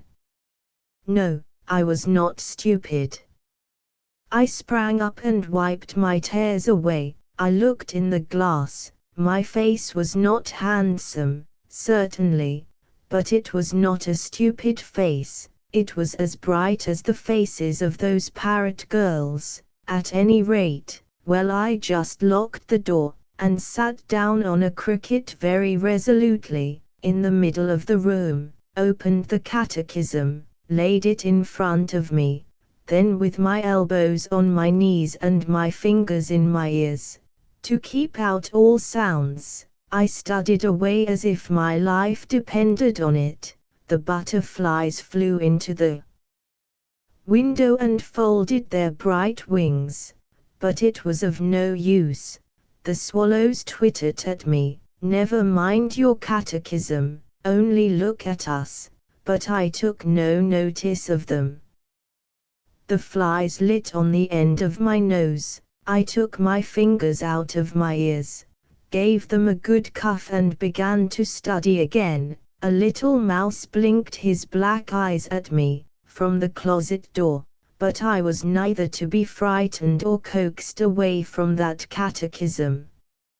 I said nothing about my learning it to anybody, but all dinner time I kept muttering it softly over to myself.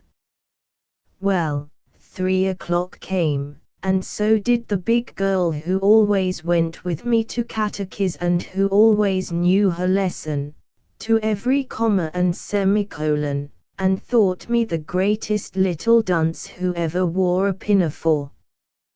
Well, the vestry was full when we got there, as usual, of rows of children on rows of benches, in their go-to-meeting bonnets and shoes, with their pocket handkerchiefs and catechisms, waiting for the minister.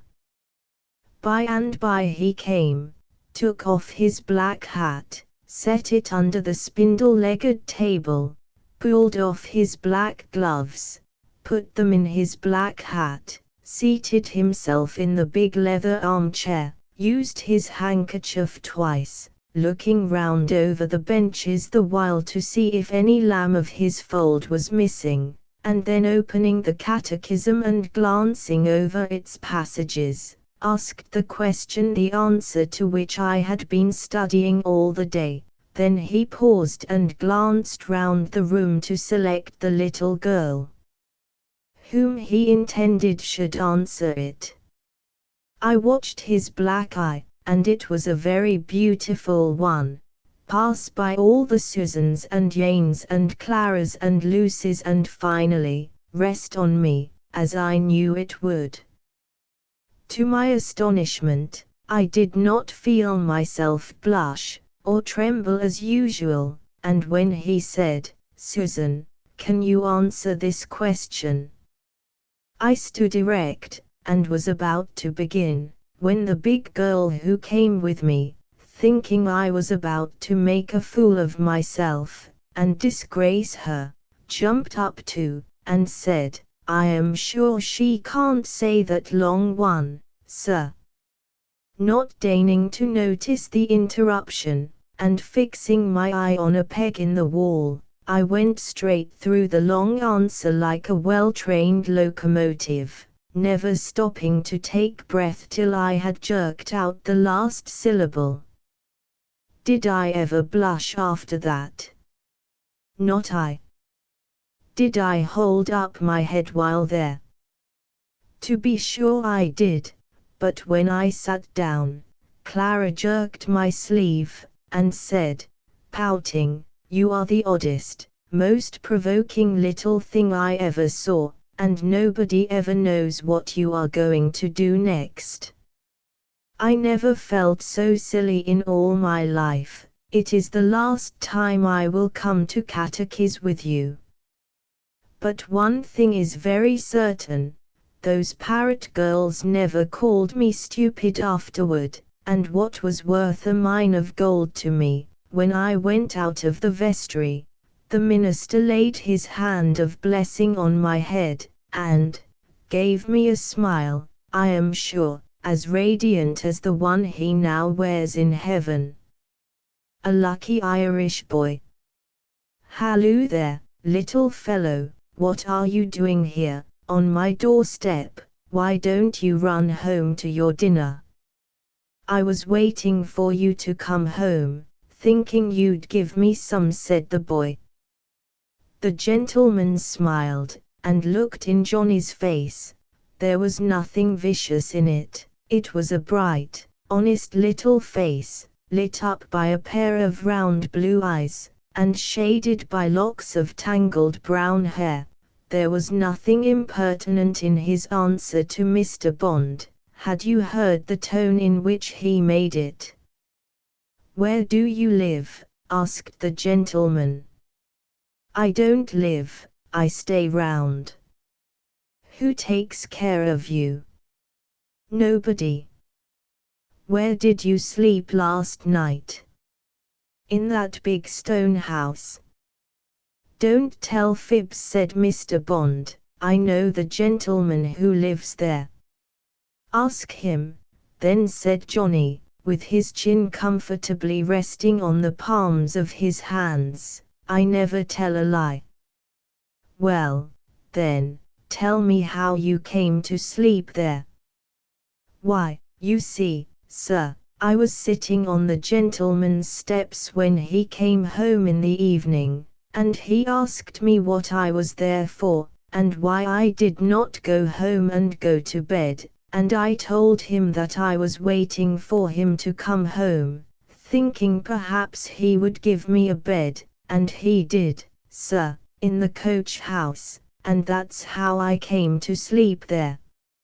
"I see," said Mr. Bond, laughing, "but I hope you would not be willing always to live on people that way, even if they would let you. A strong healthy boy like you might earn his living." "Would you like to get work to do?" Said Johnny, "and send the money to my mother in Ireland." "Have you no friends out of Ireland?" "No, sir." "What made you think I would give you some dinner?" "Because everybody is kind to me," said little Johnny, looking trustfully up in Mr. Bond's face. "No wonder," thought Mr. Bond. "Well, Johnny, I'll give you some dinner, and then I must try to find you some work. Did you ever hear the old rhyme, 'Satan finds some mischief still for idle hands to do'? Come to the kitchen with me. Here, Betty, give this boy a good dinner, quick as you can, and after I have eaten mine I want to see him again." "Dinner?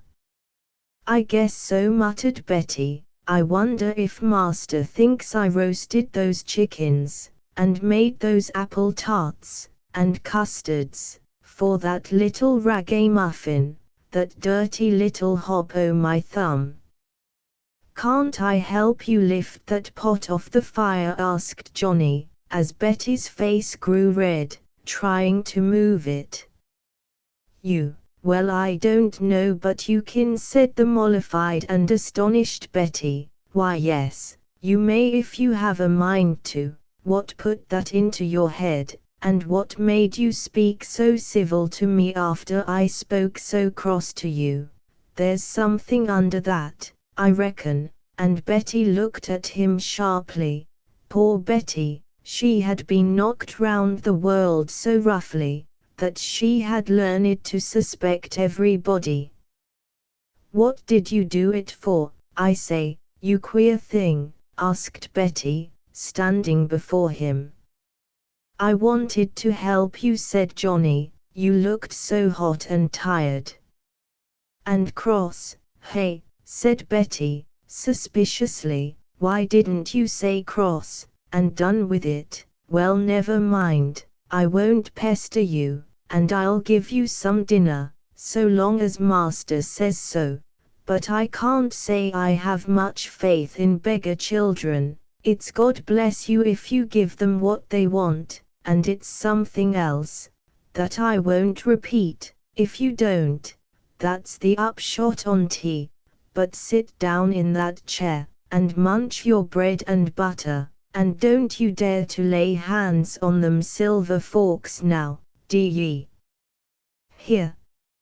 As Betty said this, and as she crossed the kitchen with a pot of hot water, her foot slipped on an apple paring, and she would have fallen and scalded herself badly, had it not been for Johnny, who sprang to help her.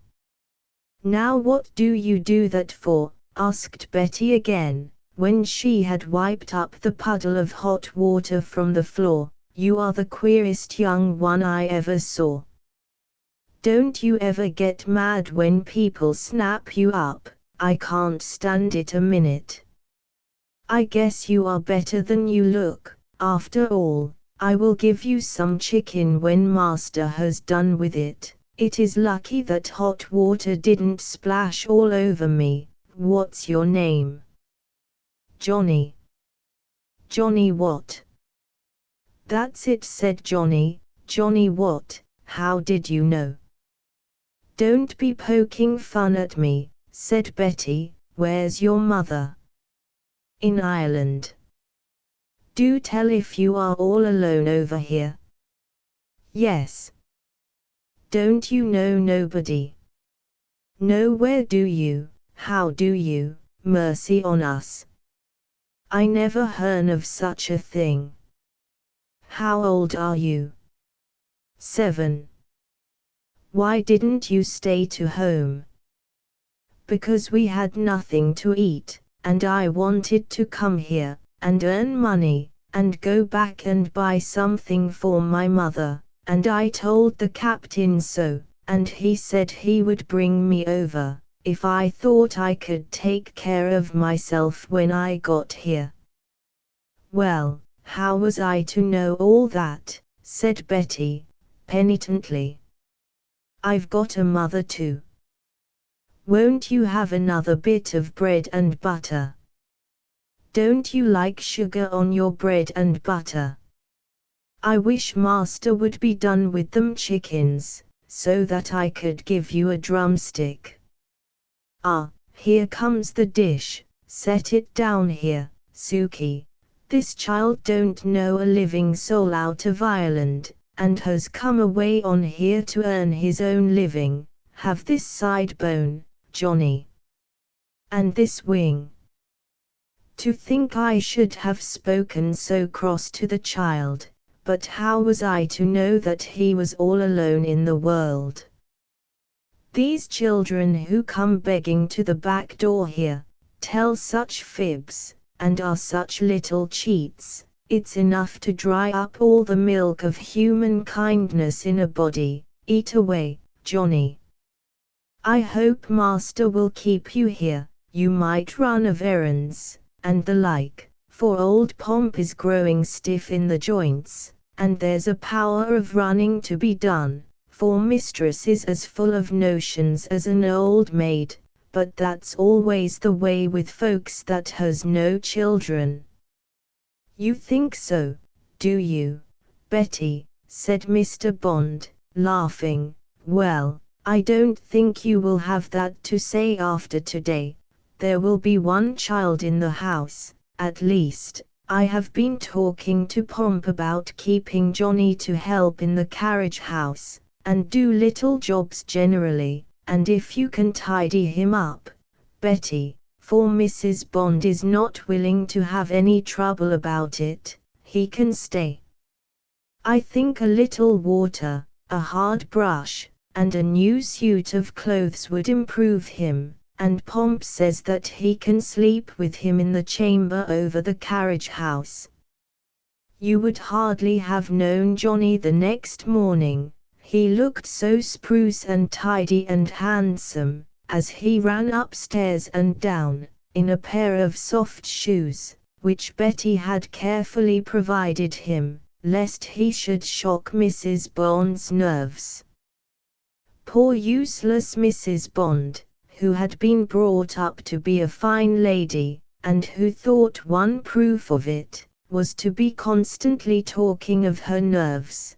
Poor unhappy Mrs. Bond, who never thought of anything, or anybody save herself, who never knew the luxury of doing a kind action, and whose greatest pleasure consisted in making everybody wait upon her. It would have been a blessing had her house caught fire, and turned her out of doors, and had she been obliged to work for her living. I think nothing else would have cured her nerves or made her understand that there were other people in the world beside herself. I am sure little Johnny was 5 times as happy as she, with all her wealth. It was like a glimpse of sunshine to see his face after looking at hers, all knotted up with selfishness and discontent. I think Mr. Bond thought so too. I think he was glad to escape from her and her poodle, the long winter evenings, and teach Johnny to read and write in the library, and I think he hardly imagined, when he did so, that the poor little Irish boy would one day be taken in as a partner in the firm of Bond and Company, but so it was, and a very good partner he proved to be, and many a bright gold piece he sent over to Ireland for his old mother, and many a warm shawl he bought for his friend Betty, who was so afraid the first day he came, to have him in the same room with the silver forks.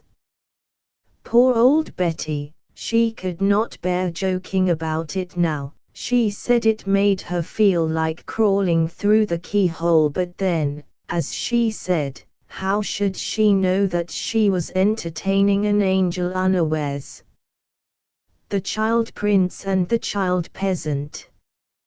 You know that Queen Victoria has a brood of little children, fat little cubs they are, too, if we may trust the pictures of them that we see in the shop windows. And although they are a queen's children, I will bet you a new kite that you have more cake and preserves and candy than they ever had all together in their lives, for English people do not allow their children such unwholesome things.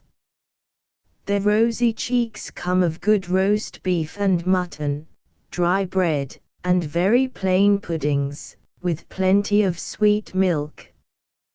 That is the way to make stout, healthy boys and girls. Victoria is a right good, sensible mother. Her children, though they are princes and princesses, do not go unpunished, you may be sure, when they do naughty things. She wants to make them fit to rule England when they are called to do so, and in order to do that properly and wisely, she knows that they must first learn to rule themselves. Not long since she went with her little family to the Isle of Wight. While there, her young son, the Prince of Wales, took it into his royal little head to pick up shells by the seashore. While doing this, his little lordship noticed a poor little peasant boy who had picked quite a basketful of pretty shells for himself. The naughty little prince thought it would be good fun to knock the poor boy's basket over, and spill out all his shells, so he gave it a kick with his royal little foot, and away it went. Now, the little peasant boy did not relish that sort of fun as well as the prince. He quietly picked them all up, replaced them in his basket, and then said, "Do it again if you dare," for he knew he had his rights as well as the prince. Up went the prince's naughty little foot again, and over went the peasant boy's shells. Very soon after, the prince went crying home to his mother, Victoria, with a bloody nose and a swelled face. Victoria asked him where he had been, and how he got hurt so badly, and the prince told her that the little peasant boy had done it, because he, the prince, had kicked over his basket of shells. Did Victoria hug up the little prince, and say, "You poor, dear little child, how dare that good-for-nothing little peasant boy lay his hands on my noble little son? I will send and have him severely punished for his impertinence." Did she, the queen, say this to the little bruised, crying prince? No, indeed. She looked him sternly in the eye, and said, the peasant boy served you just right, sir. I hope you will always be thus punished when you do so mean an action." Then she sent for the little peasant boy, made him some presents, and provided his father with means to give him an education. Was she not a sensible mother? And was not this a good lesson for the little proud prince? I warrant you he will remember it all his life long, and when he gets to be king, if he is half as sensible as his mother, he will thank her for it. Another good thing I must tell you of Queen Victoria. They say that she has each of her children taught some trade, so that if Fortune's wheel should turn round so fast as to whirl them off the throne some day, they would then be able to get their own living. I like Queen Victoria, and I hope her little family will grow up to be a great comfort to her, for a mother is a mother, all the world over, whether she wears a crown on her head or not, and queens have a great deal of care, and much less happiness than you think. The Wild Rose. Maud was a funny little thing. She was so fat that she could scarcely waddle. Her eyes were so round, and so black, and so full of fun. Her cheeks so plump and red, her shoulders so white and dimpled, and her hands looked like two little white pincushions. Maud was a country child, as you might know. Her parents were good, honest farming people, who were not afraid of rain, or sun, or dew, who worked hard from Saturday till Monday, and from Monday till Saturday again, who owed nobody a cent, owned the farm they lived on, and were as contented and happy as two persons could possibly be. Maud had no nursery maid, not she. Maud took care of herself, and liked it right well too. She toddled round after her mother, into the dairy room, into the kitchen, up chamber, out to the well, over to the barn, crowing, laughing, tumbling and picking herself up again, for her mother was too busy to stop to do it, eating bits of bread, drinking drops of milk, peeping into everything she saw, and educating herself, as nobody else could possibly do, and when she tumbled into her little bed at night, she slept so soundly, that the old rooster had hard work to crow her awake the next morning. Maud's playthings were corn cobs, squashes, clothespins, rusty nails, broken broom handles, bits of string, and a broken snuff box.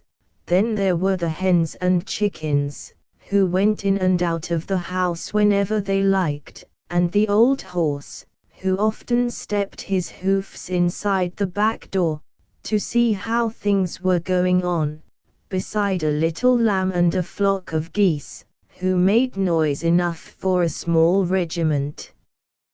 Yes, Maud had enough to do. It is city children, with a whole nursery full of toys and half a dozen nurses to take care of them, who are always crying because they don't know what to do. One morning, when little Maud was sitting on the doorstep watching the old hens catch grasshoppers, a woman came through the gate and up the path toward the house. Maud did not run away. She liked the looks of the strange woman with moccasins on her feet, embroidered in bright-colored beads, with a gay blanket pinned round her shoulders, and a man's hat on her head, with a bright red feather in it. "Pretty papoose," said the Indian woman, looking at little Maud's rosy face and black eyes. "Pretty papoose," and down she sat beside Maud on the doorstep. Maud did not know that papoose meant baby. In fact, she did not think anything about it. She was so busy looking at something on the Indian woman's back that was bobbing up and down inside her shawl. Maud thought perhaps it was a cat or a kitten, and she put out her little hand to feel of it. "Want to see Indian papoose?" said the strange woman to Maud, and reaching her hands up over her head, she pulled off her back from under her shawl, a little brown Indian baby, with twinkling black eyes, and hair as black as ink. Maud's mother, hearing someone talking on the doorstep, came out with her sleeves rolled up to the elbow, and spots of flour all over her check apron, for she was making some good country pies. When she saw the Indian woman, she took her papoose in her arms, and invited her to come into the kitchen and get some dinner, for country folks are always kind to travelers. So the woman said, "Good," and went in, and the little brown baby seemed to think it was good too, when Maud put a crust of bread in its fist for it to nibble. Then the Indian woman asked leave to light her pipe, for she was as fond of smoking as any Broadway loafer, and down she sat on the kitchen doorstep, puff, puff, puff, while Maud's mother stepped round to get her breakfast ready.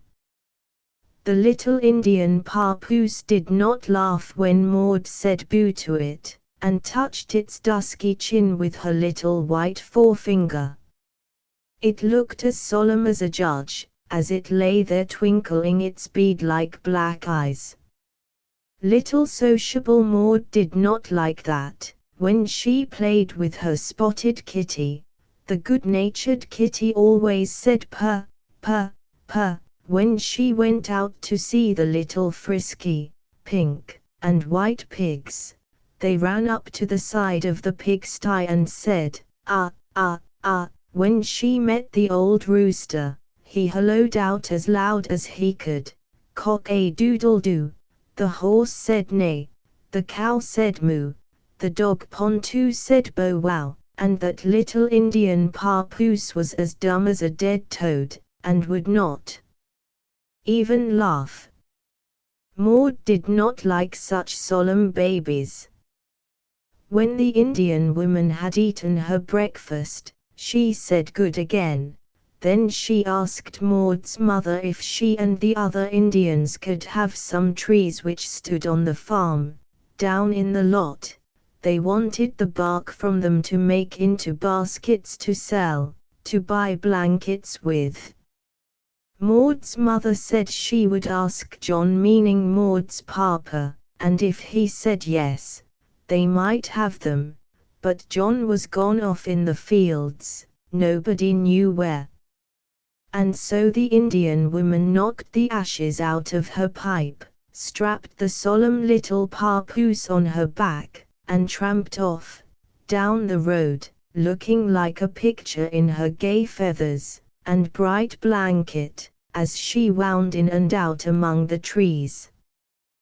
Perhaps you think because Maud's papa had to plow, and hoe, and rake, and dig, that he had no time to play with his little girl. Ah, you are mightily mistaken. The minute the old farmer turned the corner of the road, which led up to the house, he gave a loud whistle for little Maud. She heard it, with her little sharp ears, and out she toddled, out the gate, and down the road, with her brown hair blowing about her rosy face, and her eyes all aglow with love and fun. Then the old farmer would open his arms wide to catch her, and then she would laugh such a musical laugh that it made the little birds jealous, and then the old farmer would hoist Maud up on his broad, strong shoulder, her fat little calves dangling, and one round arm thrown about his neck, and away they would go under the trees, home, Then when they got there, they went into the kitchen, the floor of which was as white as snow, and the farmer would wash his sunburned face and honest brown hands, and then sitting down to the supper table with his good wife opposite him, and Maud on his knee, he would thank God for them both, and ask his blessing on their supper, and the setting sun streaming in at the window on his silver hair would light up little Maud's sweet innocent face till you could almost believe it to be an angel's. After John, and his wife, and Maud, had finished their supper, Maud's mother told John what the Indian woman said about wanting the bark of his trees to make baskets of. John crossed his arms on the table, and leaning over it, so as to look his wife full in the face, said, "Jenny, I can understand why the Lord made snakes, and mosquitoes, and rats, and cockroaches, but I never could understand why an Indian was made. Now, I don't want to hate anything he has seen fit to make, but I should rather no Indians would cross my path. As to the trees, I can find a better use for them than to make Indian baskets of them, and so I told one of the tribe whom I met over yonder in the woods, a cutthroat-looking rascal he was too." "Oh, John," said Jenny, looking fearfully at little Maud, "I am always so careful to be friendly with those Indians." John laughed heartily, and getting up stretched out his brawny arms, as if it were impossible for any danger to come near anyone whom he loved. It was 12 o'clock of a bright Saturday noon. John's wife had been very busy all the morning making pickles. Now she took in her hand the huge bell to call John in to dinner, and rang it loudly outside the door. John heard its clear sharp tones, and stopping only to plough to the end of a furrow, unyoked his oxen, and trudged whistling home. "Where is Maud?" he asked, as he sat down to his smoking hot dinner. "Out in the garden," said his wife, busy as a bee, picking berries in her little tin pail.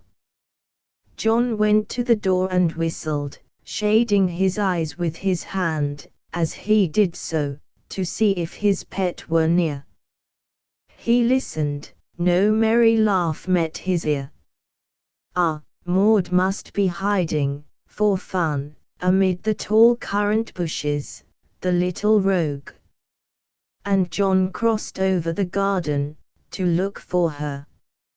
No, she was not there, nor swinging on the low branches of the great apple tree, nor up in the barn, where the old horse contentedly munched his oats, and the little gray mice scampered over the floor, for grain, nor up on the log, peeping into the pigsty, nor at the spring, looking at the darting little fish. Where was she? John went back to the house. "The Indians," was all Maud's mother could whisper, through her white lips, as her husband returned alone.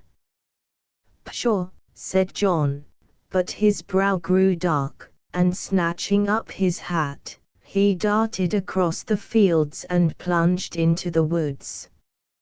Maud's mother stood in the doorway, looking after him and helplessly wringing her hands. When he disappeared, she went back into the kitchen, and set the untasted dinner down to the fire, for John, and moved about here and there as if it were a relief to her not to sit still. Maud's kitty came up and purred round her feet, and then Maud's mother, unable to keep back the tears, bowed her head upon her hands and wept aloud. The long afternoon crept slowly on, the sun stole into the west sitting-room window, and still no tidings of little Maud or John. It was so weary waiting. If she had only gone with John to look for her child, but it was too late now. No, why should not she look too? Anything were better than sitting there, hour after hour, in such misery. Throwing a shawl over her head, Maud's mother passed through the gate and out into the open fields. Oh, how desolate they looked to her now, and yet the ripe grain waved before the breeze, the trees bent to the ground with their golden fruit, and large fields of buckwheat waved their snowy blossoms, to reward the farmer's industry and care. But what were rich crops to them if Maud were not found?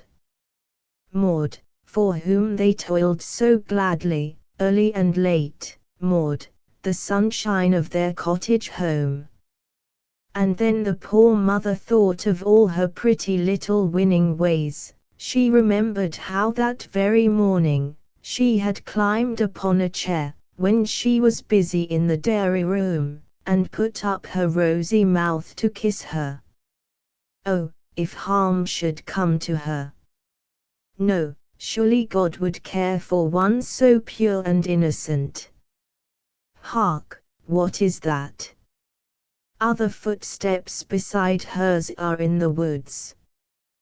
Can it be John? John and Maud? No, it is an Indian. She sees the fluttering blanket, the red feather. 'Tis the very woman who smoked the pipe in her own kitchen, but yesterday. Oh, surely she could not have stolen Maud, and the poor troubled mother strained her eyes and pressed her hand tightly over her heart. The Indian woman had something in her arms, but the blanket is wrapped about it. It is not her own baby, no, that is strapped as usual upon her back. Now she lifts the blanket. 'Tis Maud, Maud. And with a wild cry, the poor mother runs to the Indian woman, and clasping her feet, says, "I was kind to your child. Oh, give me mine." And then the Indian woman told her, partly by signs partly by words, that one of the tribe, to whom John had spoken about the trees, stole Maud, because he was angry with John, and brought her away to their encampment, but that when she saw the child she remembered her, and told the Indian, who was her own brother, that he must not harm Maud, but must give the child to her to take back, because its mother had fed her and lighted her pipe at her fire, and so Nemiki gave up Maud, and the good Indian woman was hurrying back with the child to her own home. Poor little Maud, she was too frightened to cry, but she reached out her little trembling hands to her mother, and nestled her head in her bosom, like a timid little dove when the hungry hawk is near. At nightfall, John came slowly home. He looked a year older since morning. No tidings yet of the little wanderer. He had been to the spot of the Indian encampment, but the tents were gone, and only a blackened heap, where they had cooked their food, marked the spot. What should he tell his poor weeping wife? Ah! There were tears and smiles under that little cot roof, that night. Nor did John and his wife forget to thank him who netteth even the fall of the sparrow, and who had safely returned their little lost lamb. Jenny and the butcher. Little Jenny was an only child. Now, I suppose you think she was a great, petted cry-baby. Petted she certainly was, but all the petting in the world could not spoil Jenny. If you should miss her from the parlor, 10 to 1 she would be found binding a wet napkin round the forehead of her mother's cook, to cure her headache, or applying a bit of court plaster to her cut finger. Sally used to say that the dark, underground kitchen seemed to grow lighter whenever Jenny flitted through it with her sunshiny face. Now, perhaps you think that Jenny was a beauty. There, again, you are mistaken, for she had light blue-gray eyes, a pug nose, and a freckled skin. But what of that? Did it ever enter your head when you kissed your mamma whether she was handsome or not? Is not every person whom we love handsome to us? Certainly. And I would defy anybody to be with Jenny 10 minutes, and not love her. Even the milkman, who brought such a wholesome odor of clover and hayfields into the city kitchens, always had a pretty little nosegay slyly tucked away among his milk cans for Jenny.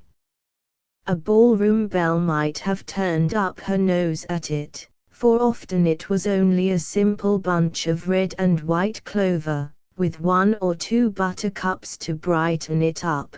But to Jenny it was quite as beautiful as the scentless hothouse camellia, yes, and more so, for a camellia always reminds one of a beautiful woman without a soul.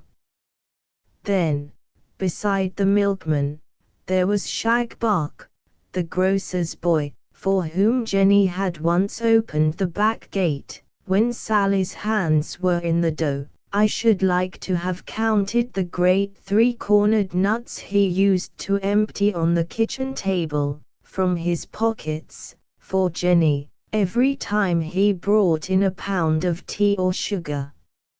Oh, I can tell you that a good-humored, smiling face, and a voice made musical by a kind heart, are worth all the beautiful camellia faces that ever peeped from under a green veil.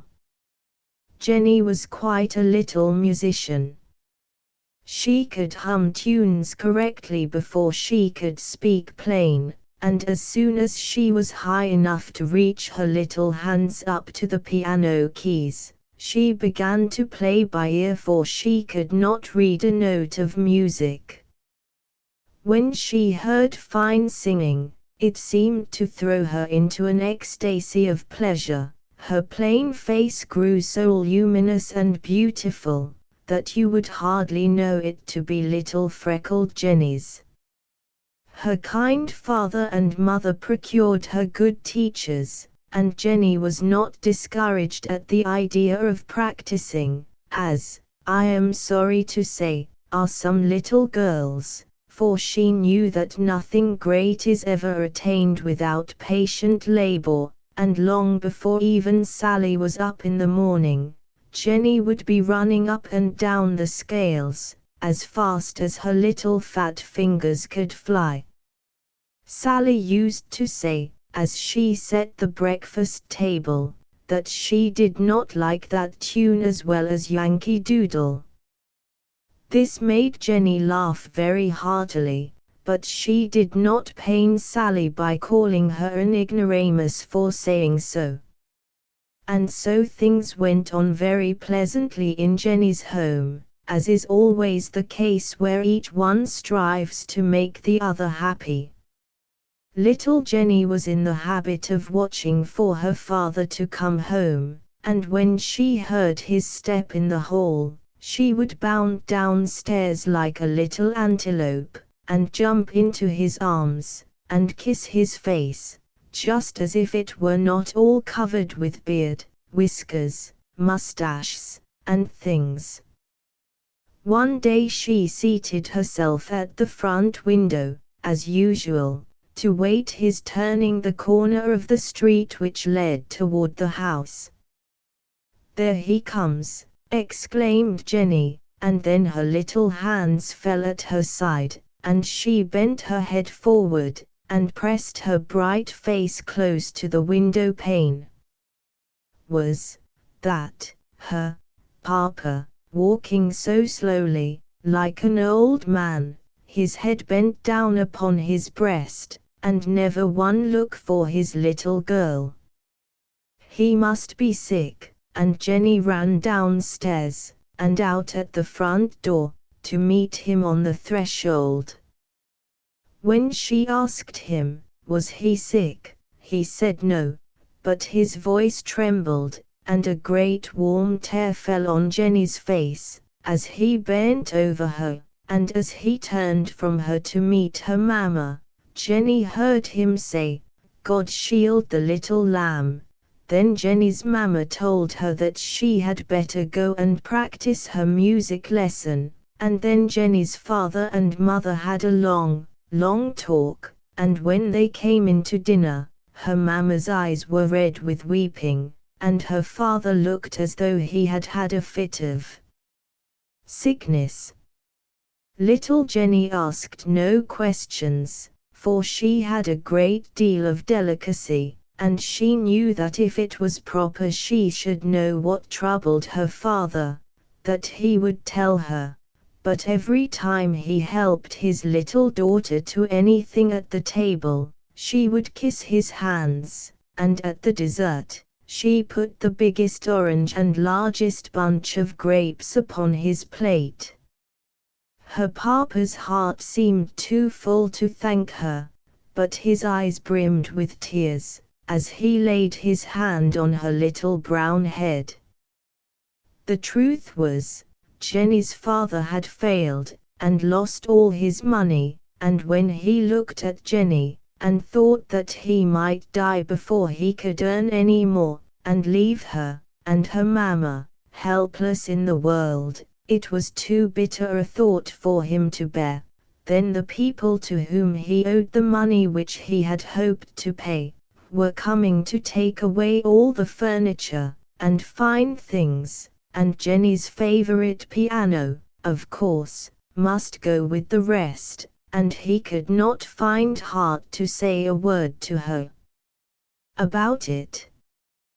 Well, the day came on which all the things were to be sold, and nobody yet had had courage to tell Jenny, good little Jenny, who never gave a minute's pain to anybody in her life, not even to a little fly.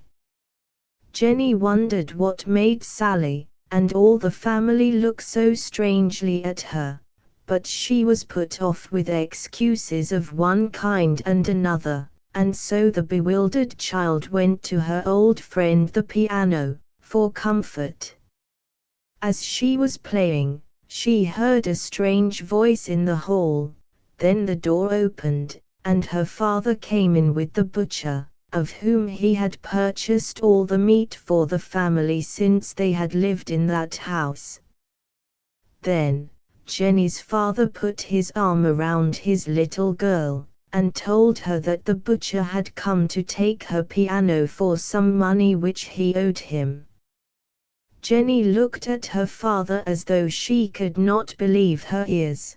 Then she looked at the piano, then at the butcher, while great tears gathered slowly in her eyes. Now, the butcher was a great rough fellow, with a fist like a sledgehammer, and a voice like a bass drum. He had killed many a fat little calf, and bleating lamb, in his day, but he had never met such a sweet, pleading, tearful look, as Jenny gave him that minute, and he melted down under it, just like a pile of snow when the warm sun kisses it. Rubbing the corner of his white butcher's frock into his eyes, and turning to Jenny's father, he said, "I'm not the fellow to take that little girl's piano away from her, and, what's more, I won't." And before Jenny could thank him, he, and the carman whom he had brought to carry away the piano, were through the door and out of sight. Now, shouldn't you like to hug that butcher? I should. I tell you what it is, the best hearts are oftenest found under the roughest coats, and this Jenny's father and mother soon found out, for the gay people who had eaten their dinners and drank their wine, took flight as soon as poverty came in and sat down at the table with them. The good butcher did not lose sight of little Jenny, I promise you. He not only forgave her father's debt but offered to lend him some money to begin business again. What do you think of that? By and by Jenny grew up a big girl, and learned a deal more about music. Then she gave lessons on her piano, and helped her father, and beside that played the organ on Sunday in one of the churches. This was very lucky, for her father, through disappointment and too close attention to business, was taken sick, and was unable to earn any more money. By and by trouble overtook the good butcher too, and he had a long, and painful, and expensive sickness. Did Jenny forget her benefactor now? Did she draw down her face and her purse strings and tell him to trust in Providence? Did she try to hunt up some fault, which he might at some time in his life have committed, and make that a cover for her parsimony, and an excuse for not helping him in his necessity? Not she. She stood by his bed, gave him his medicines, brought him wine, jellies, and broths, sang to him, read to him, prayed God to save his life, and was as much of an angel as she could be, and be flesh and blood. But the good butcher died, and left a little orphan daughter. Oh, how far the influence of one good deed may reach! He had not laid up money for her in the Bank of Commerce or the City Bank or the Exchange Bank, but he had laid a treasure up for her in the Bank of Heaven, by his many benevolent and charitable deeds, and God remembered it, and Jenny took the little weeping Susie home, and fed her, and clothed her, and sent her to school, and taught her to sing and play, and none who listen to the sweet voice, or look upon the sweet face of the butcher's daughter, as she sings in one of our great churches of a Sunday, know this little story that I have been telling you. Oh, never believe, dear children, that a good deed goes unrewarded. Angels bend to see it, and a richer, sweeter song rings through the golden streets of heaven, whenever the strong, loving hand of compassion is held out to the weak, unfortunate and despairing. The two babes. Cannon thundering, bells pealing, flags waving, illuminations, military parades, peasants, nobles and princes, all crowding to that big house. What the mischief is all this fuss about? Some great victory perhaps? No, as sure as your name is Johnny, it is all about an hour-old baby, but for all that, you had better not speak of him, without taking your hat off. That baby is of some consequence, I can tell you, for all he lies there, wheezing and sneezing, winking and blinking, like an astonished little pup. Long before he came to town, there were more baby clothes made up for him than he could wear, should he stay a baby 20 years, and all loaded with lace and embroidery, and finified with silk and satin, and the people left their workshops, and ran to see them, as if they had not another minute to live.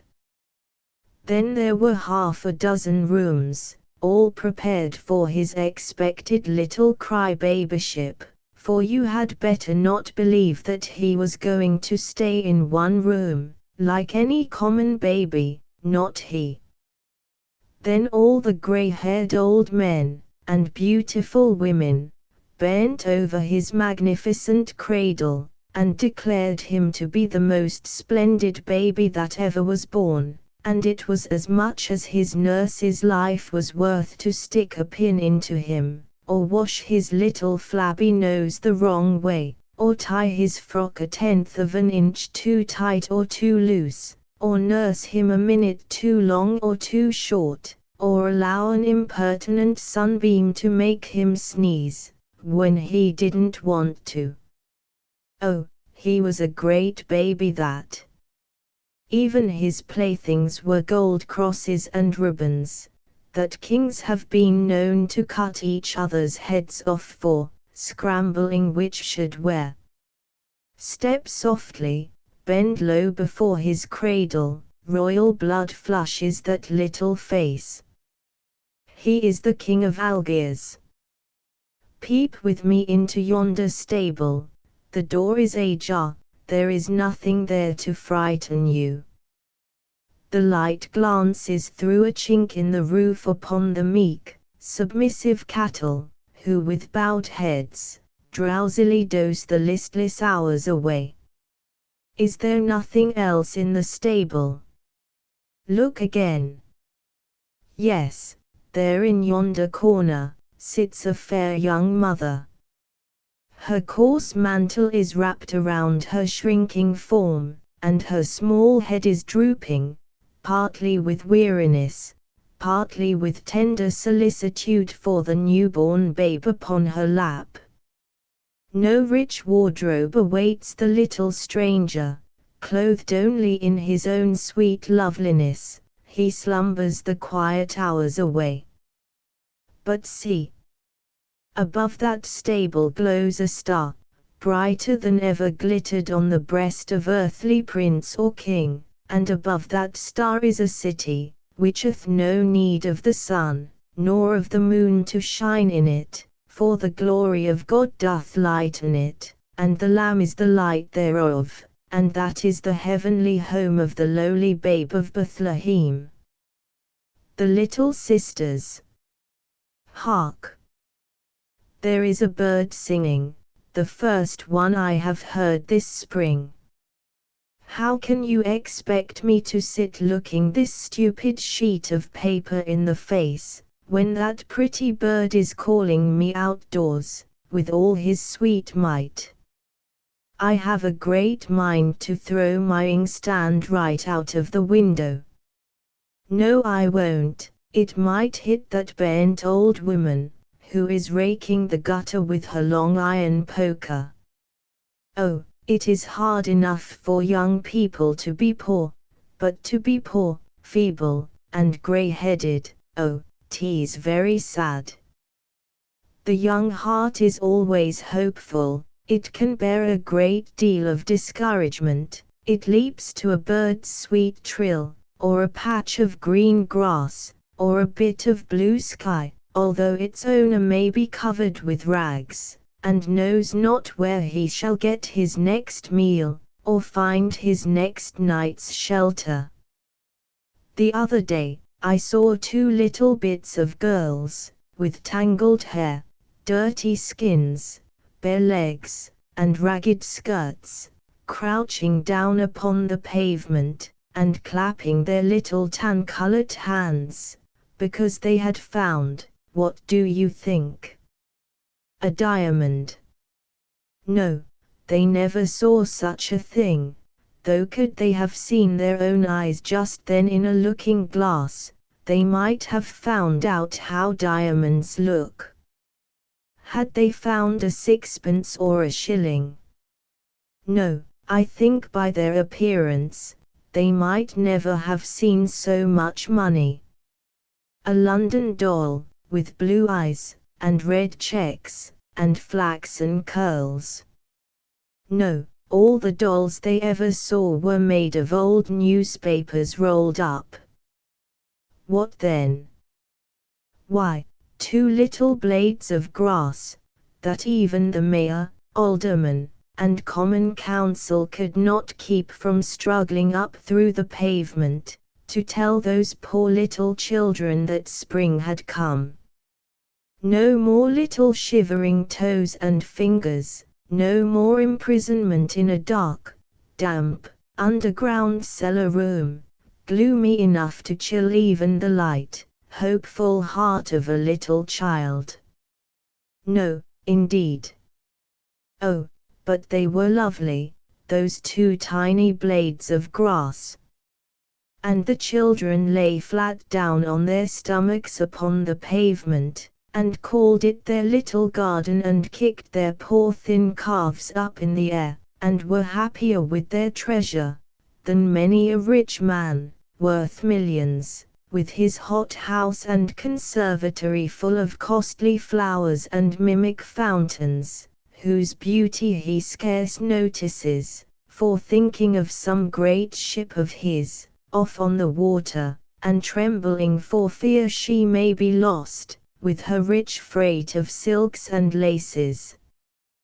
"Get out of the way," there growled a pompous old gentleman, with a big waistcoat, and a gold-headed cane, thrusting the two children rudely aside, as he strutted past.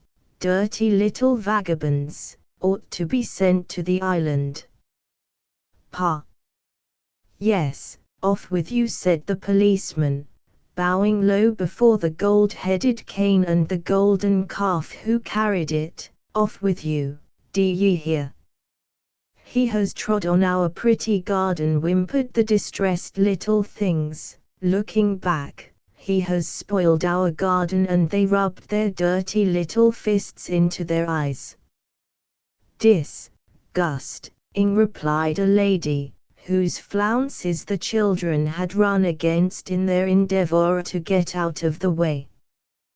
Poor things, ever since they were born they had heard nothing but "get out of the way." They had begun to think the world was not intended for children. Ah! But another lady who is coming along, and who has watched the whole scene, does not think so. "Would you like this, and this?" said she, putting in their hands two of those delicious little bouquets, sold by the flower girls of New York. "A shilling to give so much happiness. Who would have thought it?" How the smiles drank up the tears on those little faces! Was there ever anything so beautiful as those forget-me-nots? See those little bare feet trip so lightly home with them. Now they crawl down into the dark cellar room. Comfortless enough, is it not? Their mother stands wringing out her husband's red flannel shirts, at the wash-tub. Both children begin at once to tell about the lady who gave them the flowers, and their mother wipes the suds from her hands, and gets an old cracked mug, and places the violets in it, up against the dingy window pane, and now and then she stops to smell them, for she has not always lived in the dirty, close, dark alleys of the city, and the odor of those violets brings the tears to her faded eyes, once as blue as they.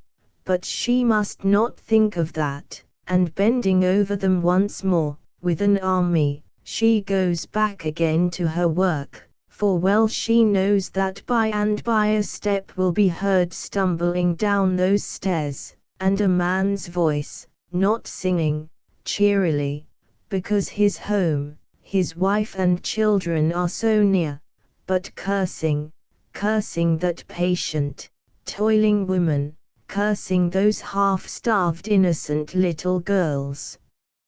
Oh, what could have turned that once kind man into such a cruel brute?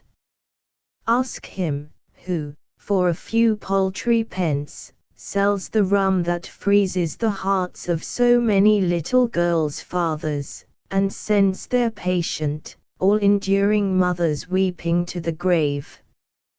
Ours, or a look backward. Yes, Swissdale was ours. The title deeds were without a flaw, so lawyer Nix informed us. Ours, the money was paid down that very day. Those glorious old trees were ours, tossing their branches hither and thither, as if oppressed with exuberant animal life, or stooping to caress the green earth, as if grateful for its life-sustaining power. Ours were the broad sloping meadows, dotted with daisies and clover, waving responsive to every whisper of the soft west wind. Ours were the dense woods, which skirted it, where the sentinel squirrel cocked up his saucy eye, then darted away to the decayed tree trunk, with his smuggled mouth full of acorns. Ours the pretty scarlet berries, nestled under the tiny leaves at our feet. Ours the rose-tinted and purple anemones, whose telltale breath betrayed their hidden loveliness. Ours the wild rose, fair as fleeting. Ours the green moss patches, richer than courtly carpet, trod by kingly feet. Ours the wondrously fretted roof, of oak and maple, pine and chestnut, now jealously excluding the sun's rays, now by one magic touch of their neighborly leaves, making way that their bright beams might crimson the heart of some pale and tremulous flower, languishing like a lone maiden for the warm breath of love. Ours were the robins and orioles, sparrows and katydids. Ours the whippoorwill, wailing ever amid marshy sedge, where the crimson lobelia, more gorgeous than kingly robes, defied the covetous eye and timorous foot. Ours the hedges, tangled with wild grape, snowy with blossoming clematis, woven with sweet briar, guarded by its protecting thorns.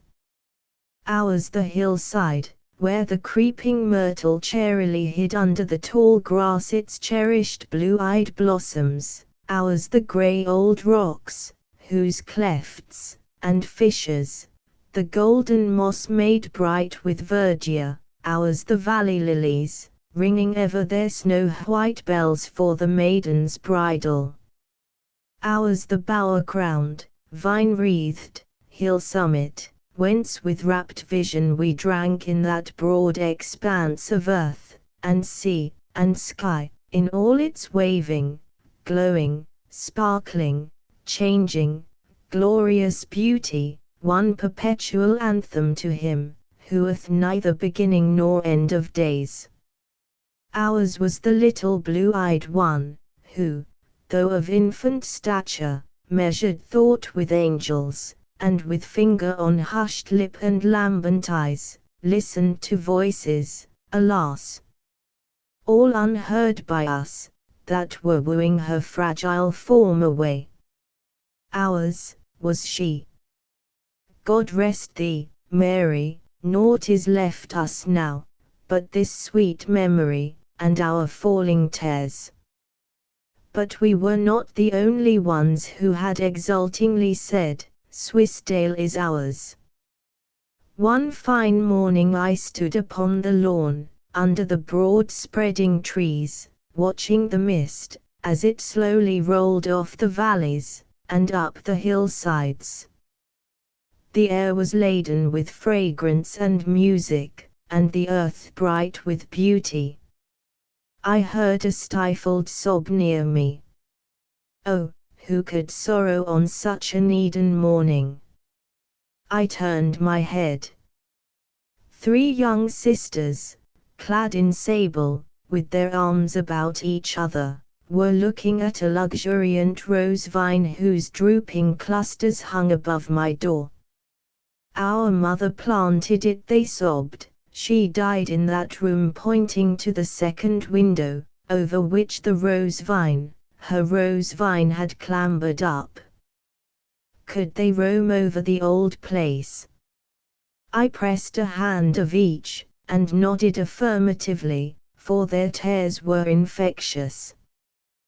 There are sorrows with which a stranger may not intermeddle, but hour after hour passed, and still those sable-clad sisters sat, on the hill summit, with their arms about each other, mingling their tears. Oh, how plaintive to them the blithe song of the bird of the unrifled nest, the musical murmur of the careless brook. Every twig, every tree, every flower, had its sorrowful history. Ah! How little I thought as I looked at that weeping group, that years hence, I too, should make to that very spot, the same sorrowing pilgrimage.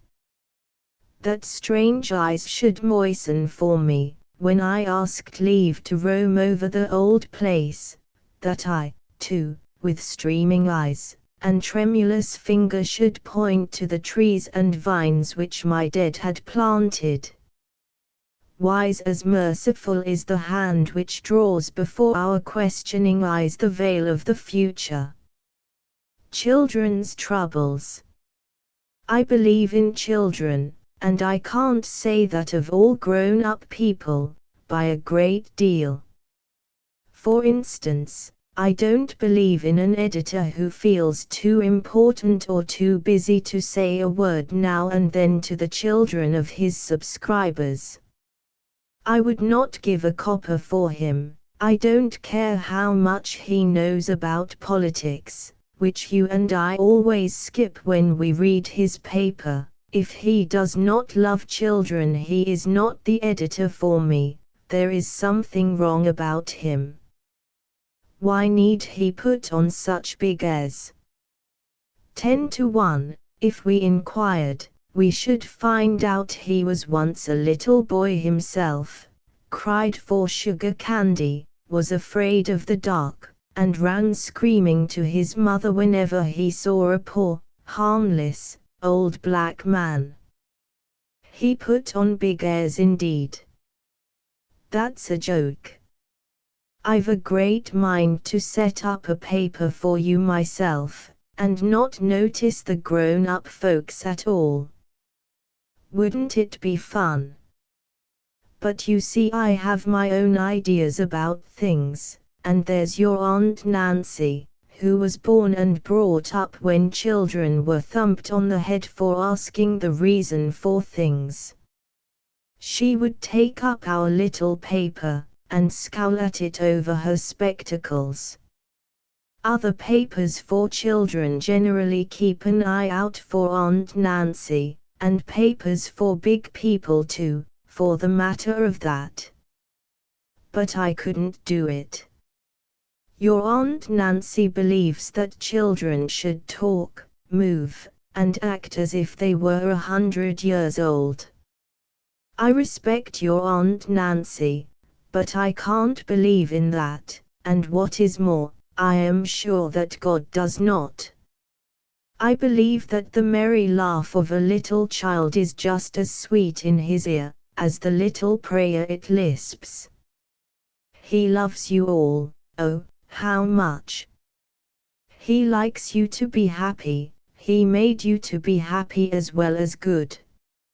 And he never thinks, great as he is, that what little children say or think, is of no consequence. And though he keeps the sun, moon, and stars in their right places, and holds the roaring winds and the great mighty sea in his fists, and makes all the trees and flowers, and birds and beasts, and human beings all over the earth, he is never so busy that he cannot bend down his ear whenever a little child sobs, or, looking up to heaven, calls him Father. Well, you see, it looks very small when an editor or anybody else thinks himself too important or too busy to remember the dear little children whom God can watch over so lovingly. I don't like it, and I don't like a great many other things you children have to bear, and sometimes I get so troubled about it, that I want to go all round battling for your rights. Now, the other day I saw a lady very gaily dressed, leading along her little girl by the hand. It was a bitter cold day, and by this lady met a lady friend of hers, and they both stopped just as they reached a corner where the wind blew the coldest, to admire each other's new bonnets and cloaks.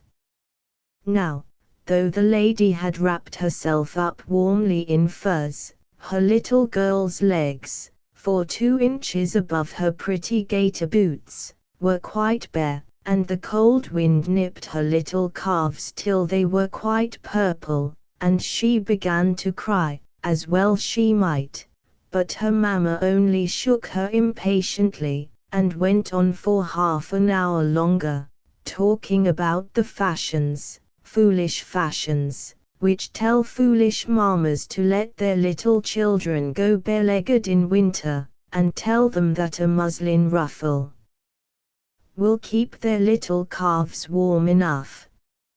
Now I did not know the name of that little girl, so, when I looked day after day at the list of deaths, I could not tell whether God had taken her up to heaven or not, but I hoped so, because I did not want her to suffer, and because I thought that a mother who would be so foolish as to do that, would make a great many other very sad mistakes in bringing up her little girl. Yes, I felt very badly about it, and I felt badly about my little friend George, the other day. George goes to school, he has a great many lessons to get out of school.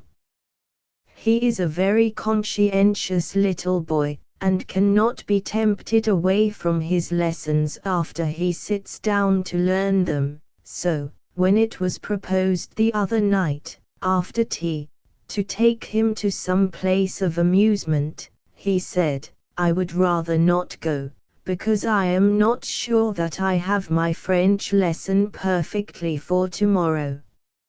So he stayed at home and studied it, and the next morning trudged off to school, quite happy in the thought that he knew it perfectly.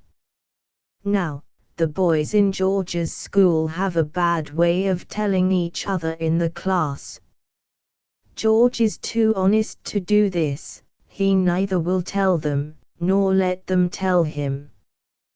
Poor little George! He missed in his lesson that morning, although he had tried so hard to learn it. The teacher reprimanded him, that means scolded him, and gave him a bad mark, while the naughty boys who had scarcely looked at their lessons got good marks, because they peeped in the book and told each other the answers. Poor little George! He came home, with his large brown eyes full of tears, looking sick and discouraged. He could not eat a bit of dinner, though there was roast turkey and plum pudding. His little heart was almost broke. So I took him in my lap, and I told him that a great many men and women, too, all over the world, were suffering just such injustice, that when they tried hardest to do right, they got no credit for it from their fellow creatures, and often had bad marks for it just as he did, and that it really seemed to them sometimes as if the lazy and deceitful prospered most. But then I told little George that it was only in seeming that they prospered, because God, who, as you know, sees everything, and is never careless or short-sighted as George's teacher was, never lets those who do right suffer for it. He may take his own time to write them, which is always the best time, but he does it, and I told George that those naughty boys would grow up ignorant though they did get good marks, and that he would grow up to be well educated and useful if he did get bad ones when he did not deserve them, and I told George that one of these days, when they all grew up, that while those lazy, ignorant fellows found it impossible to earn a living, and what was worse, had no heart to do good, some college, which wanted a splendid president, would write a letter to George and make him one, and he could become at once both honorable and useful. Yes, my children, just so surely as the bright sun shines over your dear little heads, our loving God, who writes down in his book every act of injustice and wrongdoing, even to little children, will, if you only work on with a brave, patient heart, turn all your trials into blessings. True as heaven, Aunt Fanny knows it. The vacant lot. So they call it. Vacant. I wonder have they noticed its tenants? The noisy flock of geese, which waddle in procession to greet the rising sun, with a screech of delight, unfurling and clapping their huge snowy wings, as if to say, "Ah, we can have it all our own way, now, while yonder sluggards slumber." Not so fast, yonder, with solemn step and slow, struts a pompous old rooster, whose blood-red crest defies goosedom, and all its waddling works. See how meekly those wives of his, black, brown, white and speckled, tag behind his roostership, too happy to pick up the smallest fragment of a worm which his delicate appetite disdains, and even that is to be approached at a proper distance from this two-footed Nero, or a handful of feathers remind their henships that the lord of the harem is, and will be, cock of the walk. Pompous old tyrant! You should have a little tar mixed with your feathers. I could laugh at your ridiculous struttings, were you not the type of many a bibt of whom human laws take no notice. Vacant lot. See yonder urchin, who has crept from his bed while Mammy is sleeping, that he may enjoy an unrebuked frolic with the hens and geese. Could any artist improve him? The red flannel nightgown, scarce reaching to the bare fat calves, and falling gracefully away from the ivory shoulders, the little snowy feet, scarce bending the dewy grass, the white arms tossed joyously over the curly brown head. Pretty creature! That ever time should transform you into a swearing, drinking, roistering, barroom loafer. Vacant lot. What could be more picturesque than the group round yonder pump? Those big Newfoundland dogs shaking the glistening drops from their shaggy sides. The master, and his two horses neighing, plunging, rearing, tossing their flowing manes and tails, and rolling upon the grass, hoofs uppermost, in uproarious fun, while the pretty occupant of the red flannel nightgown claps his dimpled hands in fearless ecstasy. Vacant lot. That old pump is a picture, any hour in the 24. The matron, with her round white arms bared to the shoulder, poising the well-filled pitcher, the wee babe hanging at her skirts, the toil-worn father, laving his flushed brow and soiled hands, and quaffing the cool nectar.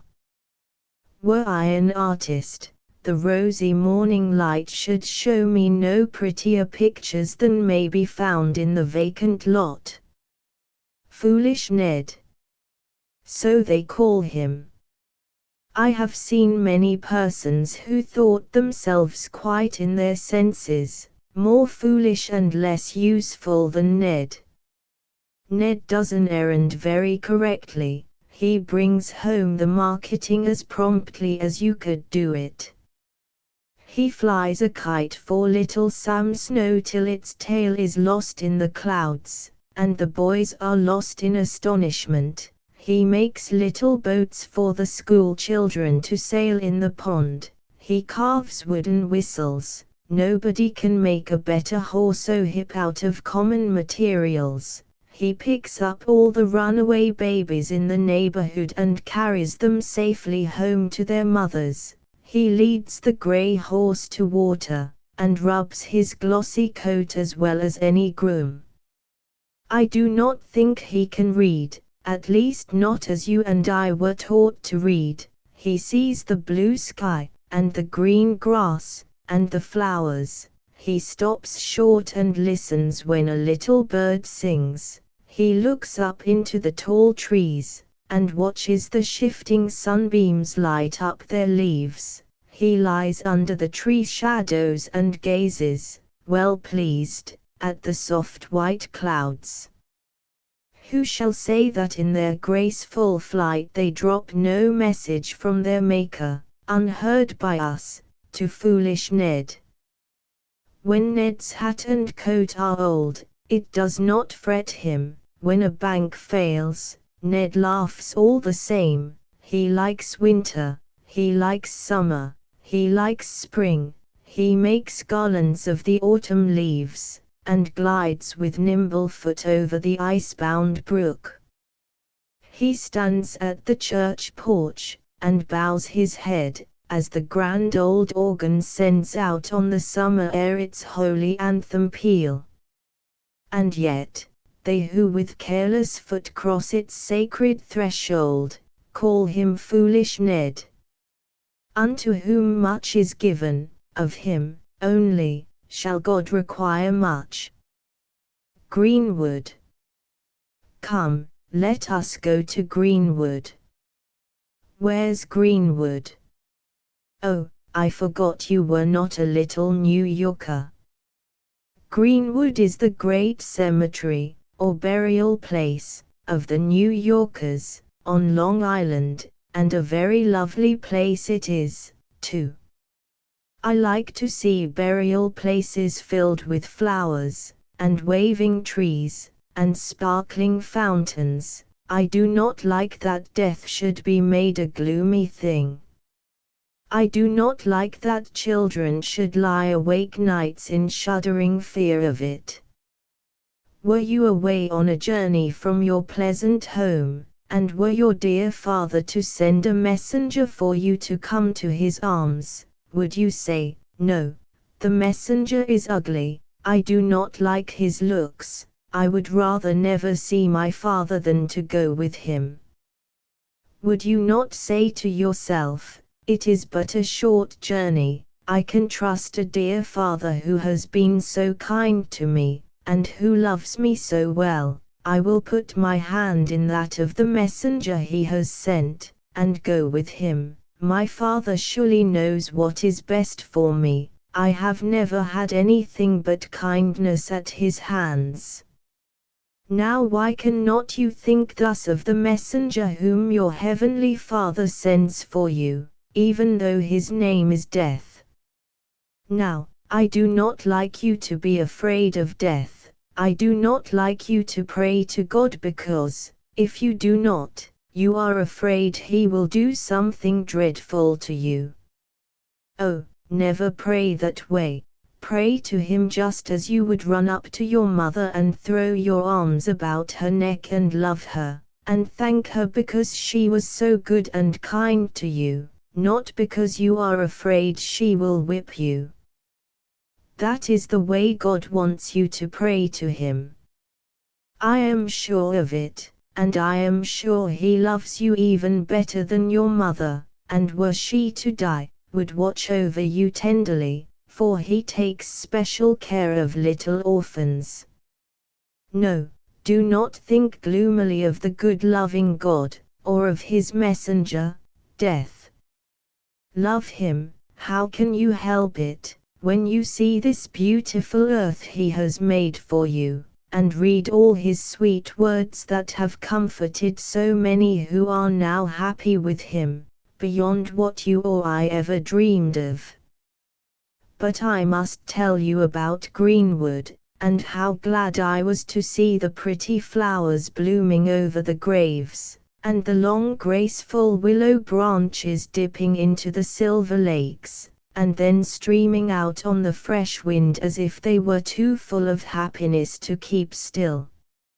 I liked the little squirrels which ran across the path, with their tails curled saucily over their backs, and their black eyes twinkling sociably at us as we passed.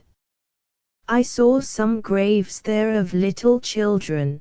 There were no tombstones or monuments over them. Their fathers and mothers had brought them to this country from far away beyond the blue sea, and in that country it is the custom, when a little child dies, to place all his little toys on the grave, with a little glass case over them, not to keep them from thieves. Oh, no, I can't believe that any thief who ever stole would touch a little dead child's toys. Nobody is bad enough for that. The glass case was to keep the rain from spoiling them, because often the father and mother, little brothers and sisters, would like to come and look at them, and think of their little Wilhelm, or little Meta. On one little boy's grave was a little rusty cannon, which he used to play with. On another, only a pair of half-worn little shoes, with the strings tied together, very coarse homely little shoes, with the little toes turned up, just as the child's foot had shaped them. I think the little boy was too poor to have playthings, and this was all his sorrowing mother had to tell us, that her little boy lay dead beneath. The tears came into my eyes when I saw them, not for the little dead boy, oh, no, I was glad he had gone home to God, but for his lonely mother. For I too have little half-worn shoes, but the tiny feet which used to wear them, I may never see or hear again in this world. But heaven is not so far off from me, since little Mary went there, and I think that is why God often takes our dear ones to keep for us, just as the shepherd, when he takes the lamb in his arms, knows that the mother will want to follow. Well, then I saw another little grave, and under the glass case upon it was a little doll, a tiny tea set, and 3 locks of hair, golden, brown, and black, cut from the little heads that lay pillowed there. On another grave was a riding whip and a little horse, with the reins lying idly about his neck.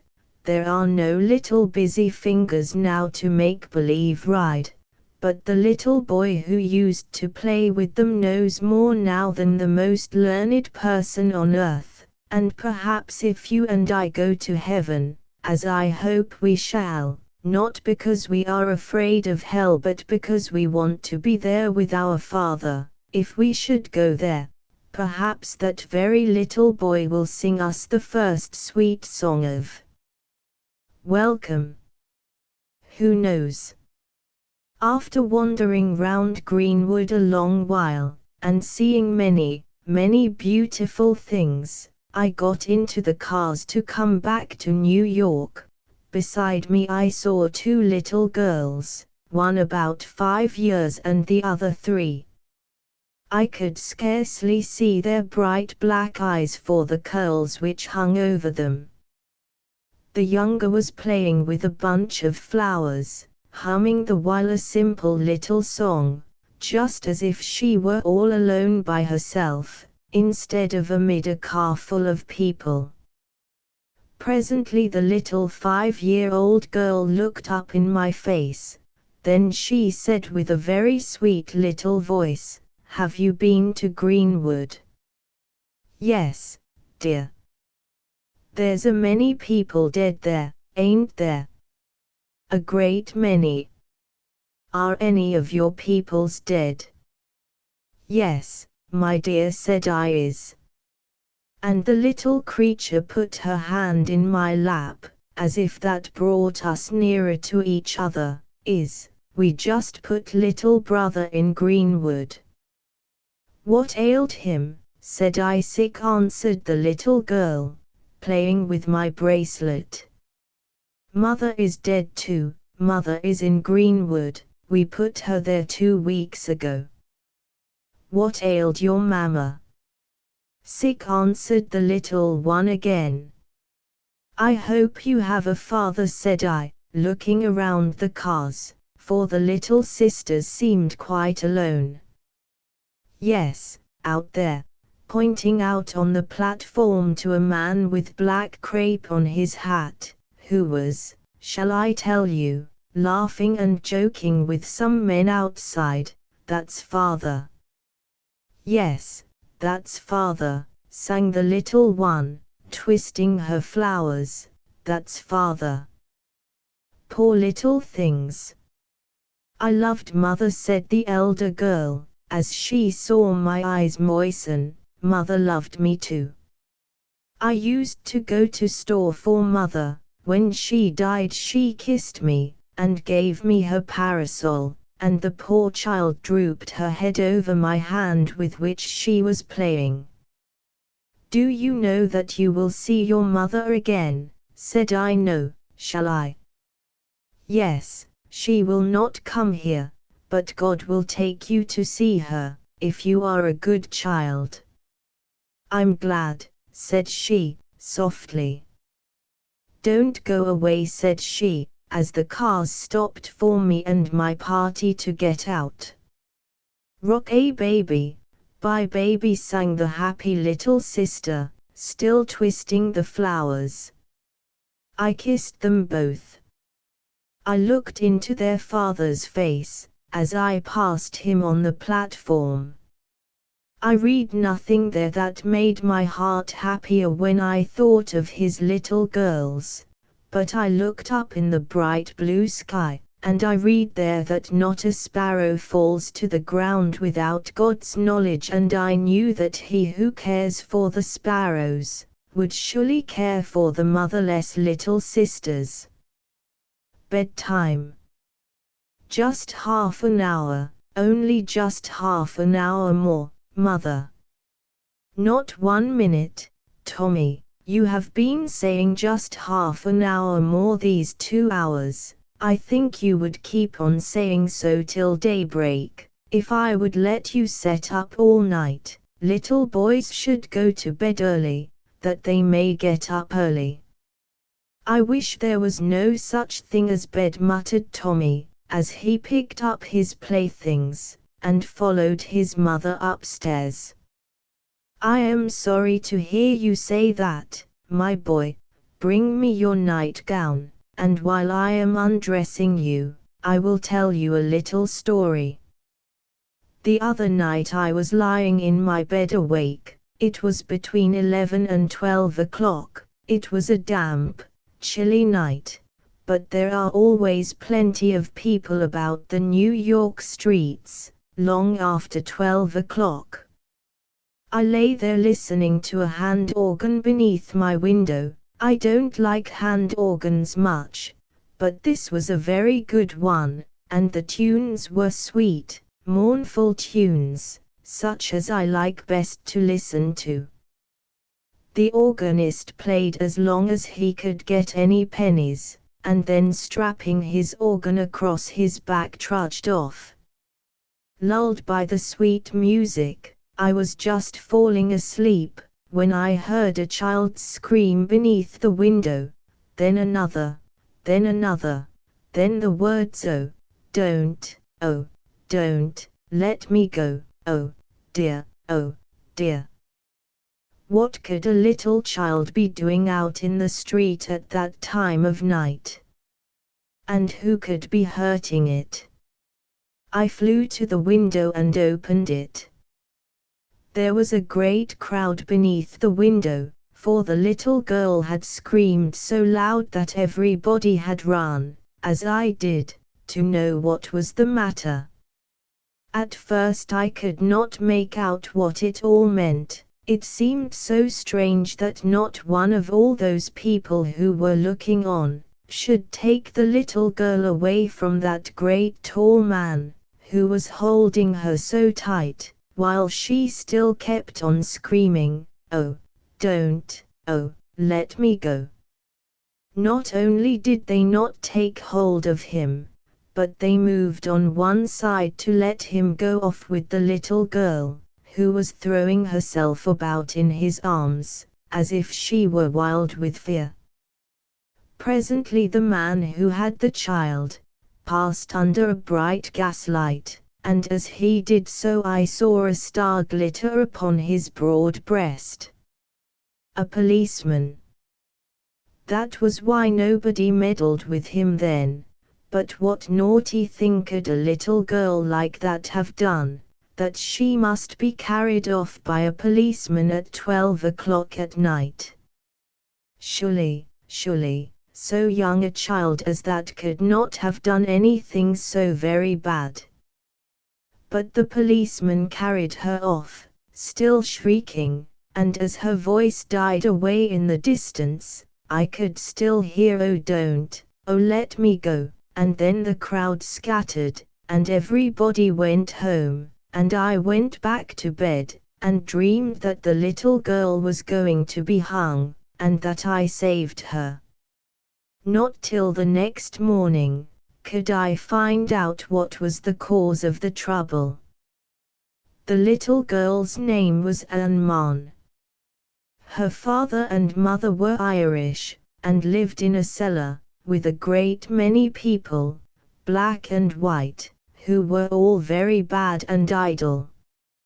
Little Anne had never lived in any other way than this. She was born in a cellar, and had been beaten and starved and abused, till she was not more than half the size of children of her own age. Her father and mother were both drunkards. They were too idle to work for a living, so they sent poor little Anne out into the streets at 9 o'clock at night, to beg money, thinking that people would pity a little girl so much for being all alone at that time of night, that they would certainly give her something. But to make sure of her getting it, they told little Anne, when they pinned the thin ragged dirty shawl over her little brown head, that if she sat down on the steps anywhere, and went to sleep, or did not bring some money when she came back, they would whip her, till she was almost dead. So the poor little thing went out, and pattered up and down the cold pavements, with her bare, weary feet, hour after hour, never daring to sit down a moment to rest herself, running up to the gentlemen who were hurrying home, with "A penny please sir, a penny please sir." Now, a lady would come along, a bright beautiful lady, with a gay cloak, just from the theatre or opera, leaning on a gentleman's arm, her eyes flashing like the diamonds in her bosom. She would hear little Anne's "A penny please" as she stepped into her carriage, and gathering up her beautiful clothes in her snowy fingers, lest Anne should soil them, would turn away and pass on, and the gentleman with her would say, "What a pest these beggars are." Sometimes some gentlemen who had little girls at home like Anne, would put their hands in their pockets, and give her a penny, and say kindly, "Run home, my dear, out of the street." But the poor child did not dare to go, till she had more pennies, and so she wandered on. By and by little Anne heard the organ under my window. She liked the music, it sounded like kind words to her, and poor Anne had heard so few of those, in her little lifetime. So she drew closer to the crowd to listen, still saying, in a low voice, penny please," to the people who stood there, for she did not dare to stop saying it on account of what her mother had told her, and because it was getting late, and she had as yet only 2 pennies. Presently little Anne felt a heavy hand on her shoulder. She started, and turned round. There was a tall policeman. Little Anne screamed, She knew well enough what a policeman was. Poor little girl, she had seen the bad people among whom she was forced to live, hide away from them, many a time, and she had seen them, when the policeman caught them, struggle, and kick, and scream, to keep from being carried to prison. No wonder that little Anne screamed out, "Oh, don't, let me go, oh, don't," as the policeman lifted her up in his arms, just as he would a feather, to carry her off, as she thought, to jail. But that was not what the policeman was going to do. He was only going to take her to the watch house, and keep her safely till morning, and then have her show him where her parents, who sent the poor thing out nights, lived, that he could take them and have them punished for doing it. That was what the policeman was going to do with little Anne. But the poor child did not know that, nor if she had, would it have comforted her any to have been told that her father and mother were to be sent to jail, and she to the almshouse, for bad as they were all she had to care for, and so the poor little friendless thing clung to them. No, Anne did not know where she was going or what for, and the policeman, being used to seeing misery, did not take any trouble to explain, or to quiet her, as he should have done. So when poor Anne had screamed till she was all tired out, she fell asleep in the dreary watch house, with the policeman. What do you think that little girl would have given, Tommy, for a nice safe home like this, a clean warm little bed, and a kind mother to undress her every night, and put her into it? Think of that, my boy, when you scowl, and pout, and wish that there never was such a thing as a bed. Soliloquy of Overgrown 15. I sprang up, like Jonah's gourd, in a night. I am as tall as a beanstalk and as green. I am thick where I ought to be thin, and thin where I should be thick. I am too big to drive hoop, and not old enough to wear one.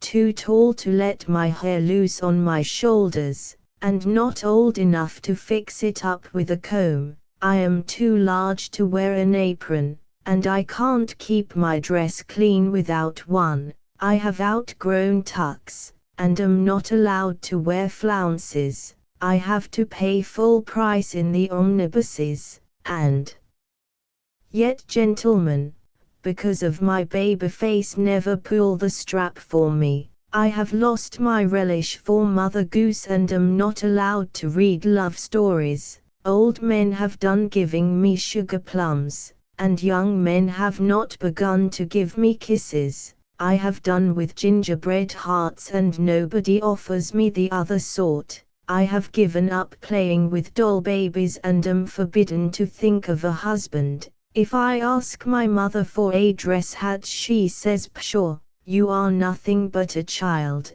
If I run or jump in the street, she says, "My dear, you should remember that you are a young lady now." I say it's real mean, so there, now, and I don't care. A temperance story. Charlie Colt's father was a grocer. There was a great sign stuck up on the corner with a sugarloaf painted on either end, and outside the door were hogsheads of Jamaica brandy and old cognac. He was not a temperance man, of course. Temperance was not so much talked about in those days as it is now. It was a matter of course that drunkards went reeling home from such places as Mr. Colt's, and nobody seemed to think the worse of the man who sold such maddening stuff. Many a poor heartbroken woman turned away her head when the fat, jolly Mr. Colt walked, on Sundays, into the best pew in church, and sat up as straight as if he had not taken the bread out of the mouths of so many widows and their children. Nobody thought the worse of Mr. Colt for taking, for liquor, all the wages which a poor man had been all the week earning, instead of telling the foolish fellow to take it home to his destitute family. Mr. Colt slept just as soundly as if he had not been doing this for years, and the law did not meddle with him for it. And as to that old-fashioned book, the Bible, which says, "Love thy neighbor as thyself," Mr. Colt never troubled himself to wipe the dust from its covers. Mr. Colt had a bright little boy named Charlie, of whom he was very fond. He was an only child. Charlie spent all his time in the store when he was not in school, listening to the men who came there to drink, as they lounged round the door, or sat on the counter, or perched themselves on top of the barrels of whiskey and rum. Sometimes they would ask him questions, to see what queer old-fashioned answers he would make. And then his father would wink with one eye and say, "Oh, he's a case, that boy, he is going to college one of these days, and going to be a gentleman, ain't you, Charlie?" And then the men would set him up on the barrels and give him the sugar and rum in the bottom of their glasses, and then Charlie would talk so fast and so loud that you would think he was crazy. And so things went on at the grocer's, till Charlie was a big boy, big enough to go to college. Then his father fitted him out with a great many fine clothes, because he said his handsome Charlie should be a gentleman, and gave him a purse full of money, and told him to hold up his head, and not let anybody tread him down. And Charlie opened his bright eyes and shook his thick curls, and said, whoever wanted to get the better of him would have to get up early in the morning. And so off he went to college to be made a gentleman of. When Charlie got there, he found out that the way to be a gentleman in college was to insult his teachers, break windows, run up great long bills at the tailors, the hatters, the pastry cooks, and the eating and drinking saloons. It was very easy work, and when he got through, the bills were sent to his father to pay. As to his lessons, his father had never said anything about those. It was stupid work studying, well enough for poor men's sons, whose fathers were not rich, and who would have to earn their own living. But all he was sent there for, was to learn to be a gentleman. His teachers reproved him for neglect of study, and Charlie plainly told them it was none of their business to speak to a gentleman in that way, and when his tutor told him that he must not use such language to him, he knocked the tutor down with his gentlemanly fists. To be sure he was drunk when he did it, but the tutor did not seem to think much, even of that gentlemanly excuse, and so Charlie was expelled, that is, sent away from college, and went back again to his father. Mr. Colt did not keep the store now. He had made so much money, making drunkards, that he could afford to sell out all his rum barrels to another man, who wanted to get rich too, by breaking women's hearts, and starving poor innocent children. Mr. Colt now lived in a fine large house, with great high stone steps like a palace, and a great bronze lion on each side of the door. There were beautiful sofas and chairs inside, and mirrors the whole length of the wall, from floor to ceiling. The carpets were as thick and soft as the moss patches in the woods, and the flowers in them so beautiful that you hesitated to put your foot on them. Then there was silver, and cut glass, and porcelain, and a whole army of servants, all bought with the poor drunkard's money, and Mr. Colt walked up and down his rooms, and thought himself a good man, and a gentleman. Charlie Colt thought it was all very fine when he came back from college. But what he liked better than anything else was his father's wine cellar. He smoked and drank and smoked, and lolled around the streets to his heart's content. One night he was brought home very drunk, by 2 policemen, who had found him quarreling in the street. His head was badly cut, and his fine clothes were soiled and covered with mud, and his hat was so bruised, that you could not have told what shape it was when it was made. Old Mr. Colt was sitting in his handsome parlor, in his dressing gown and slippers, reading the evening paper, when the policeman rang at the door. Hearing a scuffling in the entry, he opened the door of the parlor, and there was his son, bruised, ragged, dirty, bleeding, and dead drunk. Old Mr. Colt had often seen other men's sons, whom he had helped to make drunkards, in this condition, without being at all troubled by it, but his own son, his fine handsome Charlie, his only child, to look so beastly, to be so degraded, that was quite another thing. His brain reeled, his knees tottered under him, his hand shook as if he had the palsy. Then, for the first time in his life, he knew the misery he had brought to other firesides, other happy homes. All that night he walked up and down the floor of those splendid rooms. Now he remembered the poor women who used to come to his shop to coax home their drunken sons and husbands, and all the fine furniture in his rooms seemed to be stained with their tears. Now he remembered an old grey-haired man, who prayed him with clasped hands never to sell his son another drop of that maddening drink, and then there seemed to come a handwriting on the wall, and this it was, "With what measure ye mete, it shall be meted to you again." And the wretched old man bowed his head upon his breast and said, "O God, thou art just." All about Horace. Now what is that little boy crying for? A rocking horse, some marbles, a bat and ball, a pair of skates. What a curious-looking boy he is.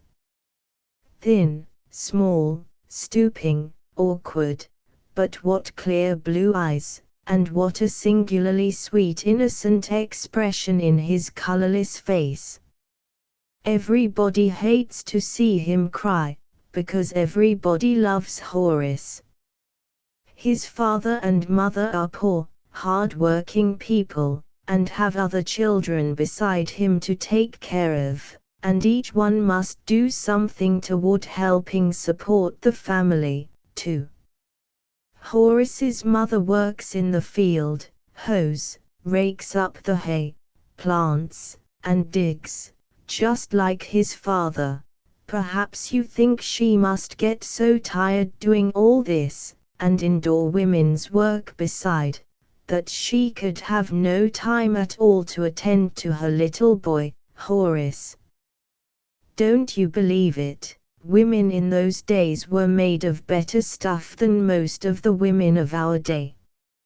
Horace's mother could not have planted potatoes or raked hay, in corsets or a hoop skirt. She could not have done it had she lived on cake, cordial, pies and confectionery. She could not have done it had she slept in close, heated apartments. She did none of all those foolish things. Neither was she cross or ill-tempered, nor did she beat and push little Horace round and tell him that he was always in the way, as some poor, tired, hard-working women do. Not she. She was the merriest, jolliest, funniest, storytellingest woman you ever heard of.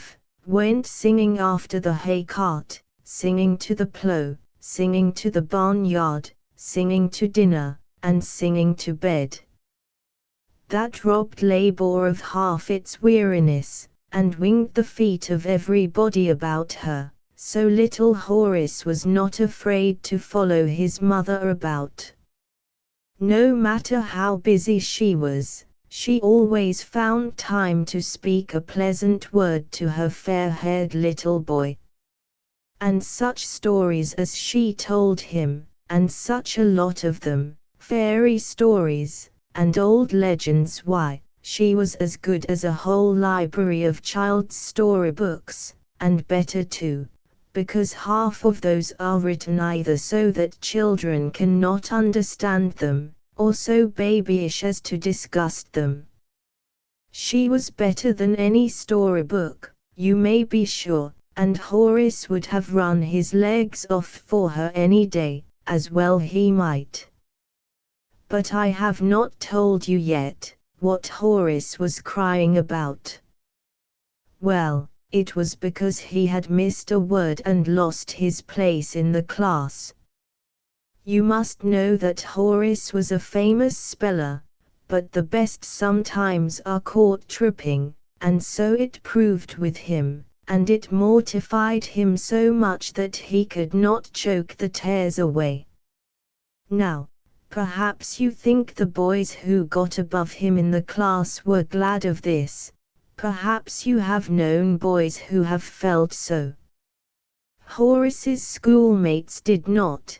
They all loved him because he was so good and gentle, and when they saw how badly he felt, they refused to go above him. That dried up his tears very quick.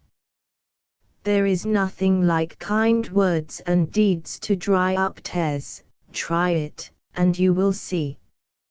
Little Horace's fame as a speller, you must not think because he occasionally tripped at it, that this was not true, any more than that because there are some hypocrites that there is nothing in religion. Little Horace's fame as a speller went all over the country. There was an old captain of a vessel who lived on a farm near, and who had heard of him. Whenever he met the boy he would say, "Horace, how do you spell encyclopedia, or Kamskoka or Nebuchadnezzar?" Then he used to lend him books to read, and question him about them afterward, and I promise you that Master Horace was always able to answer any of his questions, for he did not read skipping as do some boys.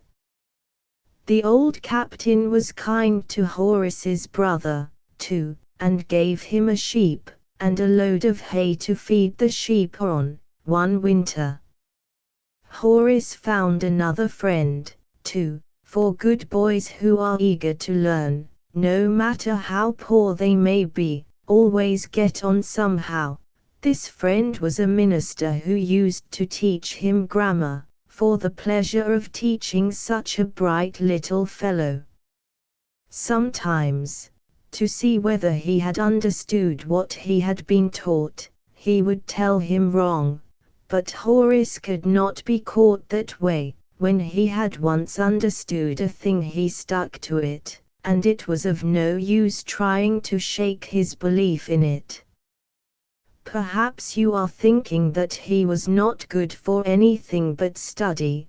There again you are mistaken. He was just as good at farm work, and just as thorough as he was at study. Sometimes, when his father had set Horace and his brothers a task to do while he went away from home, his roguish brother would say, "Come, Hod, let's go fishing." Did he go? This was his answer: "I want you to remember it. Let us do our stint first."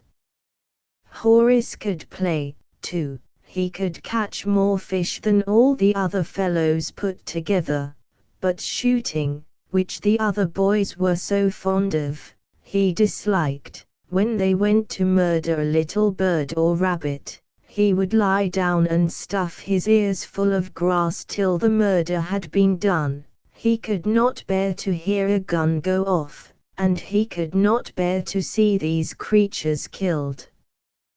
Why he did not feel so about fish seems strange to me, but then he was a strange boy altogether. I dare say you wonder, when his friends were so poor, how he got books, and where, and when, he found time amid the farm work to read them, and how he learned to read at all. I will tell you. You are not tired, are you? I am not. You see, when he was only 2 years old, he used to lie on the floor with the big Bible, and pore over it, and pick out the letters, and ask questions about them. The fact was, the child taught himself. He could read at 3 years any child's book, and at 4, any book you could bring him, and what is funnier, at 4 years he could read a book upside down, or sideways as well as right side up. He learned all this, not because he was told to, but of his own accord, and because he loved it. The nearest schoolhouse was 1.5 miles from home, and when he was 6, he began to go to it.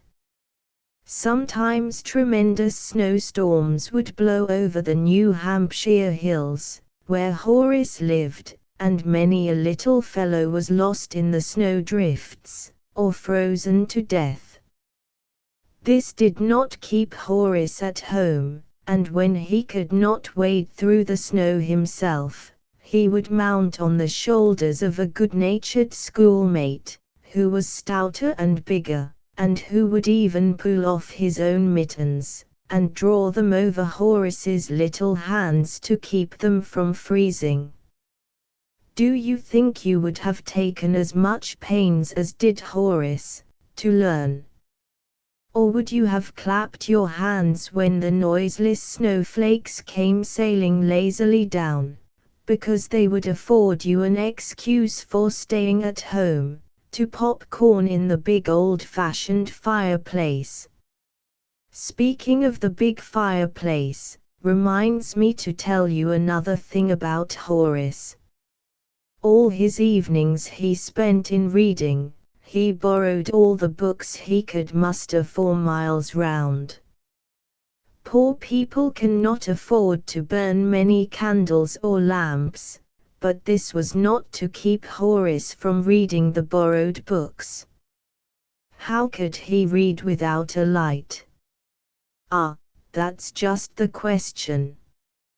He collected together in a safe place a parcel of pine knots, and when it came evening he set one of those up in the great big chimney corner, set it on fire, and then curled himself up, like a kitten on the hearth, and read away with all his might. Neighbors dropped in to talk with his father and mother, but he neither saw nor heard them, nor they him, the still, puny, busy little reader.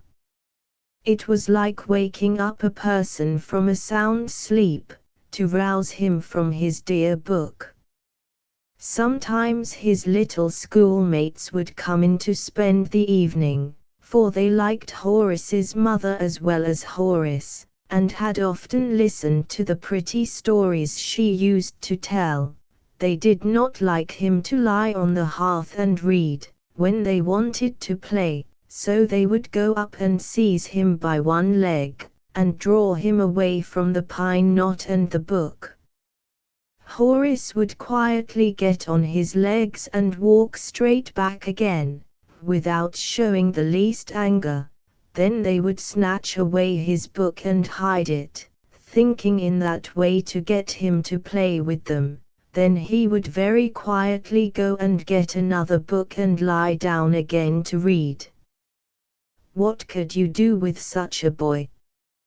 Why, let him read, of course. The boys couldn't quarrel with him, because he was always so good-natured. Beside, his learning was a mighty good thing for them. Even boys twice his age wanted him to explain sums they could not understand, or other lessons too, which never puzzled his little flaxen head a bit.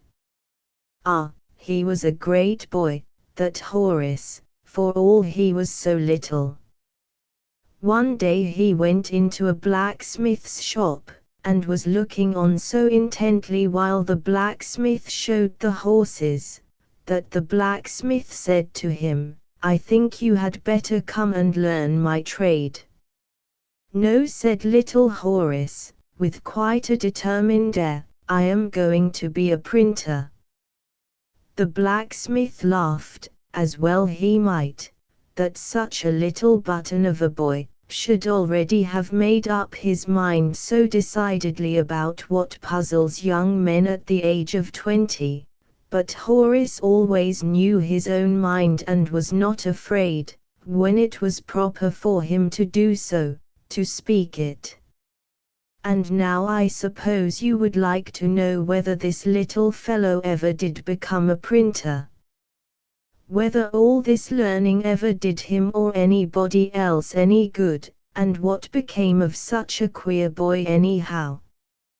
Well, his father lost what little property he had, and Horace, who was always a kind son, helped him all he could, and when he thought it would be helping his father best, to try to support himself, he started off with a clean shirt under his arm to seek his fortune, and learn to be a printer. I could not tell you all the disappointments and discouragements this bright little fellow met with, or how nobly he bore up under them all, but I will tell you how at last he came to New York, where so many rich men live, who like himself first came to the city on foot, with only a few cents in their pockets, and a change of clothes tied up in a bundle, and slung over their shoulders. It costs so much to live in New York that Horace tried at several places before he could find lodgings where he could afford to stay. He did not care for delicacies. He had been used at home to sit round a howl of porridge with his father and mother, brothers and sisters, and all eat with the same spoon out of the family bowl. After making many inquiries he found at last a cheap place, and after taking breakfast there, set out to wander through the city in search of employment.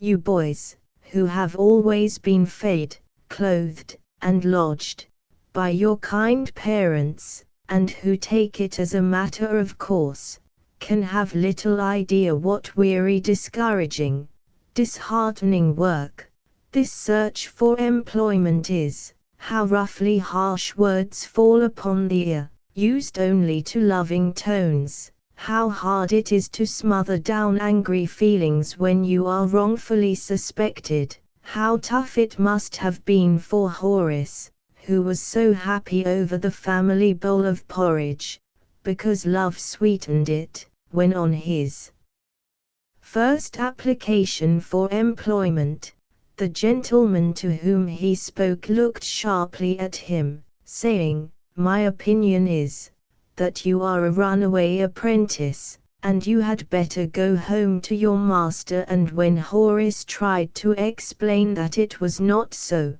the gentleman stopped him short with, "Be off about your business, and don't bother me."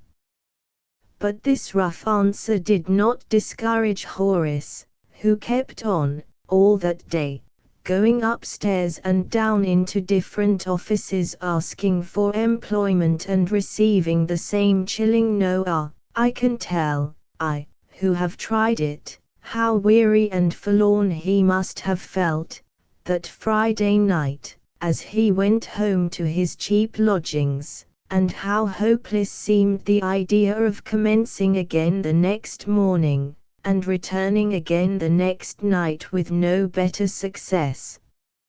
Sunday came, and Horace, as many have done before him, went to church with his troubled spirit, and forgot the body and all its little petty needs, the earth and all its little toils and cares, and came away, as the poor in spirit always come from God's temple, rich in blessing. The next day, Horace heard of a place where he might probably find employment. Did he say, "It is no use, I have spent 2 whole days now, wandering up and down the city, in and out of offices, for nothing"? No, he did not say this. He was on the steps of the printing office at 5:30 in the morning. Not a soul was there but himself, and Horace sat down upon the steps to wait till it was open. Poor fellow, with his bundle on his knees, pale and anxious, and there waited and waited a long, long while before anyone came. By and by, one of the journeymen who worked in the office, came, and sat down on the steps too, and began talking with Horace. That man had a heart, and he pitied Horace, whom he believed to be a good, honest fellow, and whom he resolved to befriend. When the office was opened he took him into it. Everybody who came in laughed at Horace, because he was dressed in such a shabby way. Did he mind that? Of course he did not, no more than you would mind the barking of your dog, Trey. The foreman in the office looked at him, the apprentices looked at him, they all looked at him, and thought that such a countrified-looking fellow must, of course, be a fool, and it was all nonsense to try him. However, to oblige the kind journeyman who brought him in, they consented to give him a piece of work to do, the only work they had, and a very difficult job, so much so that several in the office had tried and given it up in despair. Well, Horace, nothing discouraged, went right at it with a will.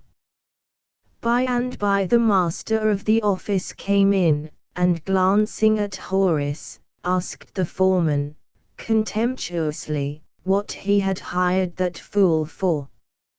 "He is the best we could get, and we must have somebody," was the answer.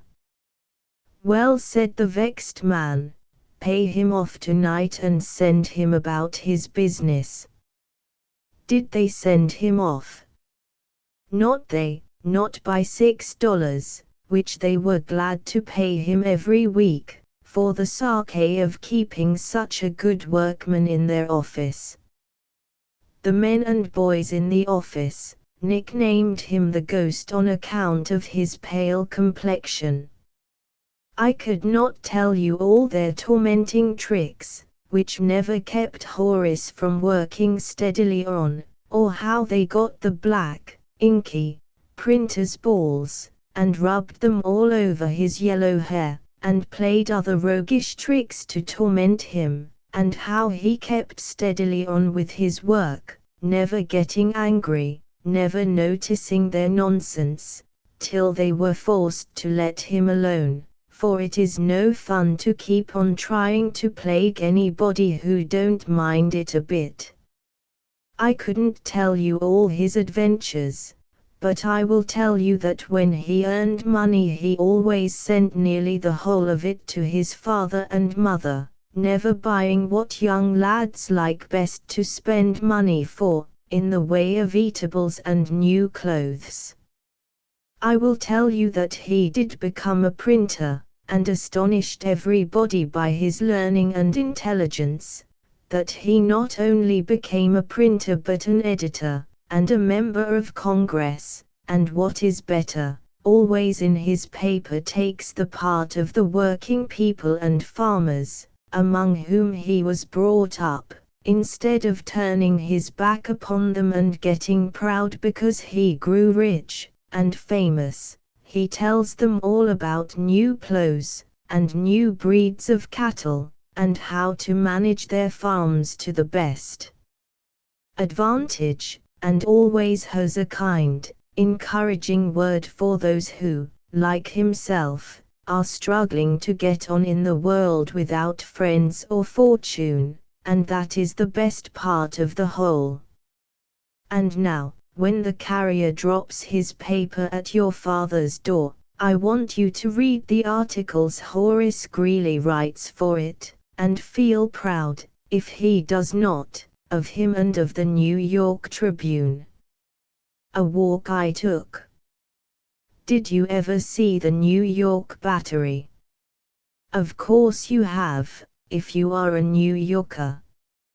You have stood 1,000 times looking toward Staten Island, over the blue water, and seen the gallant ships, and the little pleasure boats, and the mammoth steamers, and listened to the far-off yave-ho of the good honest sailors, and felt the fresh sea breeze fan your heated cheek, sat down under the shady trees, and watched the children roll upon the grass, and heard their merry shouts. Not the children of the rich, no, luckily for poor children.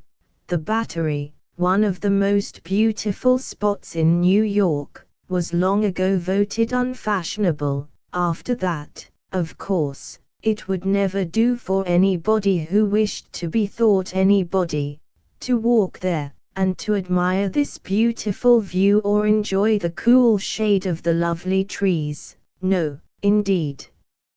So these fashionables left the beautiful Battery to the poor people, and I thanked God for it, as I sat there under the trees, one hot summer afternoon, and saw them come streaming in through the gates, from the filthy alleys, and by streets, with their little barefooted children, and their careworn anxious-looking wives.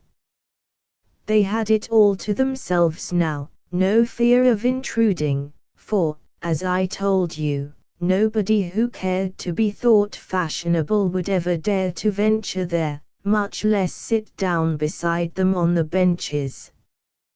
But I was not fashionable, so I sat there and watched the face of the tired, worn-out mother, and saw her faded eye brighten, as it rested on the blue water and the beautiful sunset clouds, enjoying the cool wind as it lifted the tangled curls from her sick baby's face. Her poor little baby, who had been shut up in a dark underground room all day, while his mother stood scrubbing out clothes at the wash-tub. It was quite another thing for them, this fresh sea breeze, this pretty grassy velvet carpet, dotted with buttercups and dandelion blossoms. The little baby hardly knew its own mother's face, it looked so pleasant and fresh and happy, hardly knew her voice, which grew softer and sweeter, though she did not know it, as she felt that God had made some things for the poor as well as the rich, and as I sat beside them, and watched the little pale baby tumble round on the soft grass, picking buttercups, I thanked God, as I told you before, that the Battery had become unfashionable so that these poor creatures and I could go there and enjoy all this beauty without having it spoiled by their foolish presence. Just as I was going away from the Battery, thinking of these things, I saw a group of emigrants before me, who had just landed from some ship. How oddly they were dressed! Most of them were young, hale, and strong, and glad to leap from the rocking vessel to the shore, which they had been told was the poor man's paradise. On they went, gazing bewilderingly about, jostled hither and thither as they passed through the streets. Strange sights, strange sounds, strange faces all. There was nothing there to remind them of the old fatherland. How odd the vehicles, how curious the houses, how new the dresses, how little all the busy people about them seemed to care what became of the poor emigrants in a strange land. Now, as the emigrants pass along, still gazing, still wondering, they see a church. They understand that. The great loving heart of God beats for His children in all lands, beneath all skies.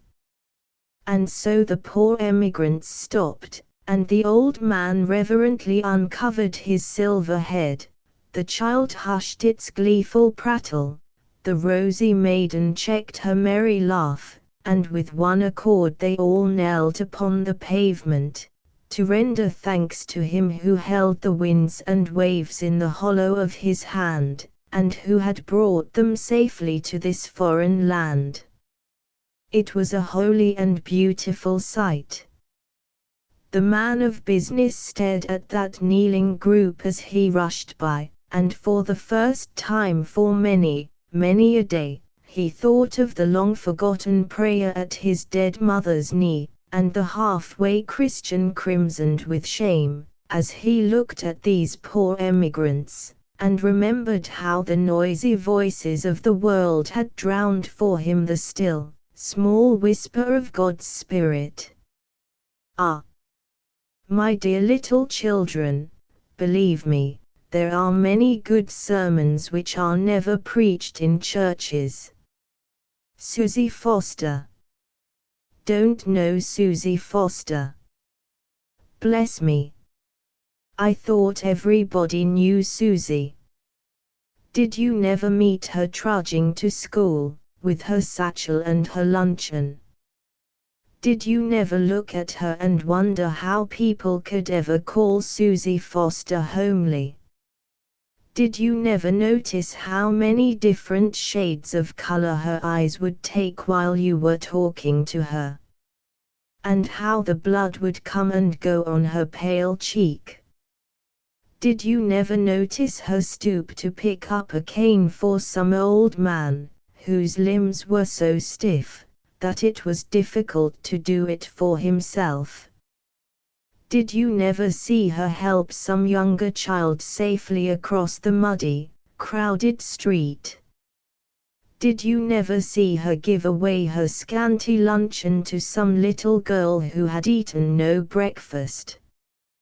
Did you never see her walk round an ant-hill on the sidewalk, instead of walking over it?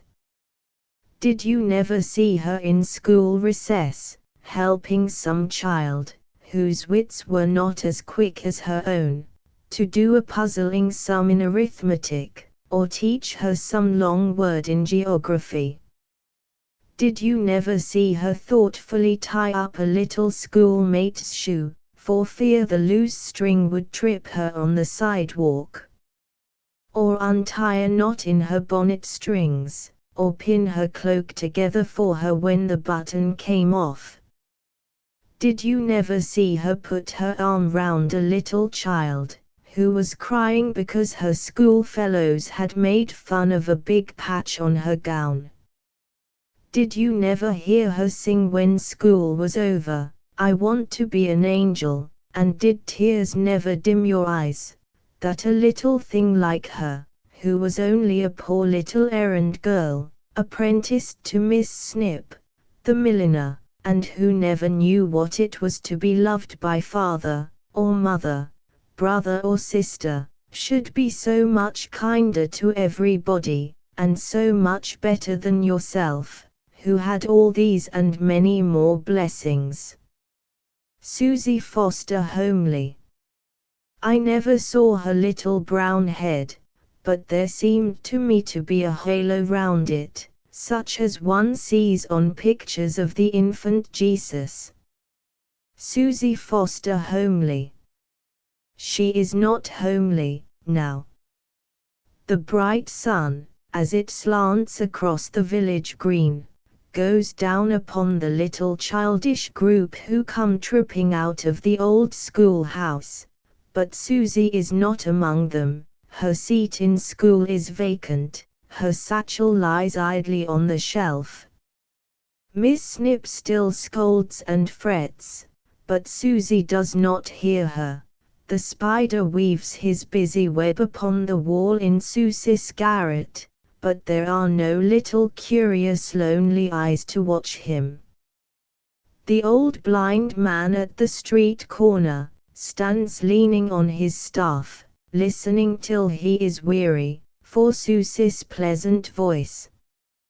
He did not see the poor's hearse, as it rumbled past him with little Susie in it, but some day the film will fall from his sightless eyes, not here, and he will see Susie, and many like her, of whom the earth was not worthy. Feed my lambs. What can that gentleman be doing with all those children? There is one whole car quite filled with them. He is not their father, that is very certain, though he is as kind to them as if he were. No, he cannot be their father. Some of those little faces are Irish, some Scotch, some French. They all look happy, and yet they are leaving father and mother, brothers and sisters, never more perhaps to meet them again in this world. Happy, you exclaim, happy to go away thus from home and friends. Suppose that home were at the 5 Points, suppose their fathers and mothers drank, and stole, and quarrelled, and taught those children to do the same, till their very souls sickened at the name of home. Till even the grave, dark and gloomy as it appears to fresh young life, would seem a safer, better, happier place. What then? Then suppose a good man, with his heart full of compassion for those little suffering, tempted, and, as yet, innocent children, should lay his hand of blessing on their heads, as Jesus did, and say, "Come unto me." Suppose he should tell them that if they would leave these wretched homes he would take them thousands of miles away from the great swarming city, into the country, where the air is pure and fresh as the hearts of the people, among whom he would find them happy homes, where they would be taught to read and write, and never be beaten because they were unwilling to steal or lie. Suppose I should tell you that this gentleman, Mr. Van Meter, has taken many, many cars full of such children, to the far west, and that many of them have been adopted as own children into families who love all that is good, and to whom God has given means to provide for all their wants. Oh, what a change from the dirty, dark, noisome dens of the 5 Points! No wonder the little children feel happy, no wonder they look up in Mr. Van Meter's cheerful face, with eyes brimful of trust and tenderness, no wonder they put their little hands in his and say, "Take us, we will go wherever you tell us," and no wonder that his heart swells when, months after he leaves them in their new homes, he receives their letters, thanking him for bringing them there, and telling him how much they have learned, and how kind are their new friends, and how one of them is to be a farmer, and one a doctor, and one a minister, and then they beg him to bring away more children from those dreadful places, to the good and beautiful homes of the West. And well they may beg for their old playmates, the poor children who are left behind, Oh, you can have no idea how wretched, how dreadful, are the lives they lead. Not long since, 2 young girls, 5 and 9 years old, were living alone in a miserable room, with no fire, no food, and scarcely any clothing, but they were thankful even for a shelter at night, and in the day, they begged from door to door, for a mouthful of food. It was pitiful how hungry they were, it was pitiful their pinched, careworn, old little faces. One day when they came home from begging, they found their landlord in the old dirty desolate room they called their home. He had come for the money they were to pay him for the use of it. Money. The poor little frightened girls looked up in his face. Money. They had none to give, not a cent, and so they were turned into the street. Taking hold of each other's hands, and wiping, with their ragged aprons, the fast falling tears, on they went, those little sisters, past happy homes, where rosy, well-fed children peeped at them from out richly curtained windows, past many a little happy face, upon the sidewalk, never stained with such bitter, desolate tears, past the good, past the bad, past the indifferent, up to the gate of a large stone building, where they stopped, knocking with their little half-frozen fingers. Why should the little sisters knock there? That is a prison. They have committed no crime. Why should the little sisters knock there? Because their father and mother are there, because they have no home on the wide earth if that wretched prison cannot be their home. Do you wonder now, that Mr. Van Meter begs people to give him money, that he may take such children away from sin and suffering, to the pure homes of the beautiful West? I know your heart says with mine, Godspeed. 2 live pictures. I wish I were an artist. I would paint 2 pictures that I saw today. This was the first. At the basement window of a house I passed, sat a mother and her little sick girl. On the window was a tumbler containing some physic, into which the mother had just dipped a spoon, which she was holding to the sick child's mouth. You should have seen that little girl's disgusted, shuddering face, as she turned it away from the spoon, over her right shoulder. I doubt if the physic itself was worse to take. This was the second picture. A little girl, about 5 years old, had been sent, by her mother, to the butcher's, for a beefsteak, with an open basket. She had done her errand, and was tripping home with the meat, singing as she went, when a great bouncing Newfoundland dog came toward her, and with a bound, placed his 2 forepaws on her shoulder, while the poor child reached her little arms as high as they would go, above her curly head, to save the precious beefsteak. There, now, there are 2 subjects, for any of you who can draw. I only wish I could, and I would have had them in this very book. A riddle, or Mama's Christmas present. Hurrah for Christmas! How it snows! How it blows! Who cares? Who's got a Christmas present? Mother. Well, what has Mother got in her stocking? Nothing. That's too bad. But I did not say she had nothing, I said she had nothing in her stocking. Did not Santa Claus bring her anything? Yes. Well, Why not put it in her stocking, then? It was too big. What can it be? Tell us. A work table. No, a rocking chair. No, a new silk dress. No, a muff. No, a writing desk. No, a picture, an ottoman, a statue, a new bonnet. No, no, no, no. Pshaw, it was nothing. But I tell you it was something.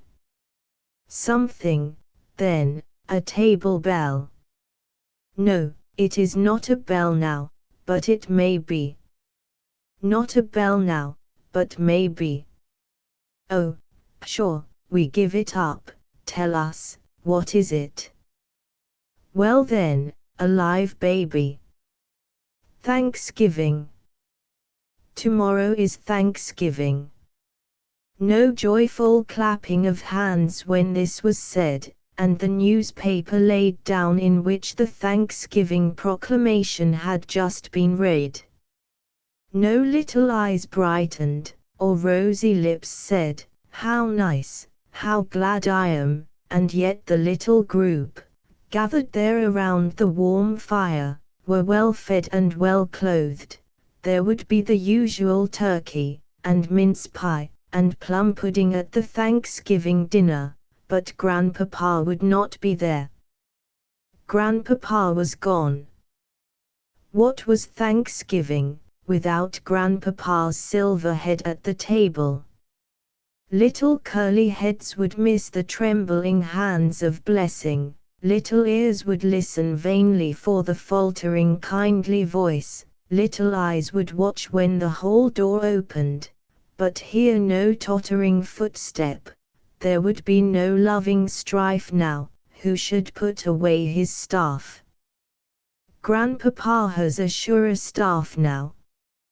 Dear old Grandpa! Who ever heard him speak a fretful, unkind word? No need to say hush, children, Grandpa is coming, no need to put away the humming top, marbles, or ball, no need to draw down the merry little faces, no need for little chests to heave the half-stifled, disappointed sigh, no, indeed. Grandpa's hands trembled, Grandpa's feet tottered, Grandpa's forehead was seamed with wrinkles, and his hair was snow-white, but Grandpa's heart was fresh and green, and the sparkle in his eye was as merry as when he was a little boy himself. Oh, what will Thanksgiving be without Grandpa? Did Grandpa ever think his children were not his children, because they were grown up, and had married, and left their old home? Did Grandpa ever scowl at them when trouble and poverty came, as if it were a crime to be sick or poor?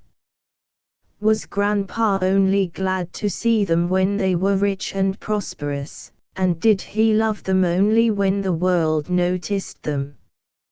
No, no, else they would not all say today, "Oh, what will Thanksgiving be without Grandpa?" Dear old Grandpa, there will be no sorrow mixed with his Thanksgiving tomorrow. You will all, I am sure, give thanks for that. His eyes are no longer dim, but the glorious things he sees, neither you or I may know, till our earthly Thanksgivings are over. No pillow to place for the feeble head, there is no sickness there, no cooling draught for the parched lips, for there is no more thirst, neither does he hunger any more, no need to trim the watcher's midnight lamp, there is no night there. Oh, happy, blessed, sainted Grandpapa! Surely the memory of Thanksgiving we will keep, and it shall not be without thee. The End. Transcriber's notes silently corrected obvious typographical errors and variations in spelling. retained archaic, non-standard, and uncertain spellings as printed. ****** End of the Project Gutenberg ebook. The Playday book, New Stories for Little Folks. ****** Updated editions will replace the previous one, the old editions will be renamed. Creating the works from print editions not protected by U.S. copyright law means that no one owns a United States copyright in these works, so the Foundation, and you, can copy and distribute it in the United States without permission and without paying copyright royalties. Special rules, set forth in the general terms of use part of this license, apply to copying and distributing Project Gutenberg trademark symbol electronic works to protect the Project Gutenberg trademark symbol concept and trademark. Project Gutenberg is a registered trademark, and may not be used if you charge for an ebook, except by following the terms of the trademark license, including paying royalties for use of the Project Gutenberg trademark. If you do not charge anything for copies of this ebook, complying with the trademark license is very easy. You may use this ebook for nearly any purpose, such as creation of derivative works, reports, performances and research. Project Gutenberg ebooks may be modified and printed and given away. You may do practically anything in the United States with ebooks not protected by U.S. copyright law. Redistribution is subject to the trademark license, especially commercial redistribution. Start. Full license. The full Project Gutenberg license. Please read this before you distribute or use this work to protect the Project Gutenberg trademark symbol mission of promoting the free distribution of electronic works. By using or distributing this work, or any other work associated in any way with the phrase Project Gutenberg, you agree to comply with all the terms of the full Project Gutenberg trademark symbol license available with this file or online at www.gutenberg.org/license. Section 1. General Terms of Use and Redistributing Project Gutenberg Trademark Symbol Electronic Works 1.0. By reading or using any part of this Project Gutenberg trademark symbol electronic work, you indicate that you have read, understand, agree to and accept all the terms of this license and intellectual property, trademark/copyright, agreement. If you do not agree to abide by all the terms of this agreement, you must cease using and return or destroy all copies of Project Gutenberg trademark symbol electronic works in your possession. If you paid a fee for obtaining a copy of or access to a Project Gutenberg trademark symbol electronic work and you do not agree to be bound by the terms of this agreement, you may obtain a refund from the person or entity to whom you paid the fee as set forth in paragraph 1.e.8. 1.b Project Gutenberg is a registered trademark. It may only be used on or associated in any way with an electronic work by people who agree to be bound by the terms of this agreement. There are a few things that you can do with most Project Gutenberg trademark symbol electronic works even without complying with the full terms of this agreement. See paragraph 1.c below. There are a lot of things you can do with Project Gutenberg trademark symbol electronic works if you follow the terms of this agreement and help preserve free future access to Project Gutenberg trademark symbol electronic works. See paragraph 1.e below. 1.c. The Project Gutenberg Literary Archive Foundation, the Foundation or PGLAF, owns a compilation copyright in the collection of Project Gutenberg trademark symbol electronic works. Nearly all the individual works in the collection are in the public domain in the United States.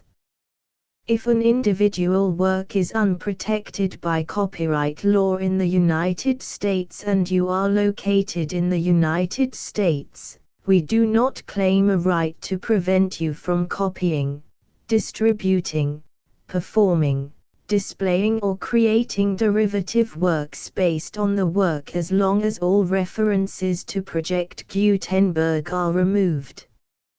Of course, we hope that you will support the Project Gutenberg trademark symbol mission of promoting free access to electronic works by freely sharing Project Gutenberg trademark symbol works in compliance with the terms of this agreement for keeping the Project Gutenberg trademark symbol name associated with the work.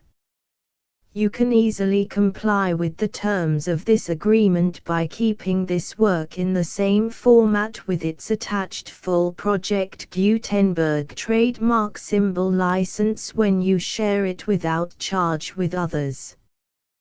1.d. The copyright laws of the place where you are located also govern what you can do with this work. Copyright laws in most countries are in a constant state of change.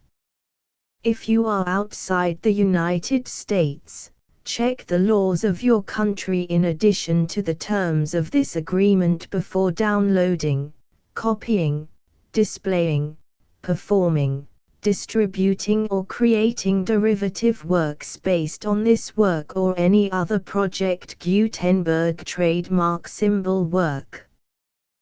The Foundation makes no representations concerning the copyright status of any work in any country other than the United States. 1.e Unless you have removed all references to Project Gutenberg. 1.e.1. The following sentence, with active links to, or other immediate access to, the full Project Gutenberg trademark symbol license must appear prominently whenever any copy of a Project Gutenberg trademark symbol work, any work on which the phrase Project Gutenberg appears, or with which the phrase Project Gutenberg is associated, is accessed, displayed, performed, viewed, copied or distributed.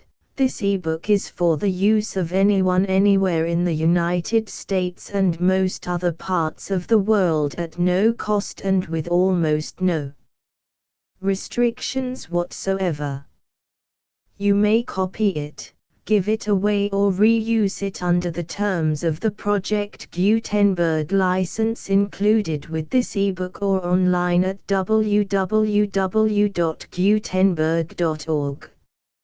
If you are not located in the United States, you will have to check the laws of the country where you are located before using this ebook. 1.e.2. If an individual Project Gutenberg trademark symbol electronic work is derived from texts not protected by U.S. copyright law, does not contain a notice indicating that it is posted with permission of the copyright holder, the work can be copied and distributed to anyone in the United States without paying any fees or charges. If you are redistributing or providing access to a work with the phrase Project Gutenberg associated with or appearing on the work, You must comply either with the requirements of paragraphs 1.e.1 through 1.e.7 or obtain permission for the use of the work and the Project Gutenberg trademark symbol trademark as set forth in paragraphs 1.e.8 or 1.e.9. 1.e.3. If an individual Project Gutenberg trademark symbol electronic work is posted with the permission of the copyright holder, your use and distribution must comply with both paragraphs 1.e.1 through 1.e.7 and any additional terms imposed by the copyright holder. Additional terms will be linked to the Project Gutenberg trademark symbol license for all works posted with the permission of the copyright holder found at the beginning of this work. 1.e.4. Do not unlink or detach or remove the full Project Gutenberg trademark symbol license terms from this work, or any files containing a part of this work or any other work associated with Project Gutenberg trademark symbol. 1.e.5. Do not copy, display, perform, distribute or redistribute this electronic work, or any part of this electronic work, without prominently displaying the sentence set forth in paragraph 1.e.1 with active links or immediate access to the full terms of the Project Gutenberg trademark symbol license. 1.e.6. You may convert to and distribute this work in any binary, compressed, marked up, non-proprietary or proprietary form, including any word processing or hypertext form. However, if you provide access to or distribute copies of a Project Gutenberg trademark symbol work in a format other than plain vanilla ASCII or other format used in the official version posted on the official Project Gutenberg trademark symbol website, www.gutenberg.org, you must, at no additional cost, fee or expense to the user, provide a copy, a means of exporting a copy, or a means of obtaining a copy upon request, of the work in its original plain vanilla ASCII or other form. Any alternate format must include the full Project Gutenberg trademark symbol license as specified in paragraph 1.e.1. 1.e.7. Do not charge a fee for access to, viewing, displaying, performing, copying or distributing any Project Gutenberg trademark symbol works unless you comply with paragraph 1.e.8 or 1.e.9. 1.e.8. You may charge a reasonable fee for copies of or providing access to or distributing Project Gutenberg trademark symbol electronic works provided that you pay a royalty fee of 20% of the gross profits you derive from the use of Project Gutenberg trademark symbol works calculated using the method you already use to calculate your applicable taxes. The fee is owed to the owner of the Project Gutenberg trademark symbol trademark, but he has agreed to donate royalties under this paragraph to the Project Gutenberg Literary Archive Foundation. Royalty payments must be paid within 60 days following each date on which you prepare, or are legally required to prepare, your periodic tax returns. Royalty payments should be clearly marked as such and sent to the Project Gutenberg Literary Archive Foundation at the address specified in Section 4, Information about donations to the Project Gutenberg Literary Archive Foundation. You provide a full refund of any money paid by a user who notifies you in writing, or by email, within 30 days of receipt that S/he does not agree to the terms of the full Project Gutenberg trademark symbol license. You must require such a user to return or destroy all copies of the works possessed in a physical medium and discontinue all use of and all access to other copies of Project Gutenberg trademark symbol works. You provide, in accordance with paragraph 1.f.3, a full refund of any money paid for a work or a replacement copy, if a defect in the electronic work is discovered and reported to you within 90 days of receipt of the work. You comply with all other terms of this agreement for free distribution of Project Gutenberg trademark symbol works.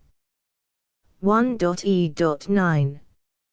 If you wish to charge a fee or distribute a Project Gutenberg trademark symbol electronic work or group of works on different terms than are set forth in this agreement, you must obtain permission in writing from the Project Gutenberg Literary Archive Foundation, the manager of the Project Gutenberg trademark symbol trademark.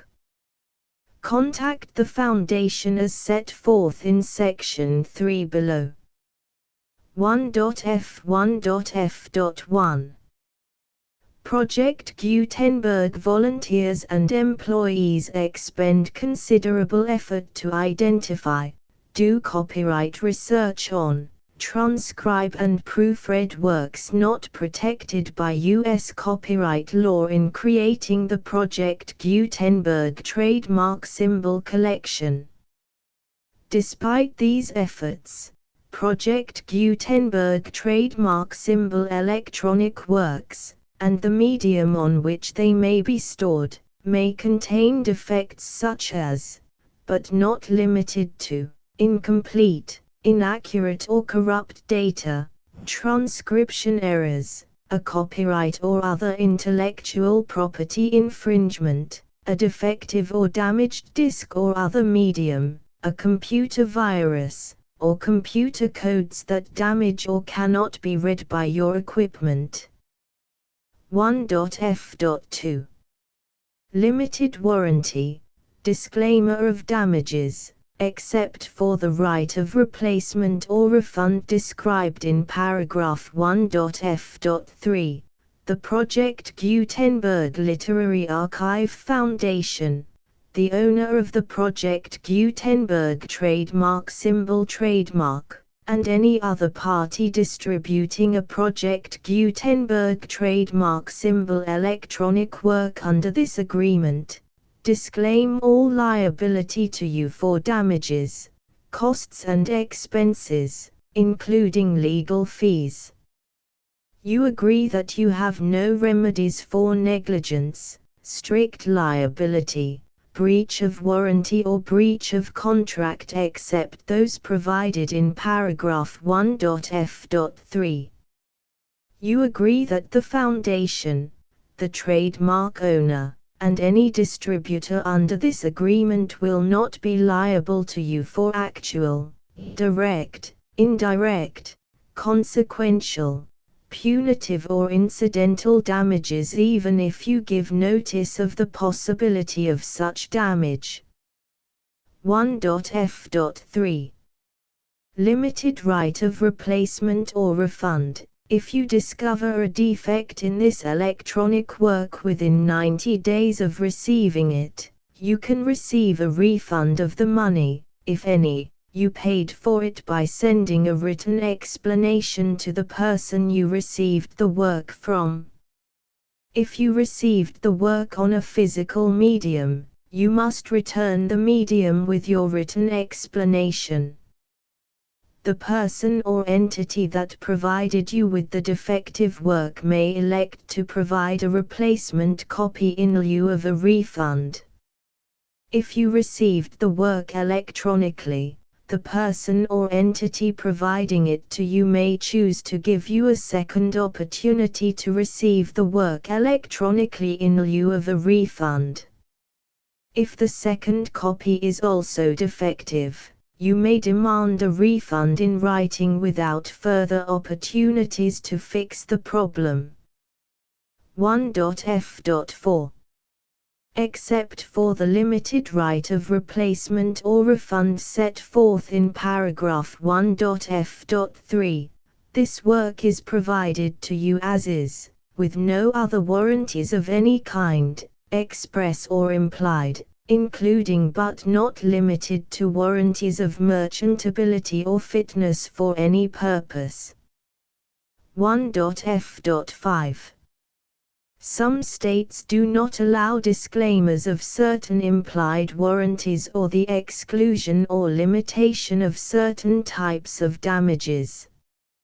If any disclaimer or limitation set forth in this agreement violates the law of the state applicable to this agreement, the agreement shall be interpreted to make the maximum disclaimer or limitation permitted by the applicable state law. The invalidity or unenforceability of any provision of this agreement shall not void the remaining provisions. 1.f.6 Indemnity. You agree to indemnify and hold the foundation, the trademark owner, any agent or employee of the foundation, anyone providing copies of Project Gutenberg trademark symbol electronic works in accordance with this agreement, and any volunteers associated with the production, promotion and distribution of Project Gutenberg trademark symbol electronic works, harmless from all liability, costs and expenses, including legal fees, that arise directly or indirectly from any of the following which you do or cause to occur. A. Distribution of this or any Project Gutenberg trademark symbol work. B. Alteration, modification, or additions or deletions to any Project Gutenberg trademark symbol work, and c. Any defect you cause. Section 2. Information about the mission of Project Gutenberg trademark symbol. Project Gutenberg trademark symbol is synonymous with the free distribution of electronic works in formats readable by the widest variety of computers, including obsolete, old, middle-aged and new computers. It exists because of the efforts of hundreds of volunteers and donations from people in all walks of life.